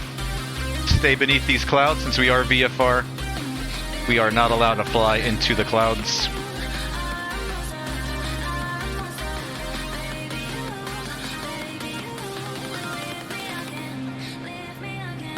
$4,500, I see it.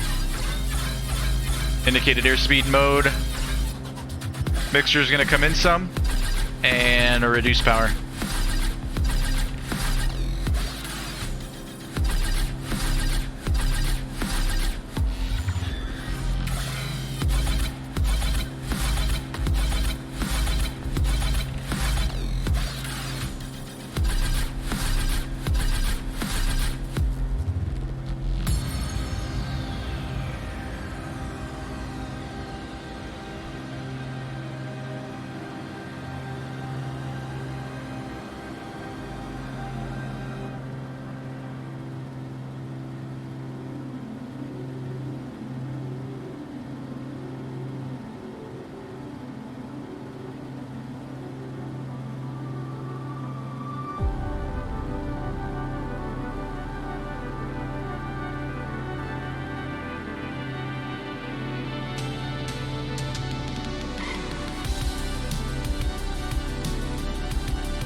Yeah, I'm not on his frequency right now, but we'll be going back to him once we get closer to Dayton.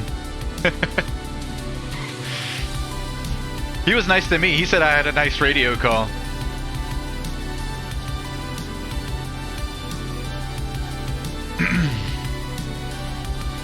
He just couldn't give me flight following because he's too busy. Or just can't handle the workload.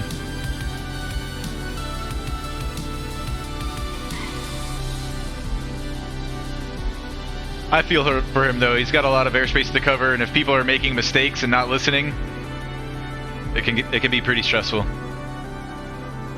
I'm not mad. I'm not mad. It's all good.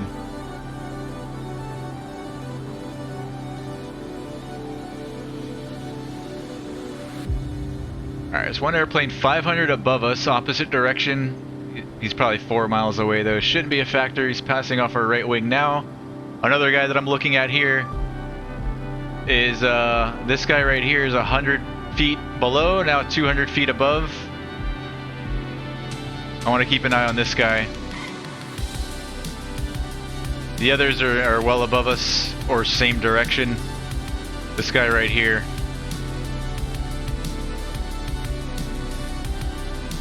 Looks like he's climbing though. Or no, we're descending, so that's why. He's probably level. Oh no, it does show him climbing. See a little up arrow? He's climbing, we're descending. He shouldn't be a factor.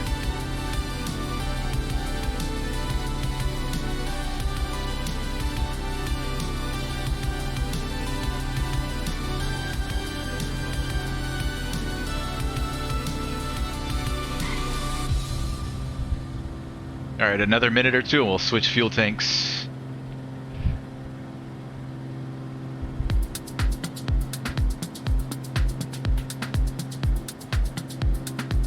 "35 miles out, about 14 minutes.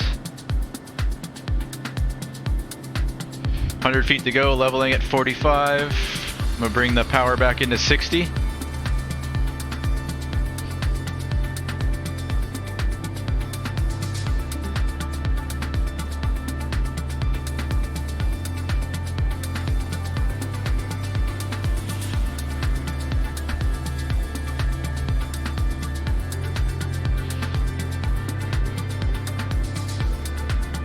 Dayton ATIS. Dayton ATIS is going to be on 25.8.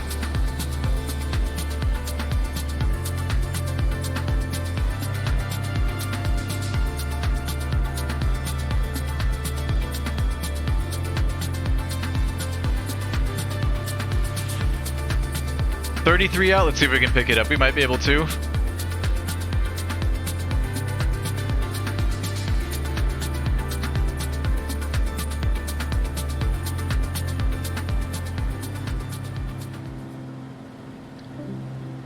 Sometimes the recorder ones don't work, and I'll have to pick up the text version off vPilot. Let's give it another minute. Did I get the right frequency? We might still be too far. Dayton ATIS 125.8. Yep, that's the right frequency. I'm gonna leave it in there, and we're gonna be going to back over to Indy Center on 1955 after we pick up the ATIS.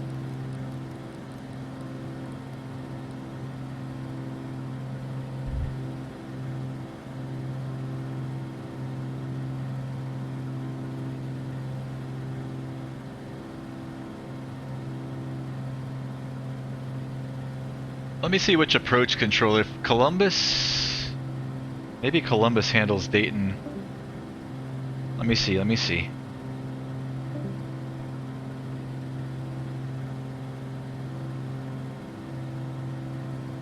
Columbus approach might be the frequency we want to go to.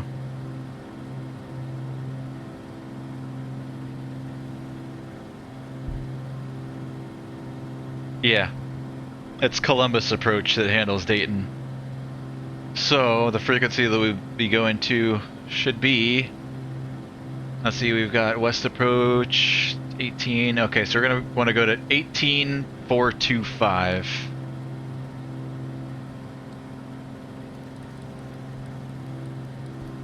So we won't be talking to this guy again. We'll be talking to a different controller. Alright, nothing coming in on the audio ATIS. Let me read you guys the text. And let me copy it.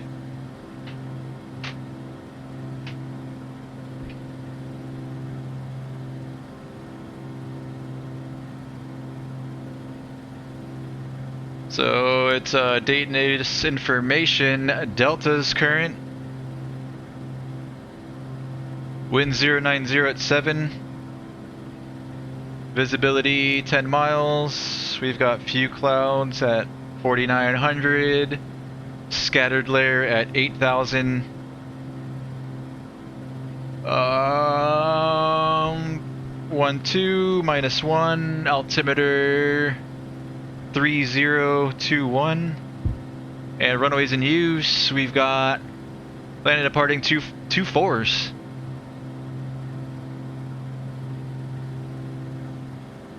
Two 4 left, 2 4 right. Alright. Oops, 2 4 right and left. I think I'm gonna ask for either 3.6 or 1.8 though. Alright, we've got Delta. Let's switch over to them. Leads at 1594, ground 0.9er, have a good one. 1.9er, 1594. So I'll make my first call at 20. We're at 23 out now. Right. Delta 169, ground 0.9er, thanks for flying. 0.9er, thanks for the service. Delta 169. American 920, wind 090 at 7, runway 24 right, clear to land. 24 right, clear to land, American 920. Sky Blue 6, descend and maintain 3,000, turn right heading fly heading 210, intercept the runway 24 right, localizer. Alright, down 3,000. 2 4s. 210, localizer, Sky Blue 6. Power Club 142, runway 24 left, clear to land. Clear left, Power Club 142. Endeavor 3-3 Foxtrot, what's going on, man? Right, How's your flight go? Behind and arriving 737. Appreciate the raid, brother.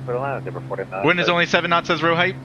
First, good evening, 368 Quebec Sierra, 11,250 knots.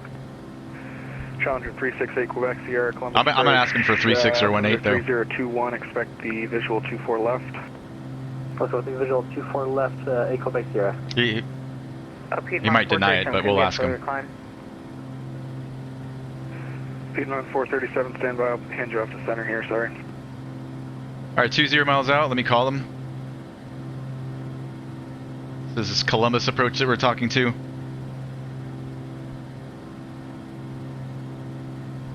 Columbus approach, good evening. Cirrus 225 Hotel Lima's 20 miles east northeast of Dayton with information Delta inbound to land at Dayton, full stop.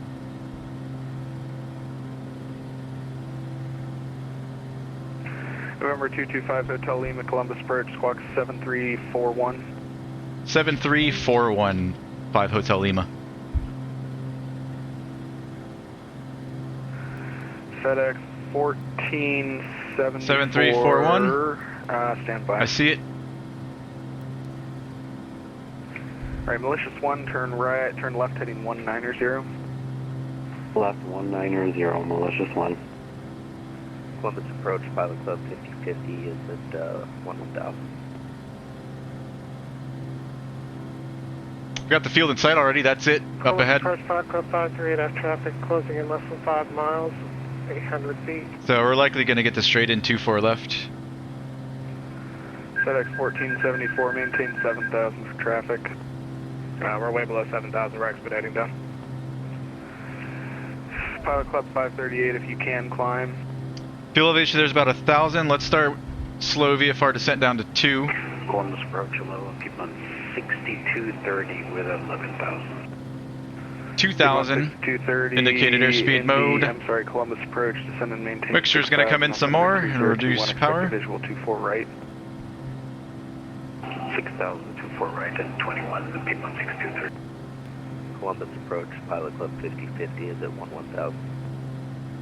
I didn't mention my altitude on that initial call. I should have. They don't always need it, but it's good. It's good to say altitude. Pilot Club 6, roger, cleared visual approach, runway 24. Which one did I have you set up for? 24 right? It was 24 right initially, but we can make a correction here, go back. Alright, we've already established two-way comms with the approach controller, so we are cleared to enter the class Charlie. Behind you. Yep, not a problem. We'll go 24 left, Pilot Club 6. And Cirrus 225 Hotel Lima, if I didn't give it to you already, radar contact It's 14 miles east of the Dayton airport. Make straight in, runway 24 left. Straight in, 24 left, Cirrus 5 Hotel Lima. Alright, FedEx 1474, turn right Alright, in 180. we're going straight in for that runway, that 180, nearest, the closest one that we see. Malicious 1, descend and maintain 4000, fly heading 210, intercept the runway 24 right localizer.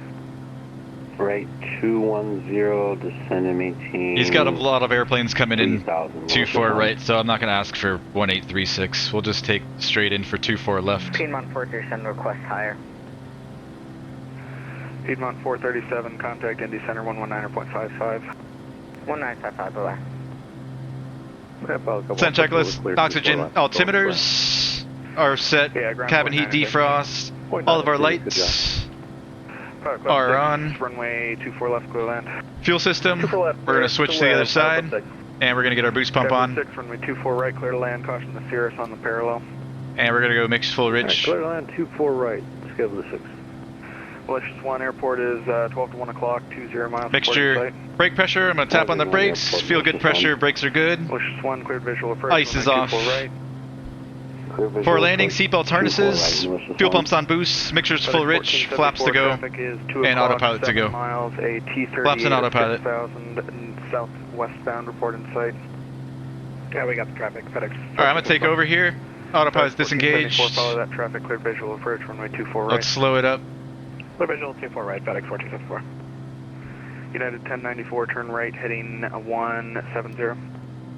Right, 170, United 1094.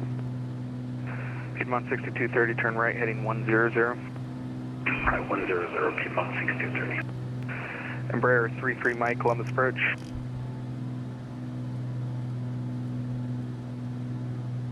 Alright, straight in 24 left. Power Club 538, turn left, heading 180. Left heading 180, Power Club 538. Where are we going once we exit 24 left? It's going to be a left turn off, I think, right? Hi, Columbus approach, Air Canada 7558. Oh, it's going to be a right turn off. Okay, right turn off, probably Bravo, and then we'll get Bravo Charlie to the ramp. And we're going direct heading 287. Air Canada 7588, Columbus approach, descend and maintain 6000. Descend and maintain 6000, Air Canada 7588.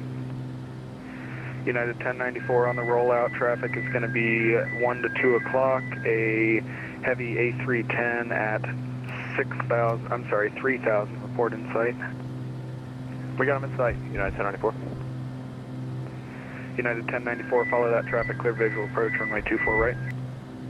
We'll follow traffic, clear visual approach, 24 right, United 1094.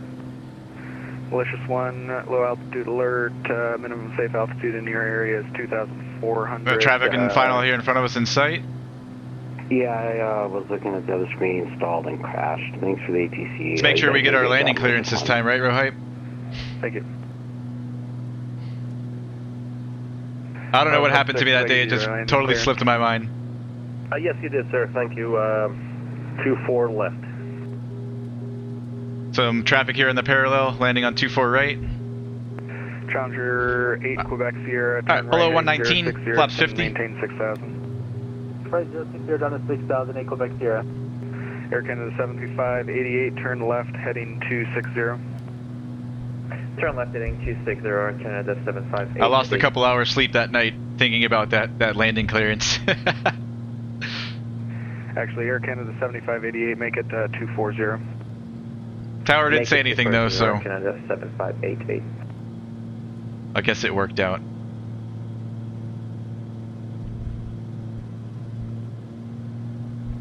Pretty busy airport, so I'm gonna keep the speed up. I'm approaching November 33 Mike, let's you heading through. Keep it at 100. At 11,000. Short final, and then we'll drop in the rest of those flaps. Right, heading 050, the altimeter 3021, expect the visual 24 right.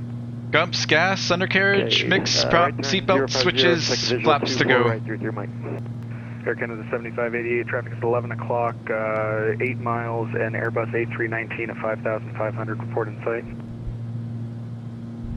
We have the Airbus inside, Air Canada 7588. Air Canada 7588, roger, cleared, follow that aircraft, cleared visual approach, runway 24 right. Follow the aircraft, visual 24 right, Air Canada 7588. Pilot Club 5050, turn left heading to 330, that's 330, vectors across the airport for sequencing. Left heading 330, Pilot Club 5050. Alright, rest of those flaps. Piedmont 6230, turn right 10 degrees.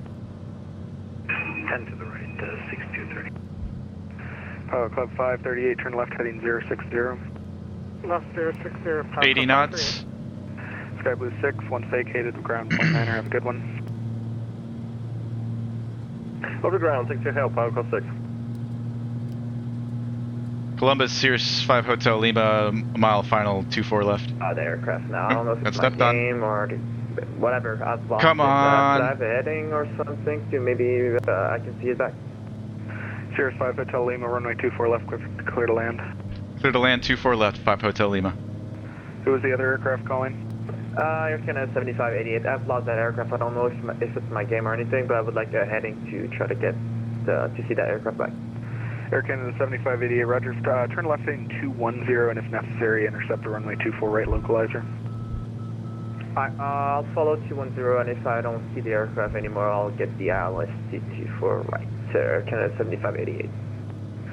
FedEx 1474, heavy, runway 24 right, clear to land, the wind 090 at 7. 24 right, clear to land, FedEx 1474 heavy. Air Canada 7588, descend and maintain 4000. Descend and maintain 4000, Air Canada 7588. Let's make Bravo. Piedmont 6230, turn right, heading 120. Right, 120, 623. No, it says Golf, but it's not. It's incorrect. 426, turn right, heading 040. Right, 040, Pilot Club 426. And Pilot Club 426, descend and maintain 6000. Descend maintain 6000, Pilot Club 426. Pilot Club 5050, Sure, all the way across. 060, descend and maintain 5000. Right heading 060, descend and maintain 5000. Let's clean her up. Flaps up. Be in the mix. Air Canada Boost pump off. 7588, the field is going to be Landing light off. 12 to 1 o'clock. Peter Heat, come off. Port in sight. We have the field in sight, Air Canada 7588. Roger, I can clear you that way. Air Canada 7588, you cleared visual approach, runway 24 right. Clear visual approach 24 right, Air Canada 7588. Power to 1000. Pilot Club 538. Pump is off. Mixture's lean. Flaps are up. Transponder. 4 miles. We'll stay on it. 4,000 and Airbus lights. Peter Heat. Southbound. And ice. Traffic in sight, Pilot Club 538. Pilot Club 538. Follow that traffic. Cleared visual approach. Runway 24 right. Alright. Cleared visual approach 24 right. Following that traffic. Pilot Club 538. Challenger 8, Quebec Sierra. Turn left heading 320. 320 Challenger 8, Quebec Sierra. Piedmont 6230, slow, maintain 210 knots. Speed 210, Piedmont 6230. And Challenger 8, Quebec Sierra, maintain 210 knots. Maintain 210 knots, 8 Quebec Sierra. Approach, that was Love drove you, by the way, says freight. Appreciate it, man. Immediate. Skywest 4155. 33 Foxtrot sounds like you're right, on the outer marker. Final. Hold short, or 248, Skywest 4155. Embraer 33 Mike, turn right heading 100. Right turn 100, 33 Mike. Piedmont 6230, turn right heading 210. 210, Piedmont 6230.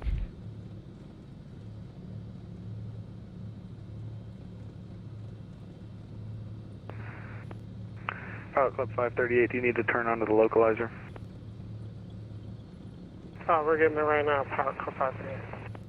Thank you, sir. Pilot Club 5050, descend and maintain 5000. Descending 5000, Pilot Club 5050.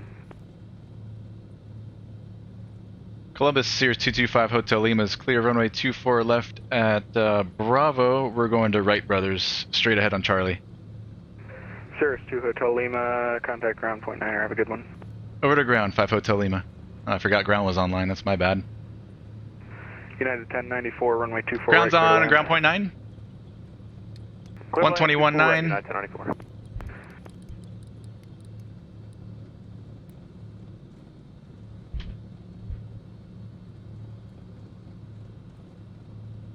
Dayton ground, good evening, Cirrus 225 Hotel Lima. Clear of runway 24 left on Bravo. We're going to Wright Brothers. Forever 225 Hotel Lima, welcome to Dayton. Taxi to the ramp via Charlie. Have a good night. Ramp via Charlie, 5 Hotel Lima. Good night. Alright, clear left, clear right. Straight ahead here on Charlie.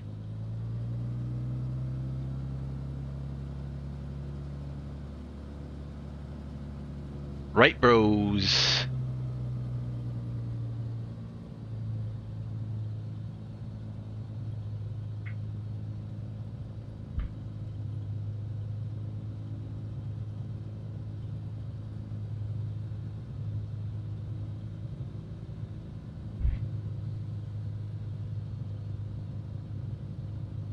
Ground, good evening. 10:04. 1474, heavy just vacated on, we're on Romeo. And we made it just in time. 1474 heavy taxi to the ramp via Romeo uniform. Have a good night. Romeo in uniform to the ramp, FedEx 1474 heavy, thanks, have a good one. Thanks, you too. Clear right, clear left.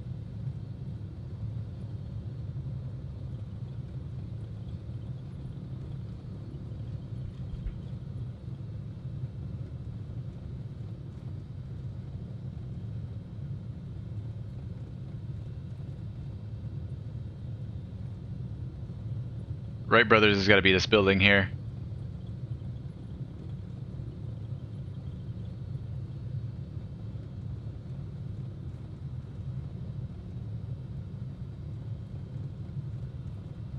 Attention all Dayton aircraft, information echo is now current. Altimeter is 3021. Winds are at 100 at 8. Clear right.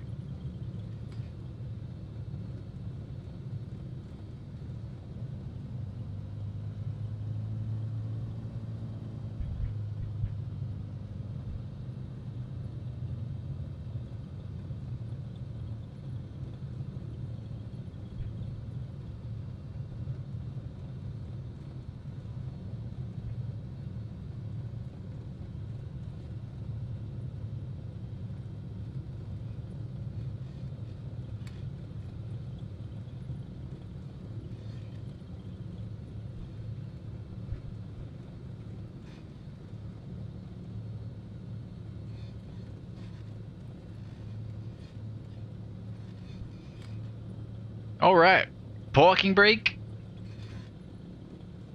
is set. Get all these lights off. We're all good down there. Pitot heat's off, avionics off. Actually, hold on, let me see what we got coming in. Maybe we can watch a couple landings before I shut down.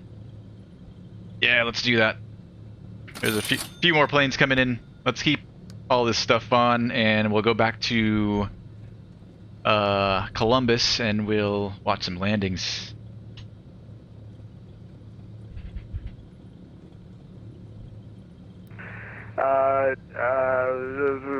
Yeah, as long as you're following the traffic, you can be at any speed. Whee! Roger that, we'll do our best, take back here. Thank you, sir. Pilot Club 426, turn right heading 180, finally get you in here. Right, 180, Pilot Club 426, thanks.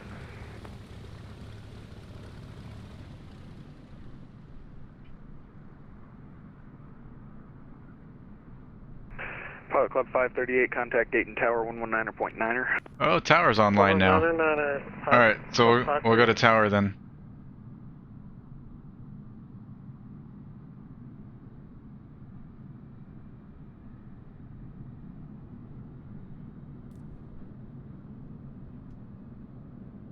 Whoever donated, I won't miss you, I promise. Embraer 33 Let me finish Mike. setting up. Oh shoot, I never descended you. Embraer 33 Mike descended me. Damn, can I go back? Yeah. There we go. Alright, what was that tower frequency? 19.9. 4155, Indy Center 119.55. Right, Taco 58.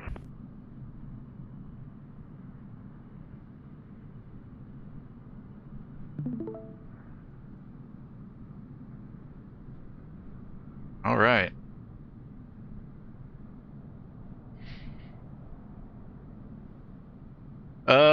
You done after this Freight Cartel? Yes, man. That's it for me, man. I've been flying since we started the live at like 5:30 this afternoon. And no signature? Imagine that, says Rohype. Yeah, I know, right? None of the major FBOs are here. All calls are active in the same server. Yeah, you will see everyone across the frequency. Yes.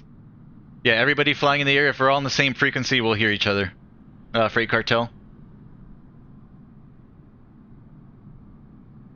Freight Cartel with the $3 dono. I appreciate you, Freight Cartel. Appreciate you, man. Let's get some music on, watch these landings.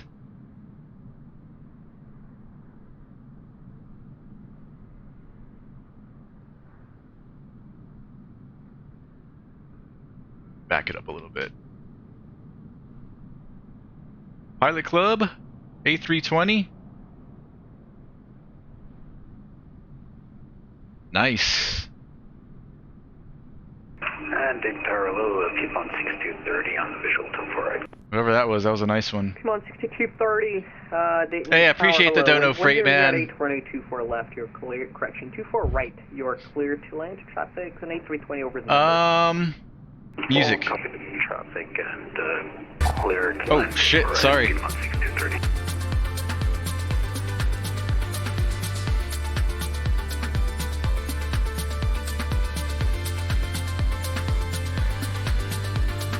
Also 538, welcome to Dayton. Ground is going to be waiting for you, 112.9, good day. 121, We got 2 there on final, I see him out there. That might be it, I don't see anybody else.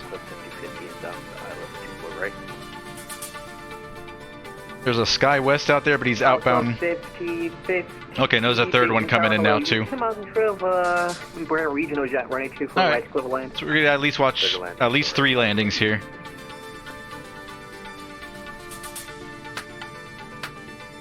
Hey, take care, Freight. Appreciate you, man. Have a good night. Enjoy your trip, man.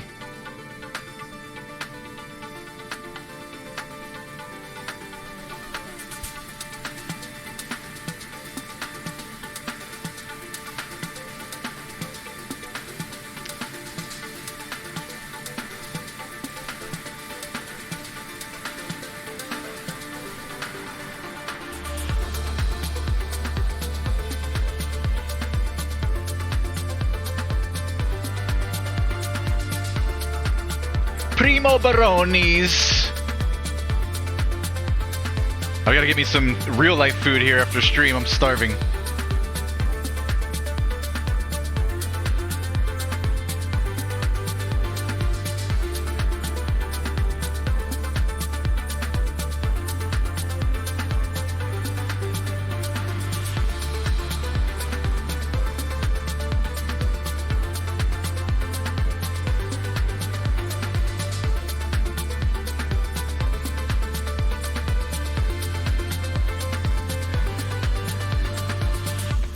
Good evening, Challenger KFZY, visual 24 left. Challenger 368 Quebec here. Long landing. Dayton Tower, hello. Wind 100 at 822 4 left. So the land crossed to wake from an 8320 landing on a parallel. Clear land 24 left, we got the traffic, Quebec here, thank you.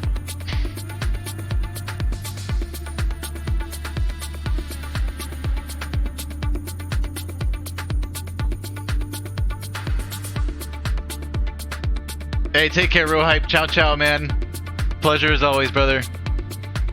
Get some sleep. 230, welcome to Dayton, left when able, ground point out. We're taking the left 10.9er, 6230, thanks for the help.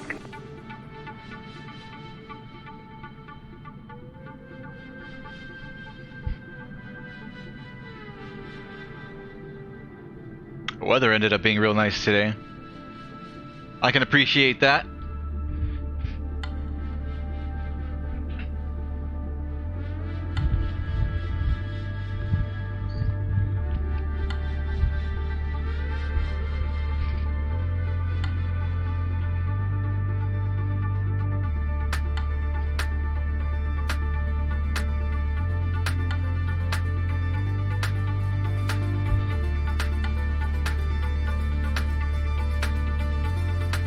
Today's the 28th, tomorrow's the 29th.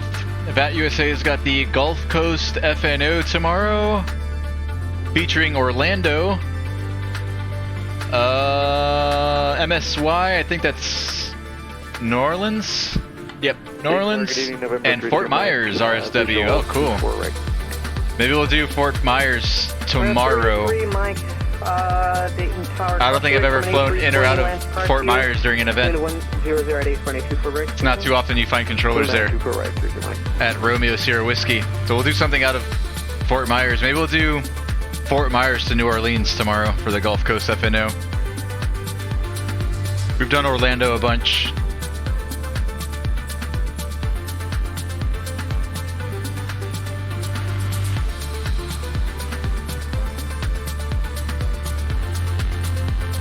I think we're going to start in New Orleans and we'll fly down to Fort Myers.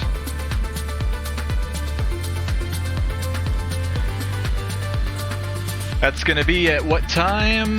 2300 Zulu, so 7 p.m. Eastern Daylight Time, our usual streaming time. That's going to last a good 4 hours, so. Tomorrow, Friday night, 7 p.m. Eastern Daylight Time, 2300 Zulu. We're going to do New Orleans into Fort Myers.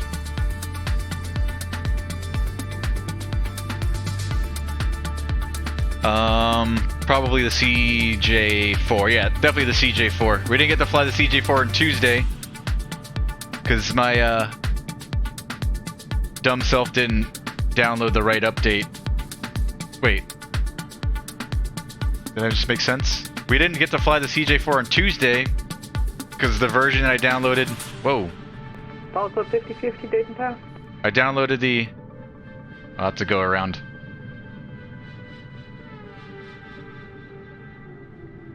They updated the CJ4 after the Musfuss update, but I downloaded the wrong file, and our CJ4 didn't work on Tuesday. So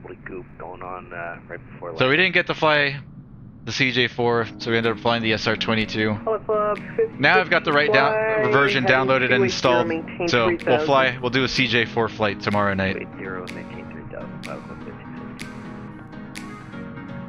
Oh shit, I didn't show you guys the go around. Damn it! Damn it! Left it on the wrong screen, sorry guys. Alright, so we'll do that tomorrow night. And then this weekend...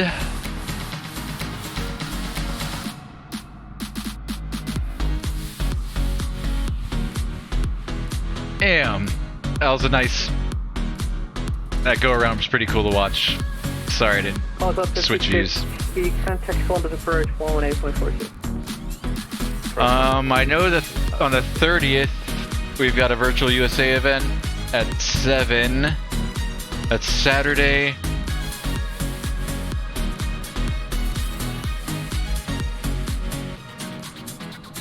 And Challenger Quebec. Trying to figure out which one of these events I'm going to fly, because I do have something to do this weekend. So I'll be unavailable for at least one of these weekend days, and possibly Monday. Challenger. So we will fly tomorrow, Friday night. Heading 210, maintain 3000. 3000, 210, Quebec Sierra. Pilot Club has got... Oh, Pilot Club's flying the Gulf Coast FNO tomorrow, too. Doesn't look like they have anything going on Saturday.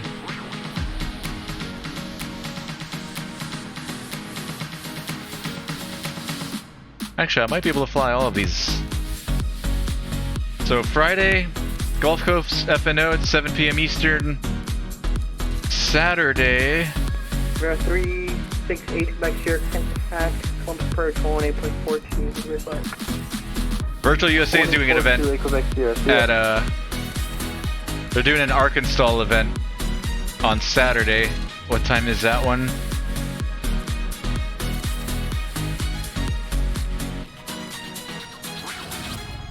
I don't know. Okay, 7 p.m., 10 p.m.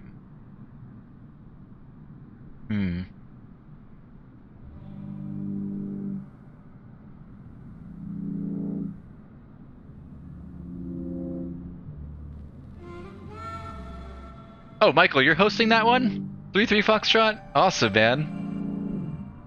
I didn't know you were hosting that event this Saturday.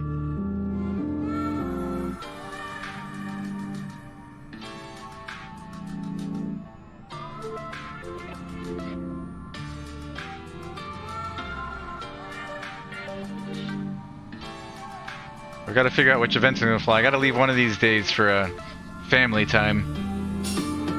A lot of good events this weekend, though. I don't want to miss any of them.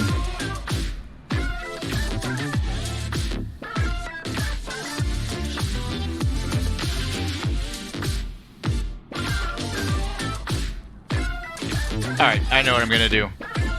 So we're gonna fly tomorrow for the FNO at 7 p.m. Eastern Daylight. Saturday we'll do the Ark install event with the Pilot Club. Saturday that's at 7 p.m. as well. Eastern Daylight Time, 2300 Zulu. Sunday I'm gonna take off. And then Monday night. What was going on Monday? There was something cool on Monday. And I don't remember what it was. Oh, Bush, Downwind Sim is hosting their monthly, Bush League event, and they're gonna be flying in, what are the name of those islands?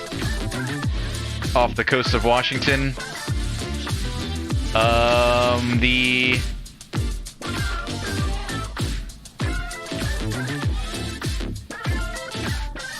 San Juan Islands. Man, I want to do that one too. I don't know if I'll be able to make that one though. That's supposed to be at 8 p.m. They're usually at 8 p.m. Let me see. I don't see a time here. Yeah, 8 p.m. Eastern Daylight. That's late Monday night though. I might be able to make that one.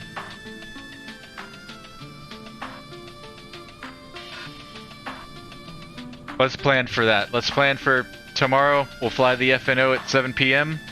2300 Zulu. Saturday, we'll do the Ark install event with Virtual USA at 7 p.m. Eastern Daylight, 2300 Zulu. Sunday we'll be off, and then Monday night, I'm gonna do my best to make the Bush League backcountry fly-in with Downwind Sim in the San Juan Islands off the coast of Washington. So that's the plan through Monday. I can't promise Monday, but I'll do my best. I really do want to fly. I haven't flown out in the San Juan Islands, and it looks like a ton of fun.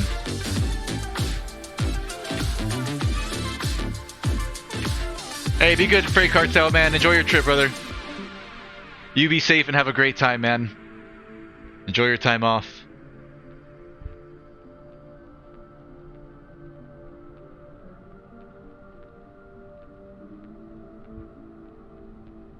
Tower, Pilot Club 426. Pilot Club 426, Dayton Tower, land 1008, runway 1, correction, running 24 right, you're clear to land. 24 right, clear to land, Pilot Club 426. Dayton Tower, Delta 3055, final 24 left. Delta 3065, correction, Dayton Tower, hello, runway 24 left, clear to land. 24 left, clear land, Delta 3055.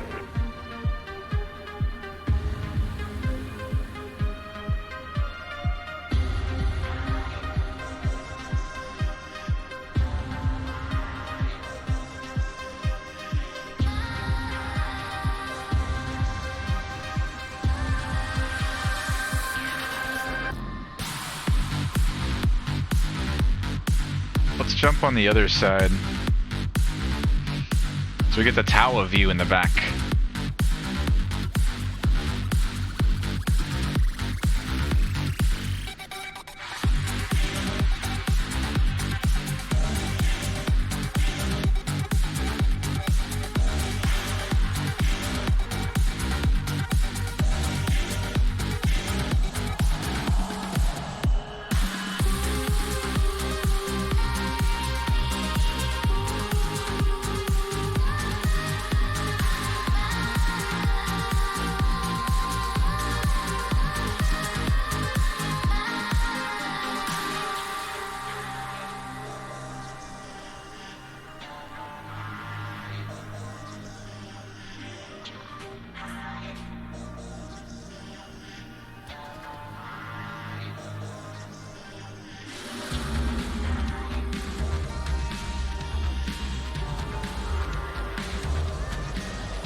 We'll watch a few more. There's a couple more out there.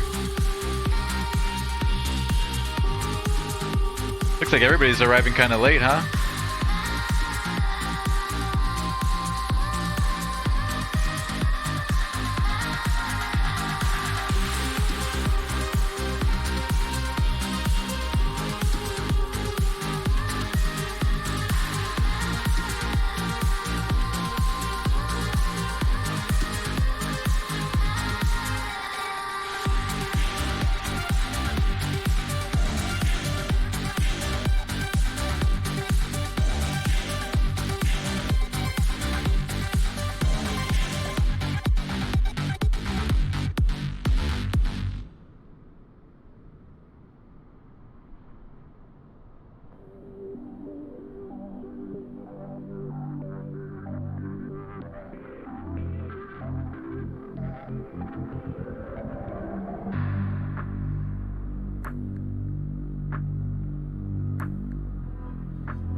Oh, look at that. It's cool.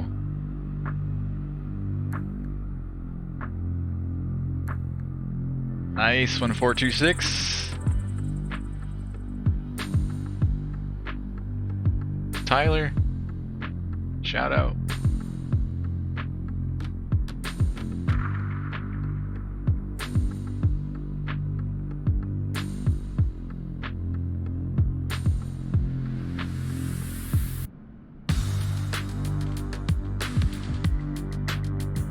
Also 426, welcome to Dayton, left when able, ground point out, good day. Thank you, Pilot Club 426. Also 3055, welcome to Dayton, right when able, ground point out, good day. Ground point 9, 0655, thank you.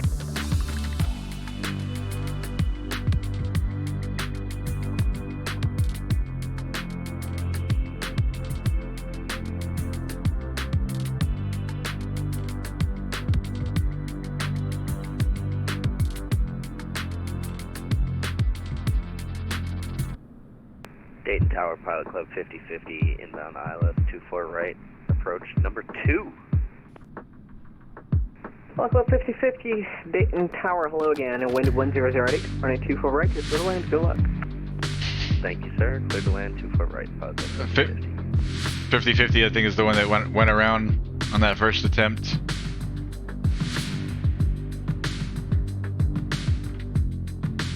Hello, Dayton Tower, this is 711, final 24 left. This is 50-50 coming up.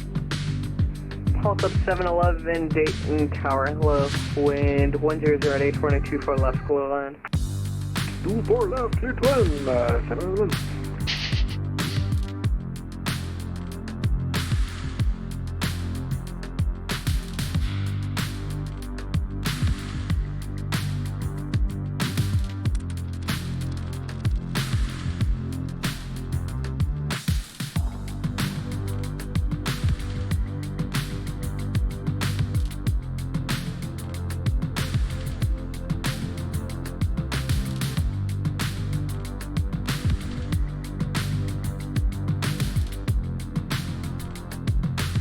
Looking pretty high again.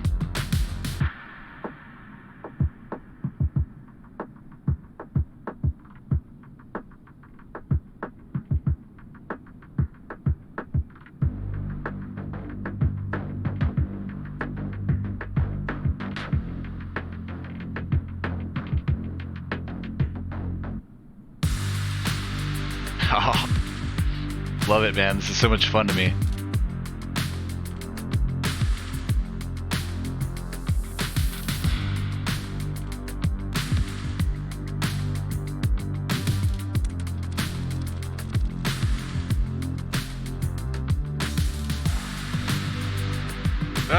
Sorry for my bad camera work.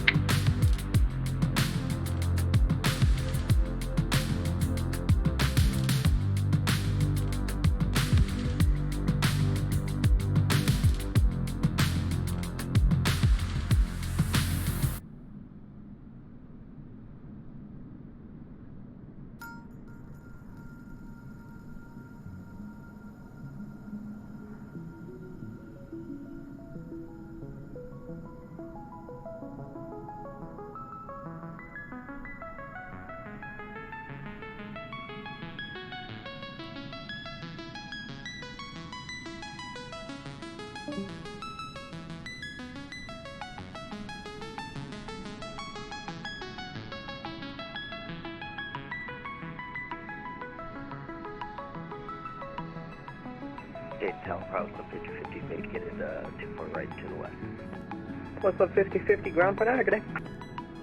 Over to ground, thanks again for your ATC, have a good night. Can't even, like, watch myself.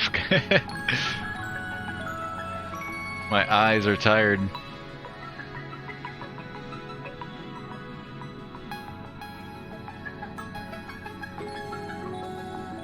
Tower, hello again. Challenger 8 Quebec Sierra, visual 24 left. Challenger 8 Quebec Sierra, Dayton Tower, hello. We're on a 24 left, clear to land, good luck. Clear to land, thanks for the luck. We're going to need it, 8 Quebec Sierra.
Also 711, welcome to Dayton, ground point out. We're gonna watch one more on the other side, and then we're gonna call it.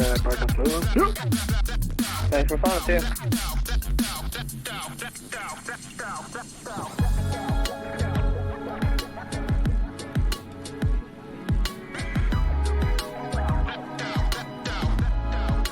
So pretty.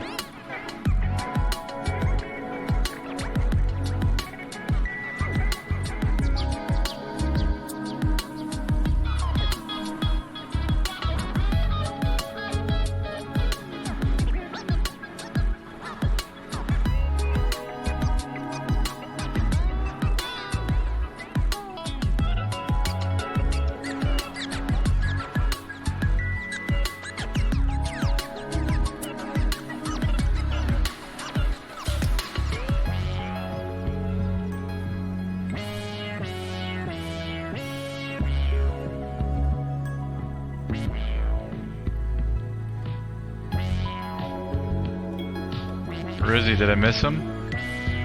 There was one coming in.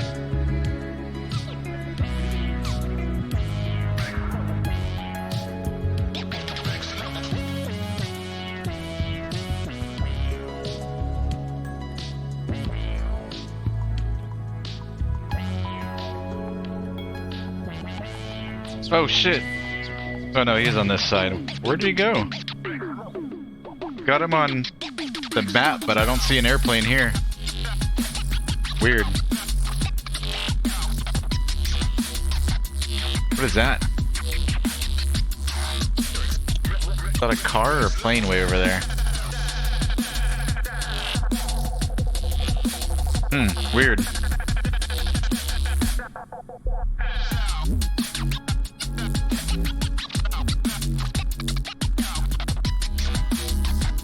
Alright, I think that might be it then.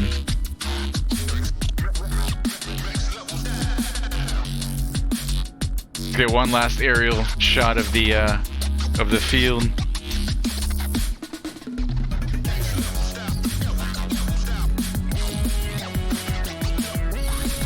And Dave, Quebec is clearing on Echo 1. We're at 368 Quebec Sierra, welcome to Dayton, ground point out, good day. I didn't see that guy. 5.9 good night. Oh, wait a minute. Was I looking? Oh, no wonder. I was looking at 1836. I was at the wrong runway. So that was an airplane. I was looking at the wrong friggin' runway. Alright. That's it. I'm out of here. I'll see you guys on. I'll see you guys tomorrow, 7 p.m. Eastern Daylight Time, 2300 Zulu for the Gulf Coast FNO. We'll fly. We'll take the CJ4 from New Orleans to Fort Myers, Florida. Then Saturday night, 7 p.m. Eastern Daylight, 2300 Zulu. We'll be doing the ARC install comp with Virtual USA, 7 p.m. Eastern. Wait, I already said the time. And then Sunday I'll be off, and then Monday we'll be with Downwind Sim for the Bush League backcountry flying in San Juan Islands, probably in most likely the X-Cub, if you like flying the X-Cub. And that will be on Monday night at 8 p.m. Midnight Zulu, 8 p.m. Eastern Daylight. Take care, guys. Night, Rob. Have a good one, man. Everybody else lurking in the chat, take care. Have a great night, great day. I'll see you guys tomorrow. Peace!